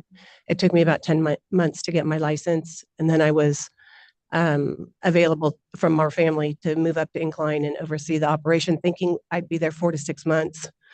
And I'm starting 5 years. So it's been for sale. We haven't sold it, not for lack of want, for sure. We've been trying. At this time, we have somebody very interested who's come back for a second time. Just yesterday, she's dealing with our leasing, the people that own the property regarding the leasing. So she's going forward. Hopefully we have something in the pipeline that's going to come to fruition this time. Good. I'm glad to hear that. And again, sorry that this process has taken you so long. Something that you thought was months has turned into years. Yes, Mr. Brennan, please step up and introduce yourself for the record. I'm Terrence P. Brennan from Denver. I just flew in today. And you've been working on this for even longer, correct? When your brother passed away? It's been a learning process for sure. What is different with me in this probate than any other that I'm aware of is that the only asset my brother had was the 45% interest in piece. And in the probate, it became aware of a lien on a real estate, foreclosure, let's call it, and damages. And that agreement was to the tune of $69,000 to friends of brothers, actually, and an elderly lady. So I agreed to that and didn't think it would be a big deal. But as the attorney has said, the first till the death, unfortunately, of Serge, her brother, I had no information and really kind of no cooperation. But also trying to sell 45% of something in that situation wasn't going to fly. We put our differences aside when we had to, and we've been working hard to sell it. We've stumbled because of COVID and other things that we've gone through. But my deal in probate, because of the estate, it has a lien on it. I've had to fund every dollar myself. So that's kind of a commitment, versus understood. The chicken lays an egg. I'm doing the ham. So, and I probably have 40 or 50,000 of my own dollars. Then I'm a single old guy. I want to retire, but I also me culpa on not getting in the required documents to you. There's some misunderstanding on my part, but the buck stops here, just like my regular job. So I apologize and sorry. I appreciate you saying that for the record. And yeah, this comes up every couple of years until the property is sold and the probate allows it. So those pieces of paperwork in our investigations division is required. So I hope to tell you that you don't need to put it on your calendar for 2 years down the road. I hope something happens before then, but to be safe rather than sorry, why don't you go ahead and put that on your calendar a few months before that. And hopefully Mr. Gutwald and you work together with Ms. Rigisich and have some good news before then. Tell me, Mr. Gutwald, I was asking about the machines. Is this a participation agreement or a space lease situation? It's not a space lease. It's a participation. It is 80/20. 80/20. Okay, very good. And how did you learn about the gaming business, Ms. Rigasich? Was it just trial and error, trial by fire? Absolutely. Yeah. Yes. Yeah. I was just thrown into it, but Golden Gaming has been our, the people that take care of everything. So I've just had to oversee what they're doing for our participation in it. So I feel like they've taken care of everything basically. And the accountant takes care of all the accounting, makes sure that everything's okay. It's kind of run itself. Good. Glad to hear She that. was approved in March 2020, the exact same time that COVID hit, the exact same time. Yeah. So she's getting congratulations, you're going to be shutting down your business. And then we had the forest fires the next year. So. Yeah, no, And then too much snow and then not enough snow. that's why I mentioned the Going to whole, work and it's all a very tragic tale. And I'm sorry that you all have gone through it, as I said, starting with the loss of your family members, but hopefully there is a happy ending to this very sad story. Member Watkins, do you have questions? Good afternoon. Thank you for being here. I'd like to offer my condolences as well for the loss of your family members. I think it's great that you two were able to come together and to work together to try to get this done. I think you have a commitment to seeing it through, and I think that Mr. Brennan, any delay on your part, I don't see as intentional on submitting the required paperwork. So I don't see that as an issue or a concern. I understand that, you're going through certain processes and definitely have a commitment I can see to getting this done. So I don't have any concerns with the application. Thank you. Judge Assad? Yes, thank you, Chairman Hendrick. I'd like to just commend Supervisor Julia Allen and Agent Katie Jones and Chief Hoffman for compiling a very good report. My condolences to you for your loss of your brother, and you, Mr. Brennan, for the loss of your brother as well. How's business right now? we're consistent, holding our own. We've had all those issues. Last summer was the first real season that I saw that was pretty normal. We had monster snow the winter before that, and we have no snow this winter till Thursday. So I'm thinking the next couple of months, we're gonna be doing really well. We're gonna have Okay. people in town and have skiing, so that's good. Good, yeah, and that should help get a buyer, if you can Yes, increase the numbers on the books, and yes. it'll make the sale much more palatable. So I don't have any other specific questions. I just wish you well. I understand your predicament, and I'm in full support of your applications. Mr. Brennan, my understanding is with you living in Colorado, you have no involvement in the day-to-day management or operations of the gaming establishment. Is that correct? Very good. And Ms. Rigasich, what would you do if and when this business sells? What do you want to go back I to? don't know. Beach. Good. Gotcha. Become my kinder, gentler self. Yeah, you're ready for vacation. Good for you. I'll find something. I've actually prepared about 4 times thinking we were rolling and the sale was going to happen. And I was like, okay, what am I going to do? And then it wouldn't happen. I was like, oh my gosh, I could do this. I'd get all ready to do something and I can't do something until this is completed. So Understood. And because you kind of got thrown into gaming, I would encourage you, I wouldn't make this a condition, but I would encourage you to take our restricted gaming licensee seminar. Have you heard about that? no, I haven't. Mr. Gutwald can give you information, or our investigations division can tell you about it. It's put on by our tax and license division for any restricted licensee usually coming into the business, something that we would have encouraged you to take if you hadn't thought you were only going to be here for 4 months. So, and they're available online. It's a really good course that just kind of tells you about responsibility of paying taxes and everything that goes along with being a licensee at a restricted location. So I would encourage you to take that when you get a chance. Yeah, thank you. Good. Wonderful. Mr. Gutwald, anything else you need to tell us about? No, just thanks to the agents. They're a delight to work with and always a pleasure. Great. I would entertain a motion then on restricted item number 1. Yes, I'll be happy to make that motion. Thank you, Chairman Hendricks. You've discussed the condition and they understand what it, Yes. any issues, no issues with the conditions, right? Great. I would move to recommend to the Gaming Commission approval of restricted item number 1 and restricted item number 2 with the following condition that the limited license is to expire at midnight of the March 2026 Nevada Commission meeting on the day the item is heard. That's for number 1, and it's the same exact condition for number 2. Yeah, and since both of them were read already into the record, I want to go ahead and take them, Madam Secretary, as 2 separate votes. If you will call for a vote on restricted item number 1 first. Member Assad? Aye. Member Watkins? Aye. Chairman Hendrick? Aye, so restricted item number 1 passes, and the judge has already read in the motion for restricted item number 2. Senior Deputy Somps, are we okay with that, or do we need to restate it? I think you're fine, Chairman. Very good. I think so as well. So, Madam Secretary, we will take a vote on restricted number 2. Member Assad? Aye. Member Watkins? Aye. Chairman Hendrick? Aye, that motion passes. So you understand this is again a temporary approval for another 2 years.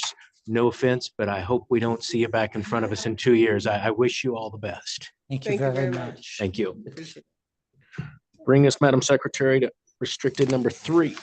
Restricted number 3 is the application of Best Bet Products, Inc., doing business at Montana Bar and Steakhouse for a restricted gaming license. It is also the application of DLS Entertainment Properties, LLC, to receive a percentage of gaming revenue from Best Bet Products, Inc., doing business at Montana Bar and Steakhouse. Good afternoon. Please introduce yourselves for the record. Daryl Strain, Spell your last name, please. Strain. Thank you. I'm Sean Holmes, President of Best Bet Products, last name Holmes. Thank you for being here, gentlemen. We have the application and the materials in front of us. I wanted to start by asking, Mr. Strain, you have a couple of gaming establishments located in Pahrump. How is business in general in Pahrump doing at your other locations? I would say it's very steady. This is a good time. March is always a good time. I think people are getting their tax money back. So it's been steady and pretty much straight up. Good. And what made you want to get involved at this location, going to be identified Montana Bar and Steakhouse? That was proposed to me by a friend of mine. Said, why would a man 70 years old want to get in the food business? And I didn't have a good answer for him, but it's something I've wanted to do all my life. Gotcha. And then I also enjoy being in the gaming business. Is this location open already and just doesn't have gaming yet, or are you about to open? No, it's closed right now. What is your anticipated opening? We're hoping for July 1st. Okay. If everything goes correct. Good. But with the city. Good. And understanding this application is actually for Best Bet, and I'm sure you're aware of the fact that if there's any approval by the Gaming Commission, that it has a 6-month requirement on it to actually activate it, correct? I do. Good. So hopefully July 1st would be a good date. You'd be within that time frame. I understand, Mr. Strain, that there was something that was omitted from your application, and I got to believe that you now understand how important it is to be very thorough and accurate as you fill out these gaming applications. Sure. Good, good. Have you taken the restricted licensee compliance seminar that I mentioned earlier? Me? Yes. No, I have not. Okay, I would encourage you to do that again. I don't think it's necessary to make it a condition on your license. You're running 2 other locations. This would be your 3rd, but I think it's very worthwhile. It takes about an hour. You can usually do it online, and it's great for even people who've been in the business to just refresh their memory and realize that this is a very highly regulated industry. And so the more you know about it and stay up on top of the statutes and the regulations, better for you, better for us as regulators. And we can get you that information after the meeting. Okay. If you don't already know about it, information is readily available. Questions from you, Member Watkins? Good afternoon. Congratulations on your businesses and entering the food industry. I'd just like to reiterate the chair's acknowledgement or statement that, disclosure is important. So thank you for that. And can you tell us what's been going on at the property since 2022 is when gaming stopped. Which property, This is, Montana, the new one? yes, Really, yeah, nothing really, just trying to get my licenses in order, that's all. the property's former name, is this the office bar? Yeah, let me give you a little history on this. So we were the route operator in that location in 2002. At the time, the owners were looking to close. So we actually, Best Bet Products purchased the bar. We didn't, so we held it for approximately a year. At that time, there was conversations between Daryl and I about him purchasing it, its proximity to one of his other bars. And I had some issues I had to take care of with my family. So he purchased it from us, but it has been closed ever since that time. You said 2002. Is it 2002 or 2022? I'm sorry, 2022. Okay, all right. Okay, thank you. No further questions. Judge Assad? Yeah, thank you. And good job, my Special Agent Joe Lombardo on this with Supervisor Allen and Chief Hoffman. They've given me all the information I need. I don't really have any questions or concerns. You were a pit boss, I guess, at the Wynn back in 2014 or so? Yes. Okay, great. So you have plenty of gaming experience from that. I'm sure you had to work your way up before you became a pit boss. I was 14 years at the Golden Nugget. Okay, great.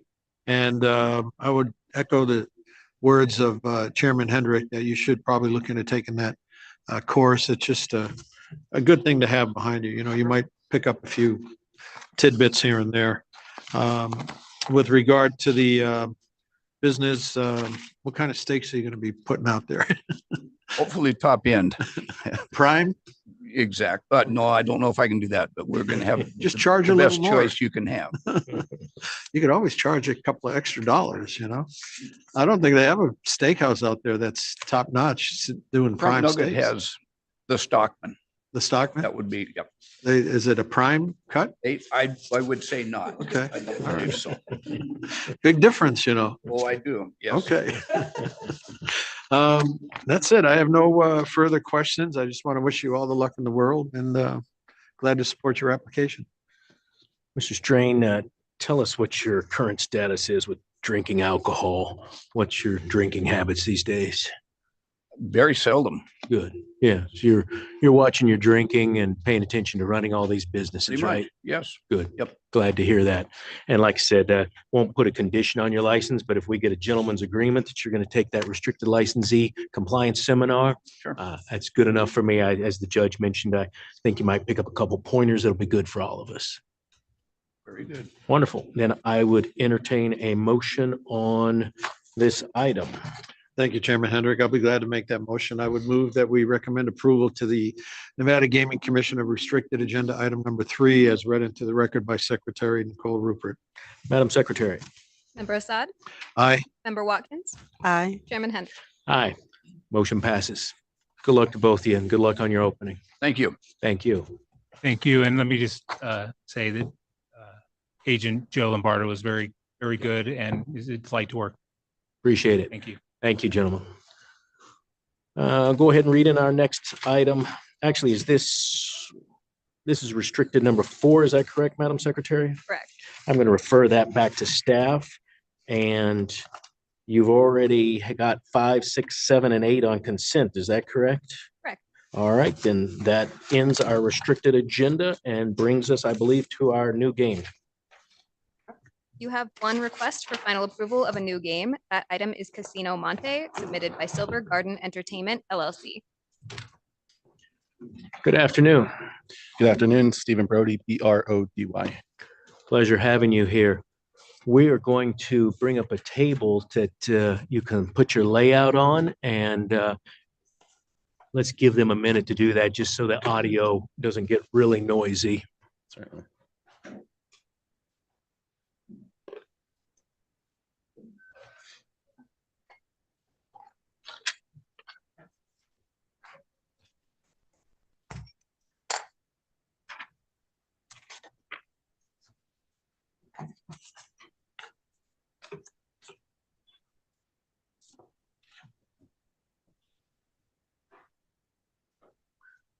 Let's wait a minute to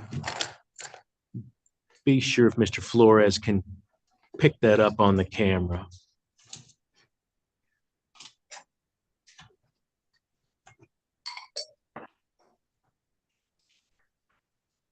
There we go. Go ahead. Please tell us a little background on the game, and then we'll give you a minute to demonstrate it, Mr. Brody. Sure, thank you. So this is a game I developed back in 2016 when I was a student at UNLV. Came out here for the LLM program. It was the first opportunity I had in a very long time to not be working full time. So I said, let me take advantage of the opportunity to learn as much about the industry as I can. As a part of that, I went to every casino with a table game in Clark County. Spent a lot of time looking at the business and seeing what made people excited when they play. The factors I saw were the ideas you could play with somebody or without or against somebody, easy to learn, and excitement to the end. So that's what I tried to incorporate in this game. It's a version roughly based on 3-card Monte. And I hope you'll like it. Great. How'd you come up with the concept? It was concept number 2 in a program I invented, a program for invention at the school. And it was really looking around and saying, what's something that's easy to understand? It's something that people have an idea about, but it's something that's completely unregulated and unfair. And it's saying, let's take something that people have an idea about, but make it something that they could do in a casino in a heavily regulated environment. So instead of wondering if you're going to lose your money while you're playing, you could go in and have the complete comfort that you have a fair opportunity to win. Great. Go ahead, give the camera a minute to refocus, and then as you can see it up there, you can go ahead and give us a demonstration of how the game works. Can you see it there, Jesus? Yeah, I think we're good right there. Go ahead. Pull that microphone a little bit more your way, and then it'll. I'll navigate. I think you're okay if you stand halfway in between. It'll pick you up. Perfect. So in order to facilitate seeing it today, we took one betting position. The players, each player can wager in one spot, red, white, or they are picking if the card that's in that spot will ultimately be the highest card. What we were able to do with the math is make it so if you have the highest card, regardless of if another position also has the highest card, you win. If all 3 positions have the highest card, everybody's a winner. So what that does is, and I'll show you in a second, when the first card is turned over and it's an ace, ace being the highest, you didn't bet in that position, you're still not out. So what's going to happen is the player is going to come up and they're going to place an initial wager on one of the cards. The dealer then shakes a die to determine which card is going to be flipped over. Here it's 6. So what we know is that the blue position has a queen. Any of the 3 positions can raise their bet up to 3 times. So if somebody had selected queen to begin with, or excuse me, blue to begin with, they see it's a queen, they could raise their bet. Here, likely somebody's saying they don't have a high odds of winning, so they'll probably keep their bet as it is. What was the significance of 6? The 6 is just the die selection. So if it's 1 or 2, I can see here. That's how we do the random selection. So Understood. 1 or 2 would be red, 3 or 4 would be white, 5 or 6 would be blue.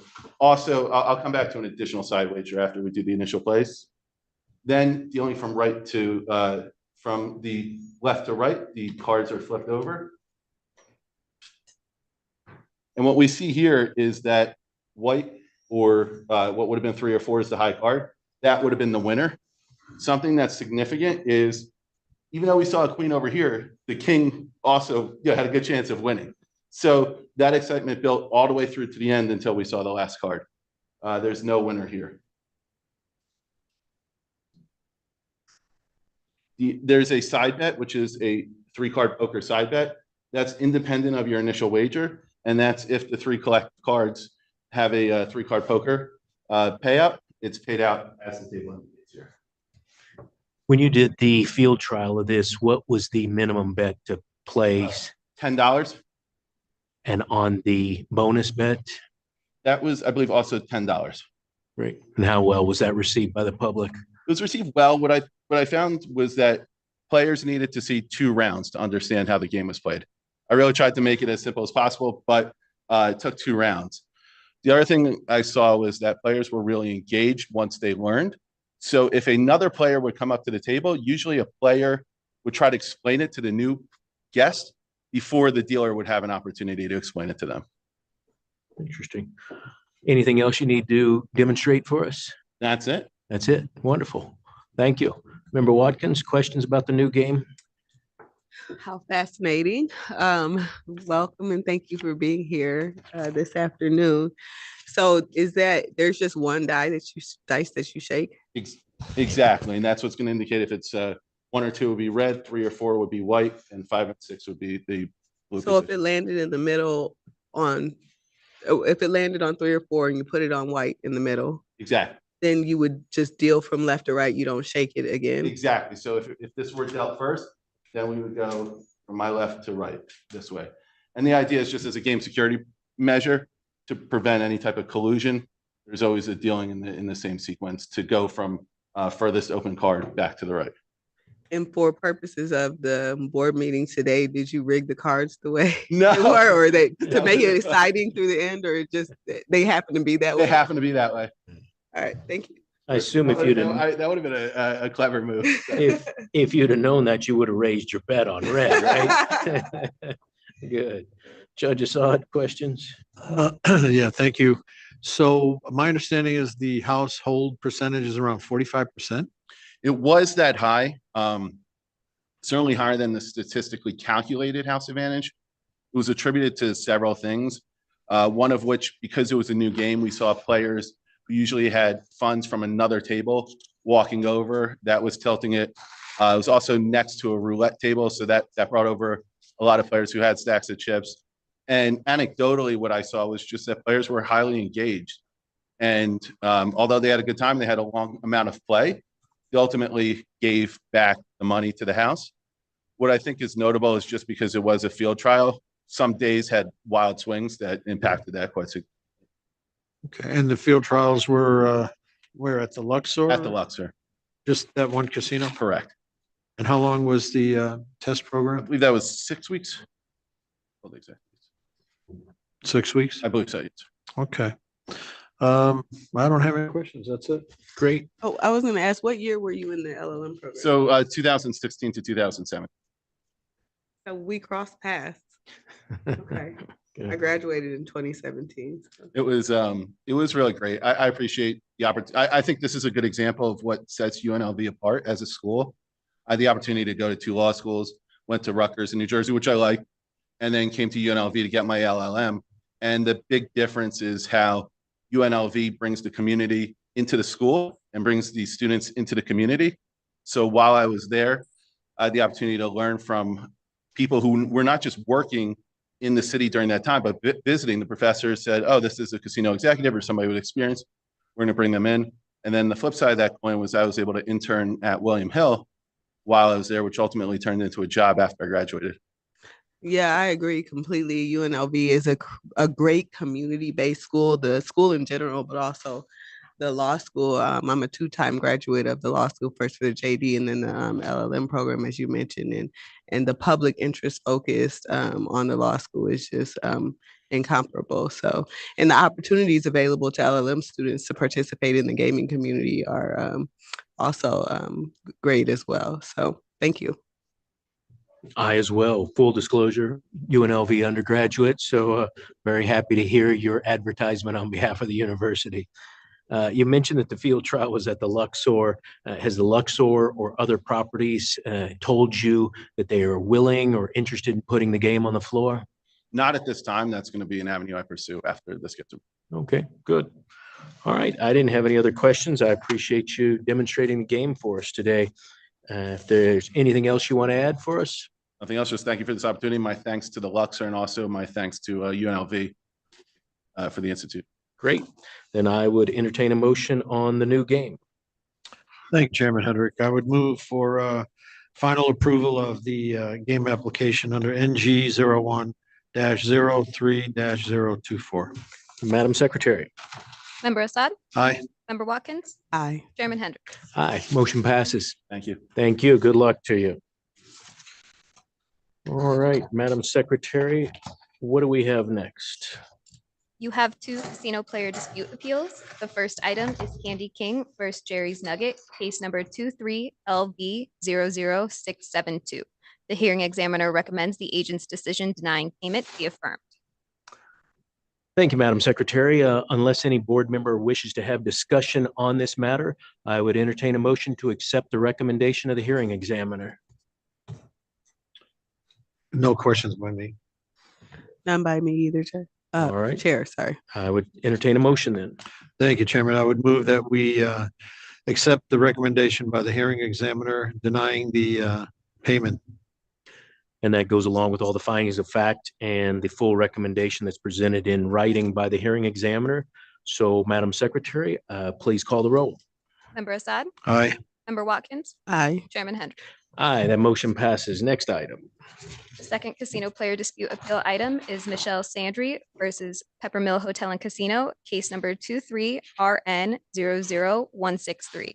The hearing examiner recommends the agent's decision denying payment be affirmed. Thank you, Madam Secretary.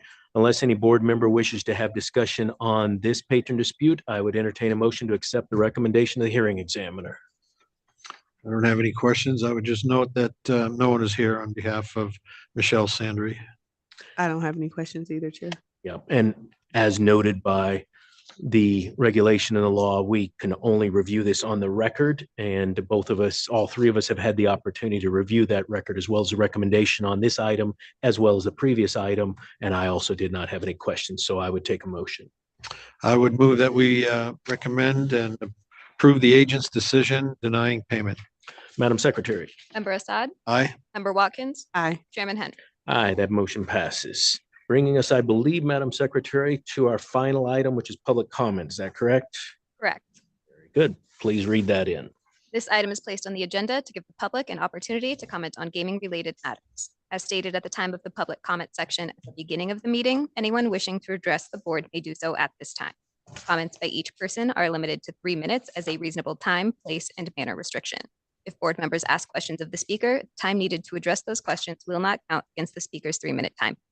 If speakers have any handouts or written copies of verbal comments to provide for the record, please hand them to the enforcement agent seated to your left in Las Vegas or behind you in Carson City. Thank you, Madam Secretary. Pursuant to state open meeting law, matters brought to the board's attention during this public comment section cannot be acted upon by the board. If there's anyone in Carson City wishing to make public comment this afternoon, please step to the podium. All right, seeing none. This morning we had a teleconferencing equipment set up on the first floor because we were having some elevator issues. Those elevator issues, I'm very happy to say, were corrected several hours ago. And so anybody who was wishing to get up to the second floor should have had no problem getting up the elevators. And therefore, I would ask anybody here in Las Vegas who wishes to make public comment, please step forward. Seeing none, I want to take this opportunity to thank Commissioner Marcantonis for joining us here live in person today. Always a pleasure to have you. Any public comments from fellow board members? None for me. Just to reiterate the comments I made this morning that we are very fortunate to have Senior Deputy Attorney General Mike Soames and Senior Deputy Attorney General Ed McGaugh and John Michaela, and all being supervised by the chief, and because they are making so little money here compared to the private sector, and they've been here for many years. I know Mike's been here about 20 plus years, and so is Ed and John, and Darlene Caruso is doing a fantastic job. They could be making 3-4 times the money they're making out in the private sector. I think we're very, very fortunate to have their services here. Their professionalism, their intellect, and their legal acumen is surpassed by no one. Thank you, Judge. Very well said. And I would echo those comments that we're getting excellent legal advice from all of our deputies in the gaming division of the Attorney General's office, and appreciate you choosing a quality of life to be with the state service. If there's no other public comment, we will close our public comment section, and that will conclude this Gaming Control Board meeting for the month of March 2024. Thank you all for attending in person or virtually today. We are adjourned.